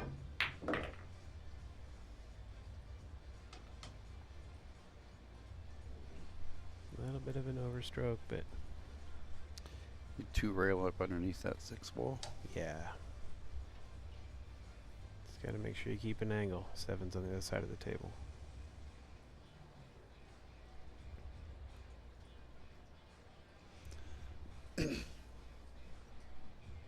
It's strange how much the different camera views affect the pattern play that you would pick from this booth. Yeah, the cameras can look considerably different than the table. Yeah. And people think, oh man, you don't know what you're talking about until you sit here and you're like, oh wow, it does look quite a bit different. Yeah. Even those 2 angles, just on the 2 cameras that we've got right there that we can see. Then you look at the table and it's a little bit different yet. Wow, that was a nice stroke. Just gotta hold some, don't get too straight, hold some angle. Like he's over there, how do you fucking get straight, he says. Yeah. You're just gonna shoot this, stop it, take your medicine on the 7. It's pretty straight, isn't it? Yeah, I think you just gotta cinch it. Yeah. And then just go back and forth on the 7 and try to leave an angle. Biggest thing is don't let it get to you. And don't scratch trying to move it. Oop. This 8 ball's gonna play big. Oh yeah. Wow. Oh, I think he's got a shot at it. I thought the 8 ball was gonna get in the way. On that 6 ball stop just off the rail, or just on the rail too. So.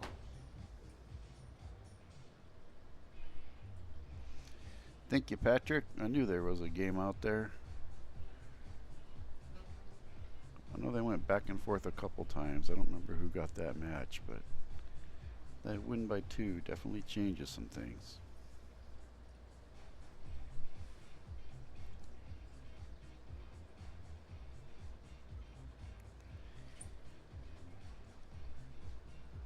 How do you hold this for the 7? You think you can?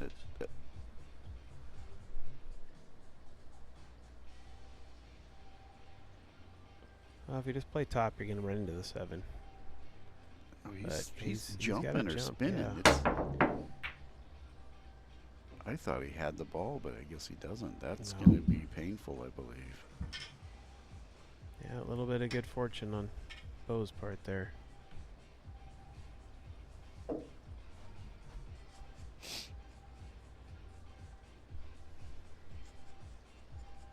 Yeah, I think Jack had the jump for it in that circumstance. There's no other way you'd want to play it.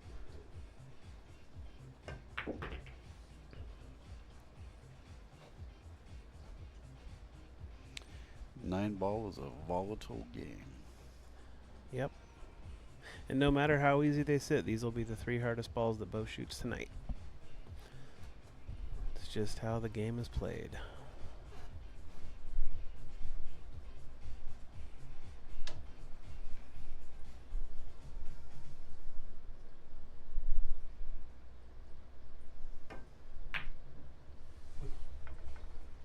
Jesus Christ.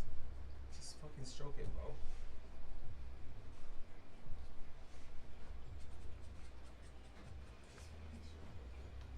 Well, now they'll be the 3 hardest balls that Jack has played tonight.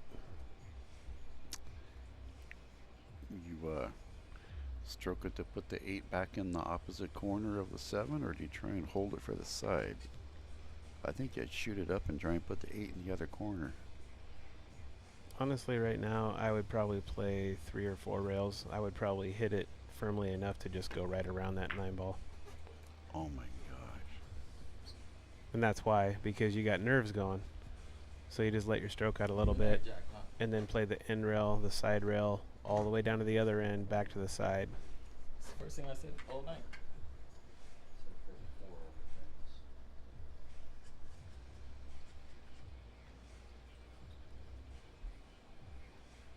Well, back to Bo again. Just got to keep the nerves in check. Find the out here.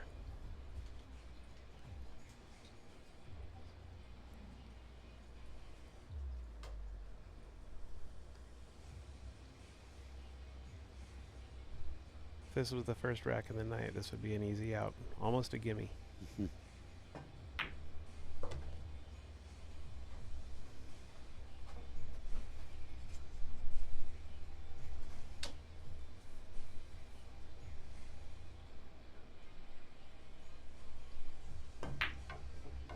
Oh my gosh. Well, where's it Where's gonna land? land?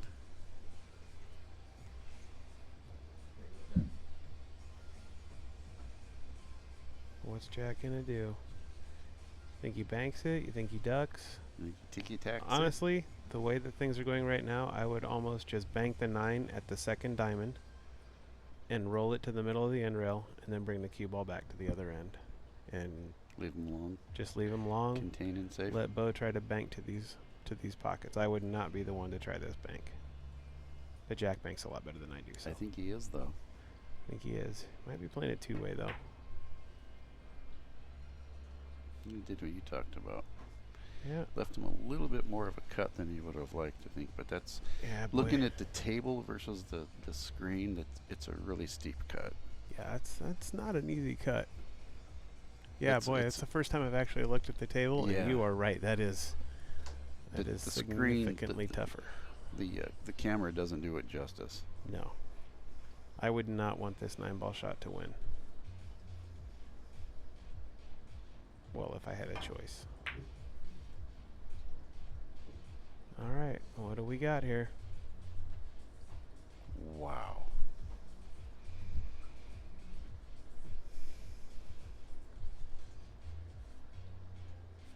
Let's see if Jack can walk up there and keep the nerves in check. How many swings are they taking at the last 3 balls?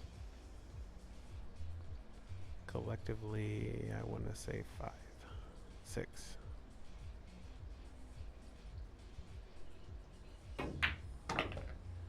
There you go. Wow. Good out. That was quite a match, gentlemen. It's a pleasure to watch. That was one of those ones where someone had to win and someone had to lose. Yep, that was too bad. They both played very well. Come on, man. You played more than me.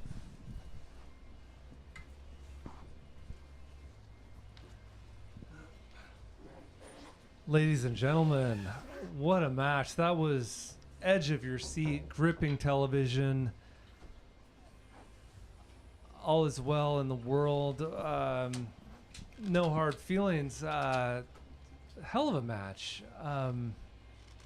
Great commentary from Rich Rottle and Steven Weakly. Jack Kiske. If I could get a quick word with you. Yes, sir. To the victor goes the spoils, man. Congratulations. You know, you commentated for us tonight, and you know, I'm happy that you got it. Well, thank you. It very easily could have been either way. I got frustrated, which is an Achilles heel for me. There are things that irritate me that shouldn't, and I'm trying to work on that. And I got lucky that I got an extra chance. Bo's game's getting a lot better. He's been moving up quite a bit in Fargo, and the last time I played him, he beat me pretty well, even with an extenuating circumstance with something I'm not going to talk about because it's none of my business to try and talk about what happened with him the last time we were playing, but he had a very emotional trial during our match, and he held it together very well and was able to finish the match and beat me, and hats off to him for that. I like playing him. He's great competition. I sometimes need to just, keep my emotions and my pool game separate, but that's an issue for me. He's a hell of a player, and he put me, to the grindstone and made me work for everything I got. Hell of a player, hell of a guy, and what can I say other than he works his butt off to get every inch that he's got, and he deserves every inch he's got. Well said. Well said. Thank you for coming out and commentating, brother. Thank you for the opportunity. It was amazing. Bo Belonia, brother, you play electrifying pool. I love watching you play. As Patrick Nick says, you like to make the cue ball dance, and you made it dance all night long. Yeah, you were in position to win. Next time, I'd love to see a rematch. I choked. You guys saw that. But, it's... I got pissed off when I lost my position on the 6 because I got too straight, and I know how tight the pockets are. I was trying to see where I can cheat it, but I cheated too much and I missed the 6. I overran the 6, and that kind of got to me. And then the missed 9, I'm not gonna lie, dude. I fucking choked. Oh, I'm sorry, I choked. So, it happens. That's something that I'm trying to work on is the mental part. Like, if I don't get the position that I'm trying to get when I just made a good shot, you just have to accept it. And that's something, the mental part is the biggest part of this game. And unfortunately, I shut down pretty bad towards the 9. So I kind of rushed it, actually. I felt it. Like, I was aiming straight, and then on my third straight stroke, there's a pause, supposed to be a pause there, but I didn't. So I just went through. So I lost my bearing, I lost my discipline. That's why I paid for it. I missed the 9. But, it's another day. It's another night. I'm sure we'll play again. Hell yeah, I hope so.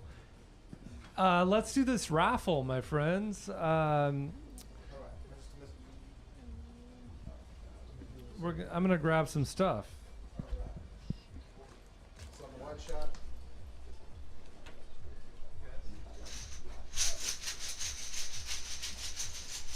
I don't need you now. I'm stuck. Go ahead. I'm gonna go to the work. So it's right here. Real quick. Camera, see pretty bad. Choke that 9. Jesus. Or if you want to do it, you can. We'll sleep right there. Okay. Right there. Okay. Thank you. I did enjoy it. Thank you. Oh yeah, exactly. Okay. Yeah. Oh, yeah. Thank you so much. Camera.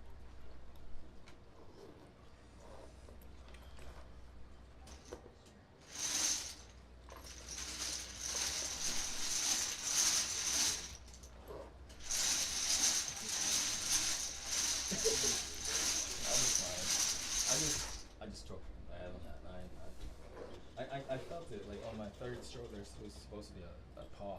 Yeah. And I just went like that. And, you know, I'm aiming straight. I was just trying to get the game over. I lost my discipline. I know what I did wrong. You know, it's just when I take some stuff for granted,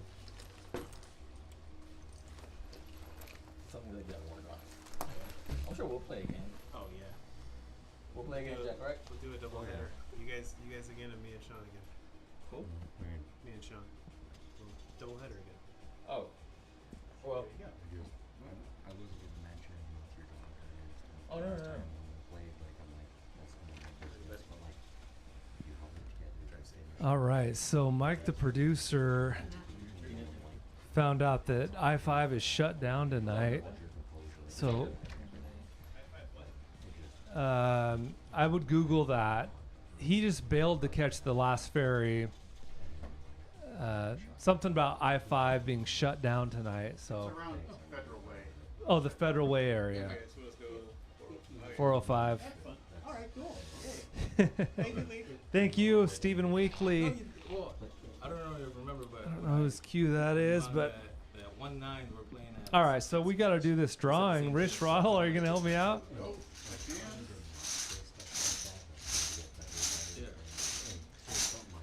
All right, so we're gonna rapid fire. It's these have been adequately shaken and not stirred. So go ahead and reach in there without looking and start grabbing some chips. This is for the FNL hat and ball number 1. Richard Axe. Richard Axe, thank you so much. He bought a bunch of tickets. All right, reach in there again. We have Ox. We have This is for the Spire glove and ball number 2. One of us could have shot the fucking 9 Andrew Kashuba. no, those What we're going to do is we're going to bring all the balls out and break, and whichever ball goes in first wins the grand prizes. All right, grab another one. I was rushing my shots. I don't know why I'm rushing my shots tonight. So, This is for the tap membership and ball number 3, Richard Axe. All right, let's do a little bit of mixing. All right, ball number 4. Yep. Gosh, what a night. So many close matches. Honestly, your games come up quite a bit. Like Ah, Cindy Rosenthal. I don't focus on Fargo. Let me write that down. you're a really tough Thank you so much. She donated a lot. player to go against. Hope she wins, actually. All right, grab another one, please. We'll do it again. We have Ox. I'm sure Rich is closer to you, right? All right, we got Aaron Moss. Depending on the time of day, either an hour and a I can- half or And ball number 6, go ahead and grab. Where I live. Yeah, So, Ox I could can- be a half hour or an hour and 45 minutes, oh, yeah. depending on. Christine Mounts, ball number 6. Good luck, Christine. We love having her out here. Figure something out. All right, ball number 7. Drive safe. Yeah, we could. And Jack Kiske is going to break these racks open if he's willing to stick around. We're getting there. Ball number 7 is Richard Axe. All right, go ahead and grab ball number 8. Guess that means I gotta get my brakes kicked back. Let's leave him on here. Oh, Rich Roddle. He cheated. I heard it. I like to leave him right here so everyone can see that we're legit. Any innocent bystanders. All right, ball number 9. Ball number 9 is Richard Axe. You know, he bought $120. Thank you again, Richard Axe. Hey, don't talk about what he's spending. People are going to start questioning where he gets it. They're going to start begging. All right, ball number 10. He's a great guy. He put on a good show the last time. Jack Kiske, ball number 10. Woohoo! I got a thingy. Ball number 11.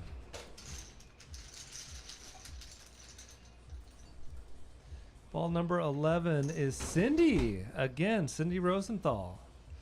All right, ball number 12.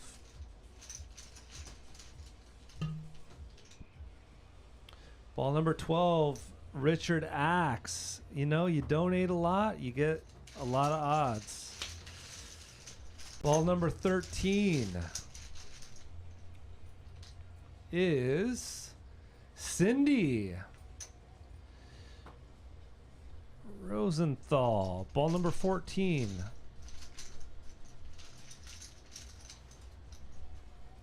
is Angela Carlson. Richard Axe. God darn it. That's 14. Yeah, final ball. Why can't the birthday girl get a ticket drawn? You did. I put them in there. Anyone can look at all these balls. Todd Shirley, ball number 15. All right, we got action. Let's get the. Can you grab this and get this out of the way, Rich Roddle, please? And we'll start. Oh, and then we got balls underneath the table.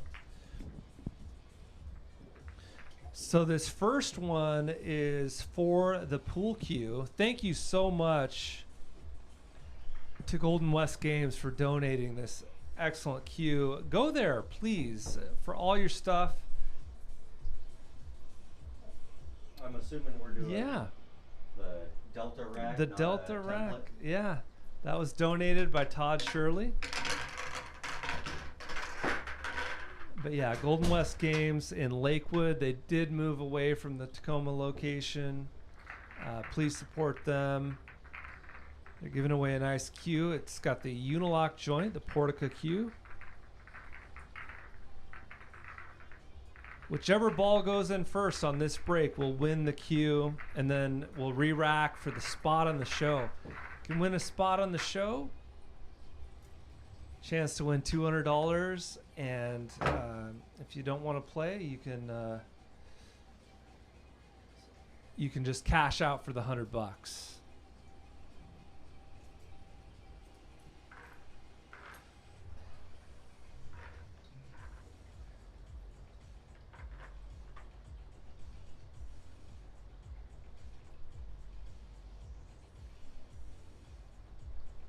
All right, so Jack Kiske. Yeah, this kid's got a sledgehammer break. Get ready for it.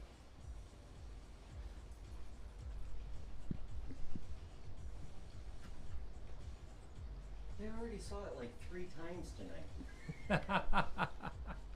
Unfortunately, that's all the chances I got to break, but you know. Dude, you had that nice break. Didn't you have a break? You had a break and run. That was an accident, though. He's humble and good looking and talented. Here we go. Rich, help me see which ball goes in first. Cue ball. cue One ball ball. went in first. One ball. Richard Are you Axe. sure the one went in first? That 1 and 4 was so fast. So we might have to Might want- replay. Are you serious? Oh, okay. Yeah, you might want to go to an instant replay. I'm not sure. Let's rewind that. Let's hear from the chat. Actually, can we hear from the chat? I don't want anybody getting mad at me because something happened and it wasn't the way it happened. Yeah, we have a rewind here. If we just go, oh man, I don't. Let's hear from the chat. Which one was it? Can you pull it up on your phone, YouTube? Murakomo says, I think the 15 went in first. I wasn't prepared for this. 15's not even in. No, that's his ball. He's just trying to help Todd Shirley out, and that's just cheating. I don't blame him for trying, but if you're going to pick friends, why Todd? Is that YouTube? You got to go to YouTube.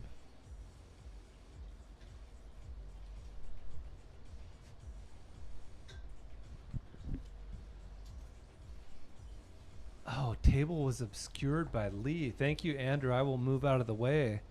Gosh, yeah. See, Mike's normally here to... Oh, jeez.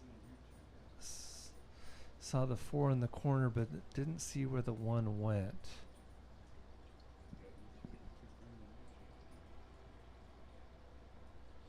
Patrick Nick says 4, then 1.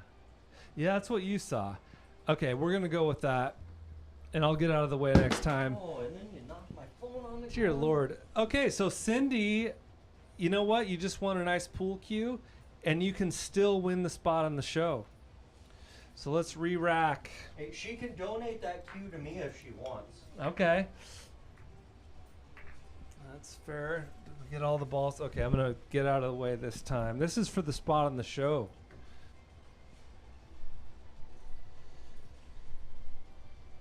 Oh, the drama all night long. I mean, the Sean Lewis match, it looked like it was going to go hill from the beginning.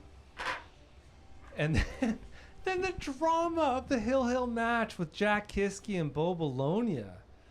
Holy mackerel. Literally an edge of the seat thriller. You paid for the whole seat, but you only needed the edge. All right, I'm going to stay out of the camera.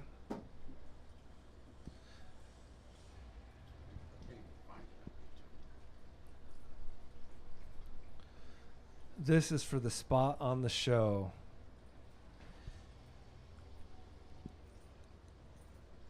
And frankly, if there was conclusive evidence that the one ball went in first, I would just, switch it. I'm not here to. Okay, you're ready to watch the replay for this one. I get it. All right. The coveted spot on the show. Thank you to everyone that donated. 7 ball, 11, 14. We got re-rack action. This is what I wanted. All right, Lee, why don't you rack them up? I'm not good enough to rack my own. It's cheap. Rich Roddle, can you please? Brandon Rack. Yeah. Oh, you can't do it with the microphone? I love the sound of my own voice. Hands, you're afraid to get splinters from the wood rack, or? Yeah, that one's fine.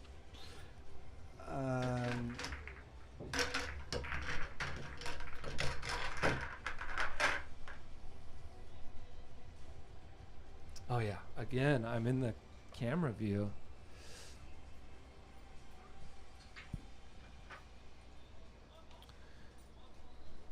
Yeah, the 4 in the corner went before the 1. Okay, good call. Thank you.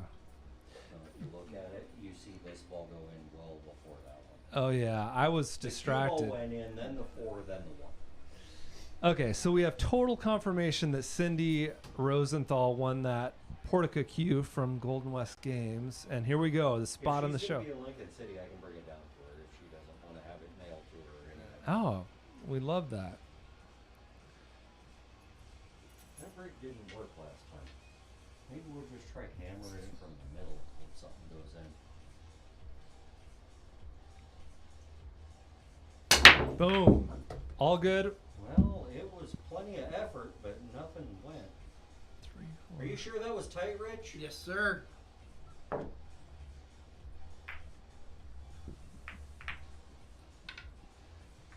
Feel like Mike, the producer, up here busting Wait a second, the balls for 2 nothing. ball went in. Oh, it did? Yeah, there was 2 balls. Andrew Kashuba, ladies and gentlemen. Yeah, rewind. I didn't see it either. I saw a ball go in. 2 was in the. I didn't see a ball go in. I screwed up. 2 was in the pocket.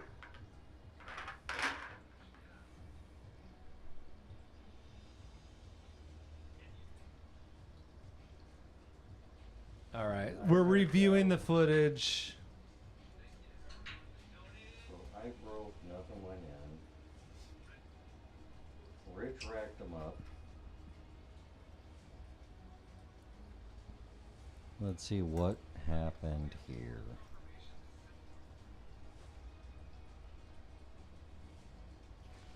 Go to the middle, because I didn't like my break the last time, Where's because the I 2 at? suck. 2 balls right there. 2 ball. 2 ball quickly entered the pocket. Congratulations, Andrew Kashuba. Thank you for all your support.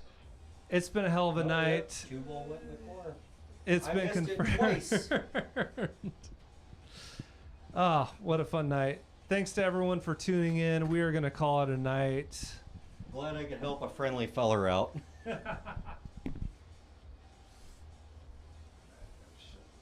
All right, who wants to play for 1,000? Come on, you got your toothpick, right? Push-ups? No, I can't do 1 push-up anymore. I'm